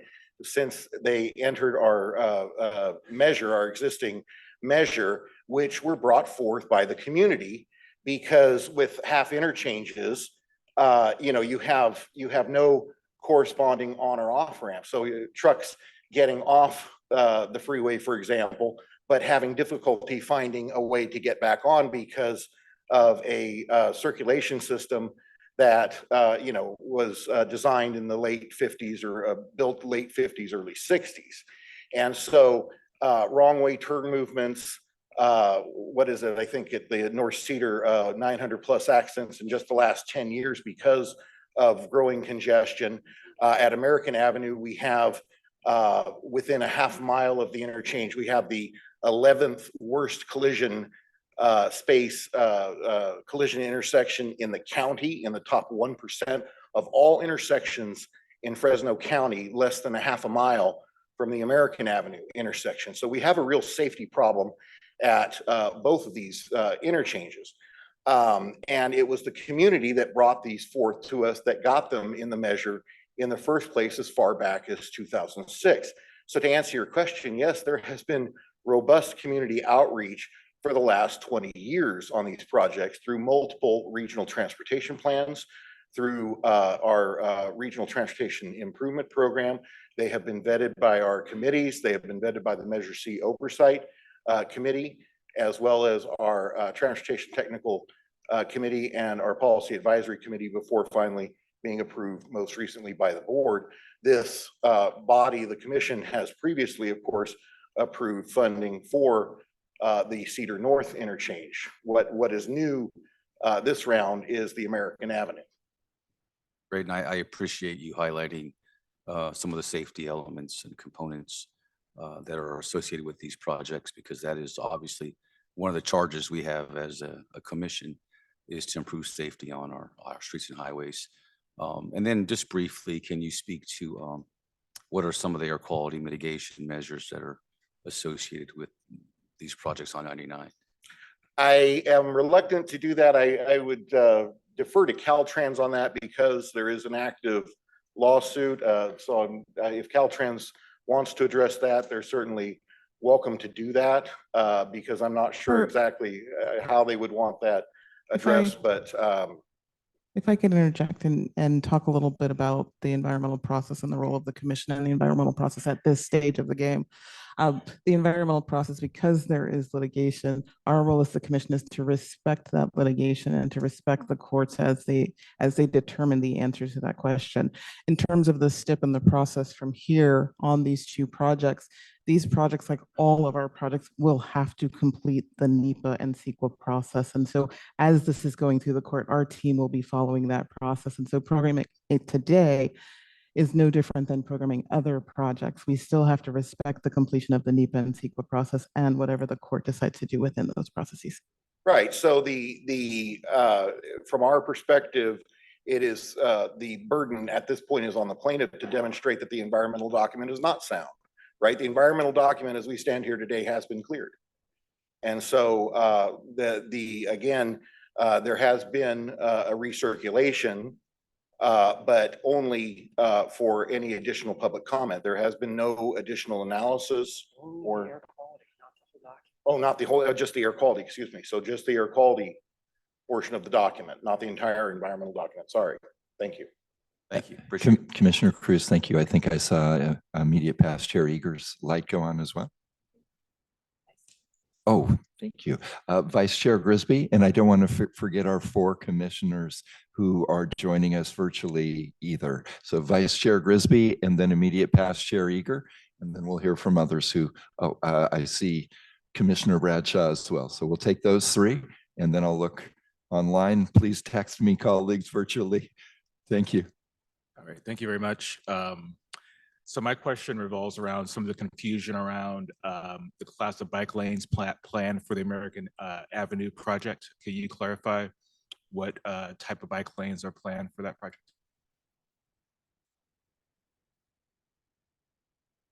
And if you could reintroduce yourself for the record, thank you. Commissioners, Mike Leonardo, representing Fresno County Transportation Authority.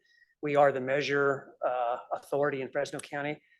Typically, it's one organization, but we have 2. So we work in tandem with Fresno COG on these transportation projects. So because we're talking about 2 interchanges, we've got North Cedar and then American. The bike and ped facilities are a little bit different. At North Avenue, North is within the city limits by and large, and so the city of Fresno has existing facilities to the west of the interchange, and the interchange area is going to continue those same facilities through the interchange area. Down at American, so it'll be basically bicycles on shoulder and pedestrians on sidewalks. At American Avenue, it's actually within Fresno County, And there are no real existing facilities on either side.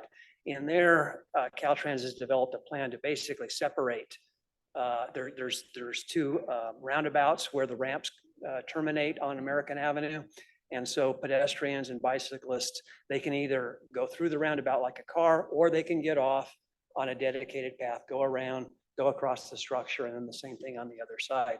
With on the structure, they're actually elevated a little bit. So there's a bit of a a physical separation between traffic and the bicycle facility and bike facility. Yeah, I'm sorry. And So it's a pedestrian class 4? facilities there. Sorry. It's a class 4? What class is it? Is it a class 4? I get my classes mixed up. I think it's a class 4, but I don't really recall. Sorry, that's specific. And if anyone else knows the answer to that, there is a power bar in your future. And if not, if you can get back to us on that from another member of your team, that would be helpful. Executive Director Taylor was pointing to someone who may know that answer. Caltrans is saying that they'll work to verify that. Oh, great. Thank you. Diana, they called the helpline. Are you coming forward? Phone a friend. Okay. Great. And on the dais next, after this, after Vice Chair Grisby is done with any other questions or comments he has, I'm not trying to rush him, will be immediate past Chair Eager, and then Commissioner Bradshaw, and then a couple of our commissioners participating remotely. So you two don't go far away. Diana, feel free to come forward.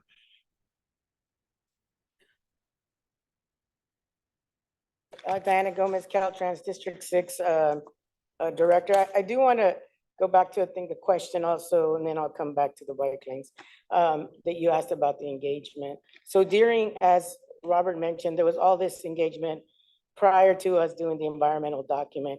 During the environmental document, we did 5 public engagement meetings, and then several of them specifically in the community of Malaga and Calawa.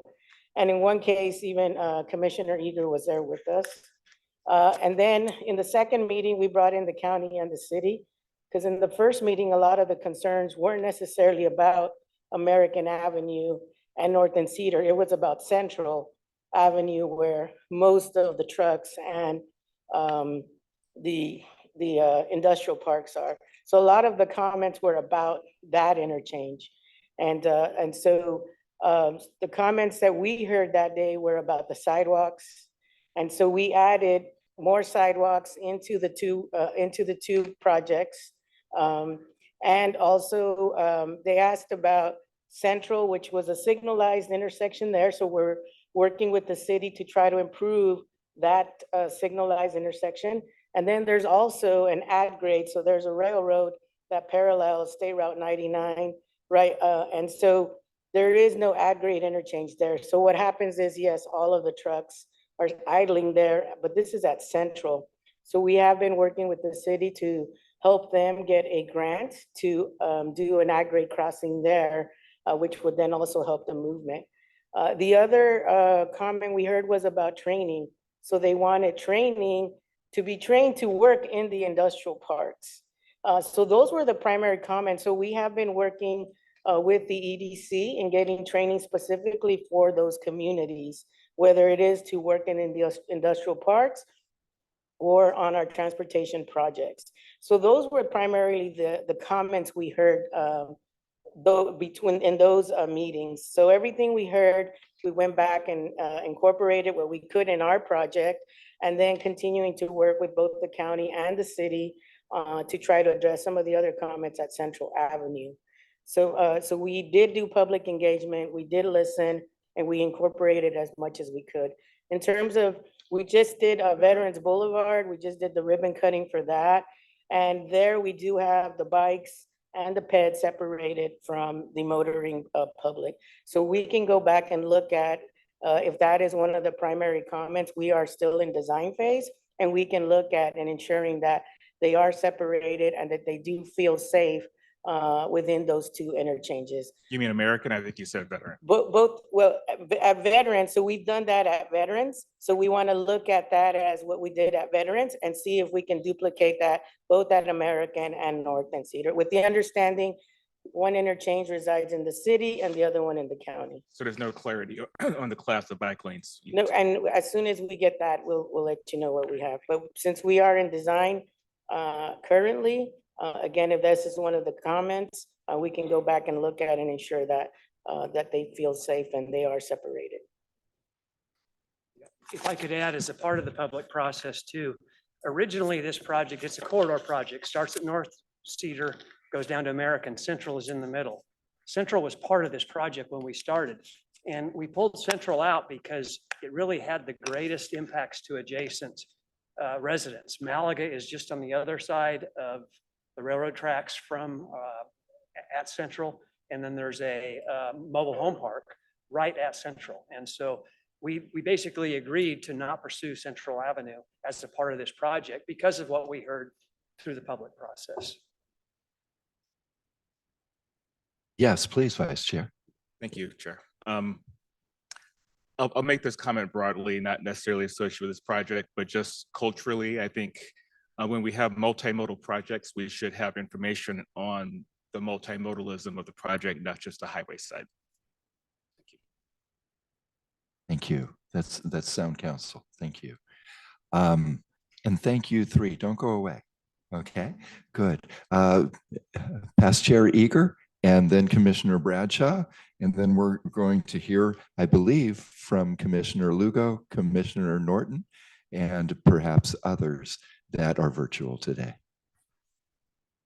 And I think you might have answered my question, but I was going to ask about, there was a request for that stop sign, because as I understand how it used to be is that the trucks came on, there was no stop sign there and went on to the strange way of getting on and off the freeway. So is that stop sign now going to be part of this process in order to get on, that they'll have to stop before they get on?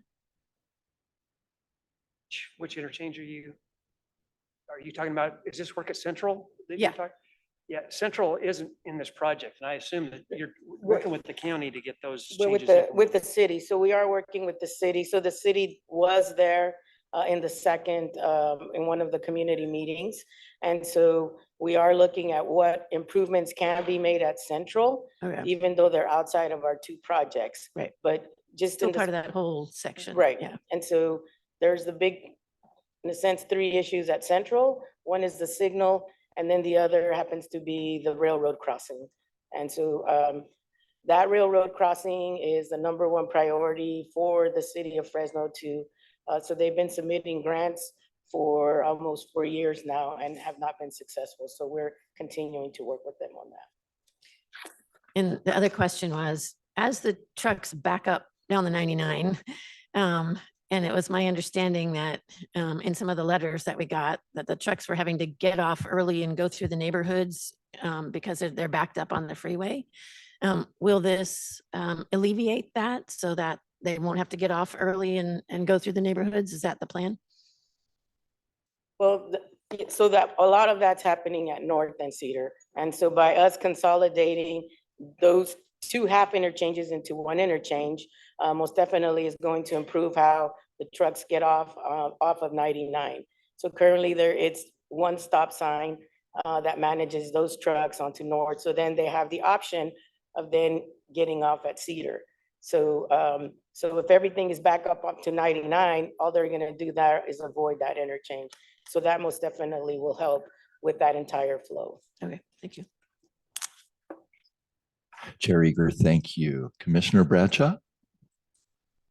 Thank you, Chair Gardino. I got all kinds of stuff rolling through my head, but a couple things for COG and maybe Caltrans both. So hopefully not in an inappropriate manner, but going to throw on my day job hat just for a moment, although I'm here to represent all the residents of California. You know a number of these groups from good action, at least from my viewpoint, in the Fresno area, but that's gotten myself pretty familiar with South Central Cal and Malaga and what's been going on, challenges in this underserved communities. So I'm not trying to put that relationship into the middle of this, but I just want to share it for flavor. To again go back a little bit to, I heard a bit of the community outreach, but one of the things about looking at the interchange and the project and all that, and I appreciate the answers, I'm going to echo Vice Chair that, Darnell, that I would think something that's had this much attention and letters and all that to have all your ducks in a row.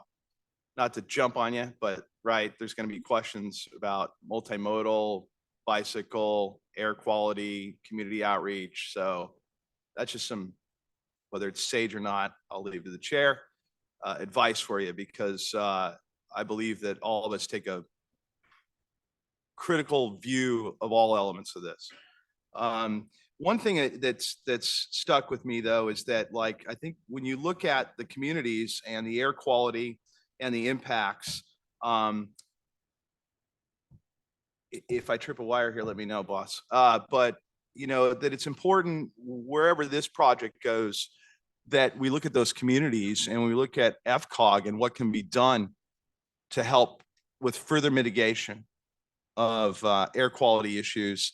Also, and some of this I've been able to view myself, kids getting to school and things like that, and what's happened with those industrial areas and the idling trucks and all that, I believe goes to all this broader issues. That's an encouragement, not trying to do your job for you, believe me, but that we should look at that all these communities, because those areas have been just, in a lot of ways, my opinion, not speaking for anyone else, have been left out.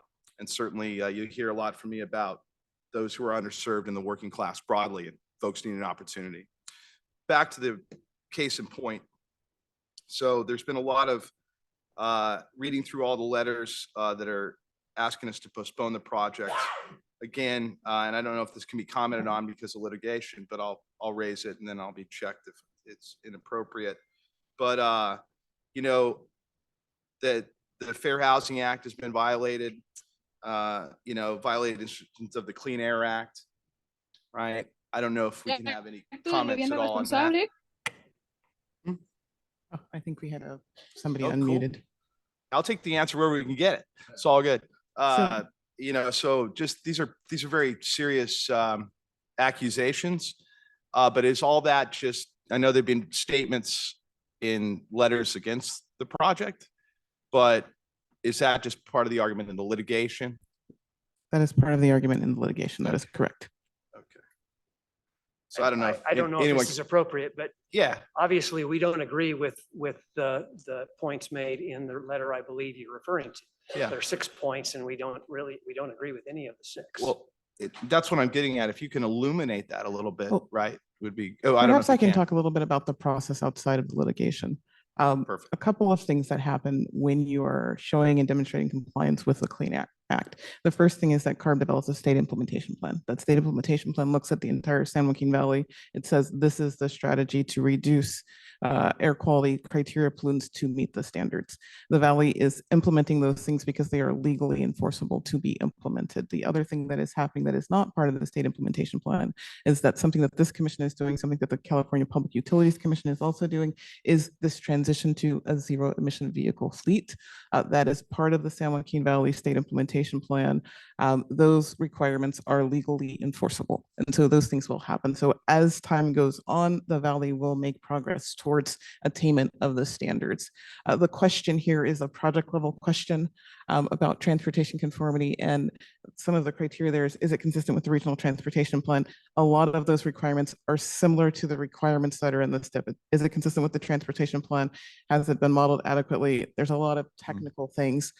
Those things are in question in the court of law, but based on our staff's analysis, those requirements have been met for purposes of the STIP. In terms of litigation, when we look at the litigation, the resolution of the litigation happens after the programming in this case. We have checks and balances in our system that ensure that whatever the outcome of the litigation is, the commission will respect before we allocate $1 to move forward on this project. So there are checks and balances. And so the risk here is very low that the community's voice will not be heard in this process, because the process is ensuring that the court's rule will be respected and has to be respected by law. And so I won't talk about the litigation, but I will. That's kind of the process that this goes through. And so as Fresno COG comes to us for an allocation, we will be looking for those things to confirm where the court stands, whether there's injunctive relief, whether the court has ruled in favor of the plaintiffs, whether the court has ruled in favor of the Federal Highway Administration and Caltrans who are being sued in this case. We will look for all of those things before we recommend an allocation of the dollar, because that is the letter of the law. Executive Director Taylor, that was most helpful. Thank you. Yeah. Commissioner Bradshaw, please. I'll keep, and if I may, and I mean, Of course, it's, sir. that's why you're the leader. That was like, that made absolute sense to this Carpenter. I appreciate it. This would be a good time for your annual review and a raise. So moved. Yeah. The other thing, I just pull it up because I'm reading through numerous letters. And again, thank you, Executive Director. It was very, very clear and concise. Is that, and I think you already answered this, but I'm just going to say it because I have nothing but faith in my experience, based on my experience, nothing but faith in our staff. And it says that CTC was not following its own STIP guidelines, but I believe you've answered that as well. So I thought but I have full faith in my experience with the reviews of staff. So I wanted to put a point on that. So I didn't know if you wanted to comment further, but I think you covered it already. I think I'll just affirm that our team has looked at our STIP guidelines. We've had these conversations. We've met multiple times with the commenters who provided those comments as well to explain our guidelines and how we are meeting our guidelines. Commissioner Bradshaw, thank you. We're going to go to commissioners who have been patiently waiting online, and I want to thank them for that. So we are going to Adonia Lugo, and then Hillary Norton, and then Clarissa Falcone. Adonia, if you don't mind unmuting so we can all hear you. Thank you, Chair. I have really been appreciating the good questions from other commissioners, and it's tough to have a project where we have all these questions that's packaged together with an overall item that I think we all want to be able to vote yes on and move along in terms of all the good work it's going to do across the state. So appreciating what others have asked about, and I also just really want to recognize again the hard work that has gone into organizing community members to be present in this space and in the STIP hearing space earlier this year. This is a really just good example of where the struggle is for environmental justice. We're talking about communities that have borne the brunt of our transportation systems, things that, now we are considering how to go in a different direction, but we're still carrying the legacy of past harms. And I,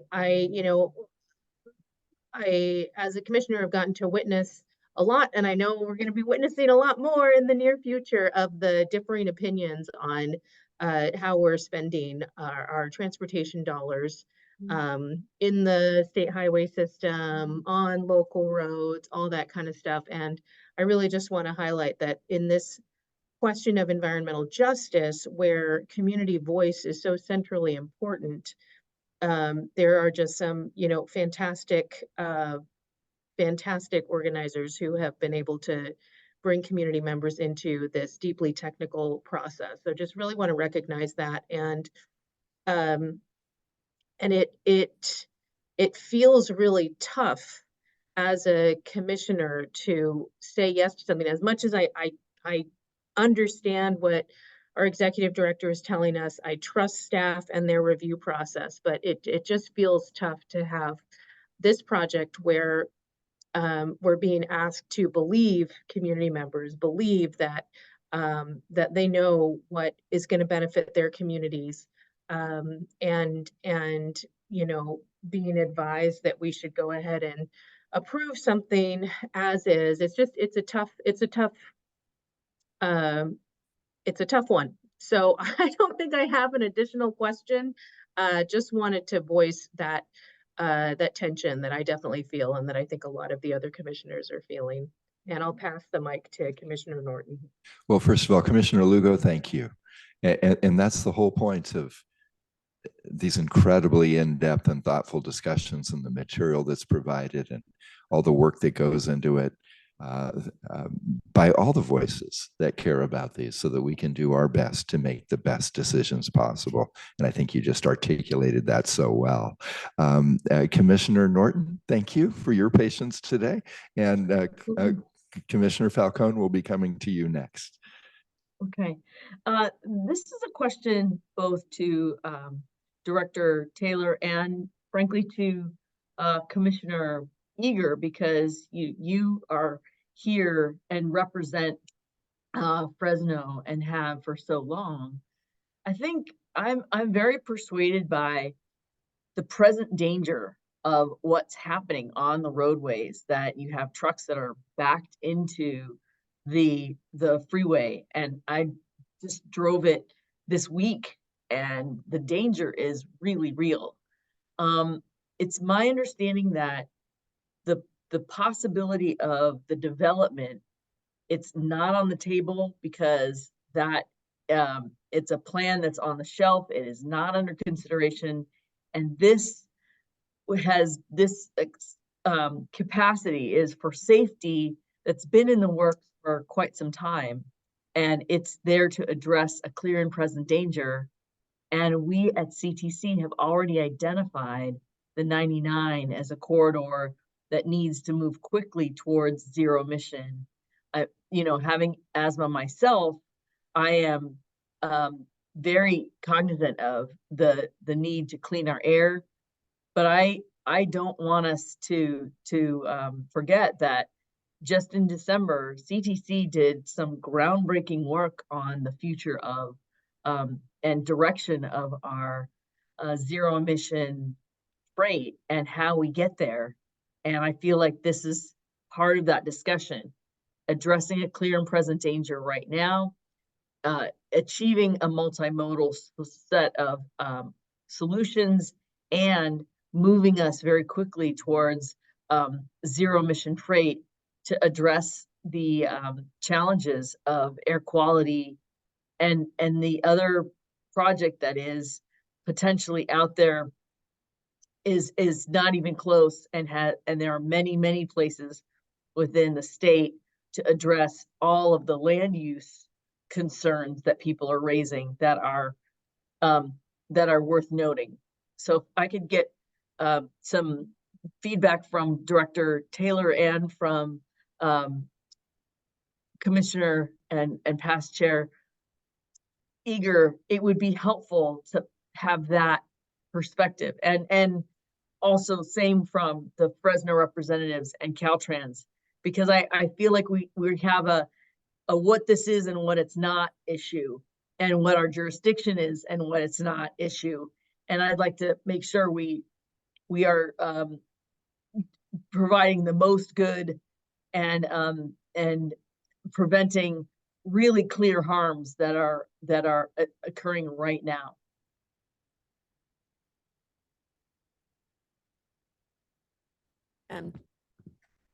Yes, thank you, Commissioner Norton. Just to address the issue of, and I think the folks from Fresno certainly already said this, that this has been in the queue for 20 years.